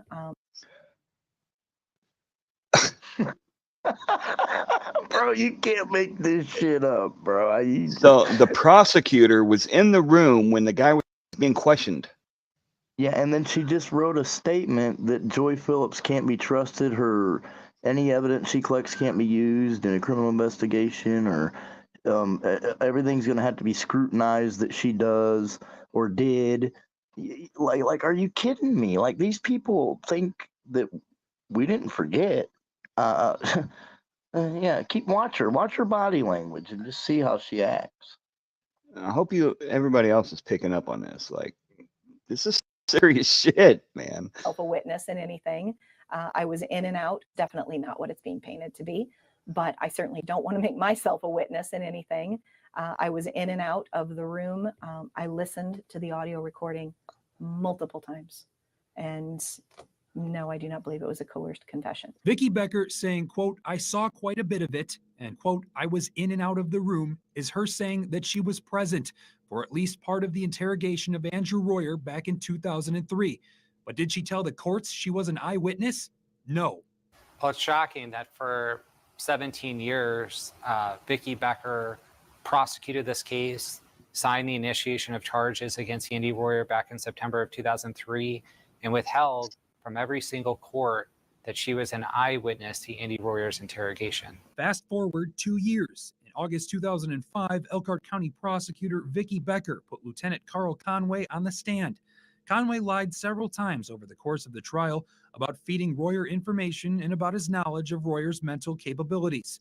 Elkhart's chief of police, Chris Seymour, called Conway's lies, quote, an assault upon the institution of justice, and recommended the police merit board fire Conway. I asked Vicki Becker's office if she knew Conway was lying while on the stand. I also asked for a follow-up interview with her given these revelations. Her office declined. Elliot Schlosser is a Notre Dame law professor and works with Notre Dame's Exoneration Justice Clinic.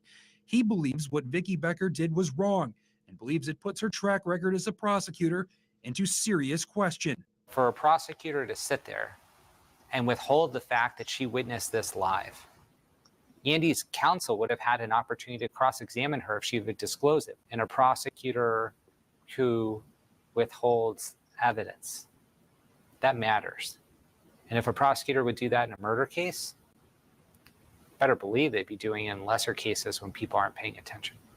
Now, Conway was supposed to Absolutely. begin his hearing before the Elkhart Police Merit Commission to decide whether or not he keeps his job tomorrow, but the hearing was pushed to next Wednesday. For now, reporting in studio, Richard Bodie, ABC 57 News. You have it right there, brother.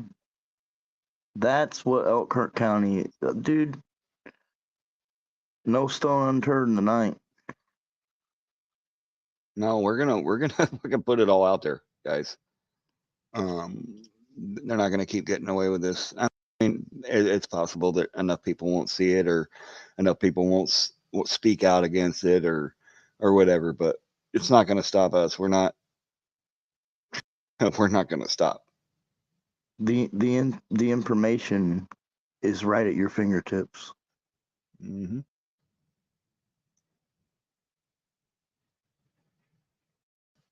I don't. Maybe we should just. Maybe that's a good breaking point. Give something people to think about. Yeah. It's a long live. It's over 4 hours. That's a good ending. Little icing on the cake there at the end. You can always go back and cut that into a shorter video where he reads that document out. And then put that that's with her of what she wrote, and I mean, Jiminy Christmas, these people give it right to you on a silver platter. Thank you. Yeah, and don't even care about it. Don't even. They act like, oh no, we need to redact that out now. We put that information out now. No, let's take it off of the public forum. Mm-hmm. Because remember now, at the very beginning, the first fucking line was there's stuff in here that we're going to need to redact because the people don't need to see it. Oh, go ahead and redact it. We'll get it out there for you. Mm-hmm. Yeah, we got you. We got you, boo boo. Yep, that's what we do here. So, yeah, I think, guys, I think we'll just go ahead and end this first episode right here. Don't know when we'll be back with another one, but we will definitely be back. And in the meantime, we're gonna try and dig up some more information for you guys, put some more facts out there, give you guys some more links, information to base more research on if you're so inclined. And if you're not, that's fine. We'll put the information out here. But if there's stuff you guys missed, feel free to go back and watch it, skim through it. But this is where we're at right now. And this video, this right here, there's 6 more hours just of this one video right here. We're only 2.5 hours into 24 hours worth, guys. It's getting juicy. 24 hours. So hey, I do appreciate everybody for coming in. I don't have another 4.5. No, because I could possibly be leaving out later today, Snarky. Not confirmed yet, but I was supposed to be down in New Braunfels, Texas for a buddy of mine's wedding. So I don't know. We'll see what the day brings. Might be one later today. Who knows? Maybe we'll do one a little bit earlier today and try and get some more people in here. But we'll see what happens. Again, thank you everybody so much for coming in. Thank you for the support. Famously, thanks for coming in. Thanks for all the information that you bring to the table. So until next time, guys, Midwest Accountability with Famously Unfamous. Appreciate y'all, and we will catch you all on the next one. Stay safe, y'all. Have a good one, you guys. Famously, you hang out, and I'll go ahead and end the stream. We can chit-chat for a minute. All right. Much love, you guys. See ya.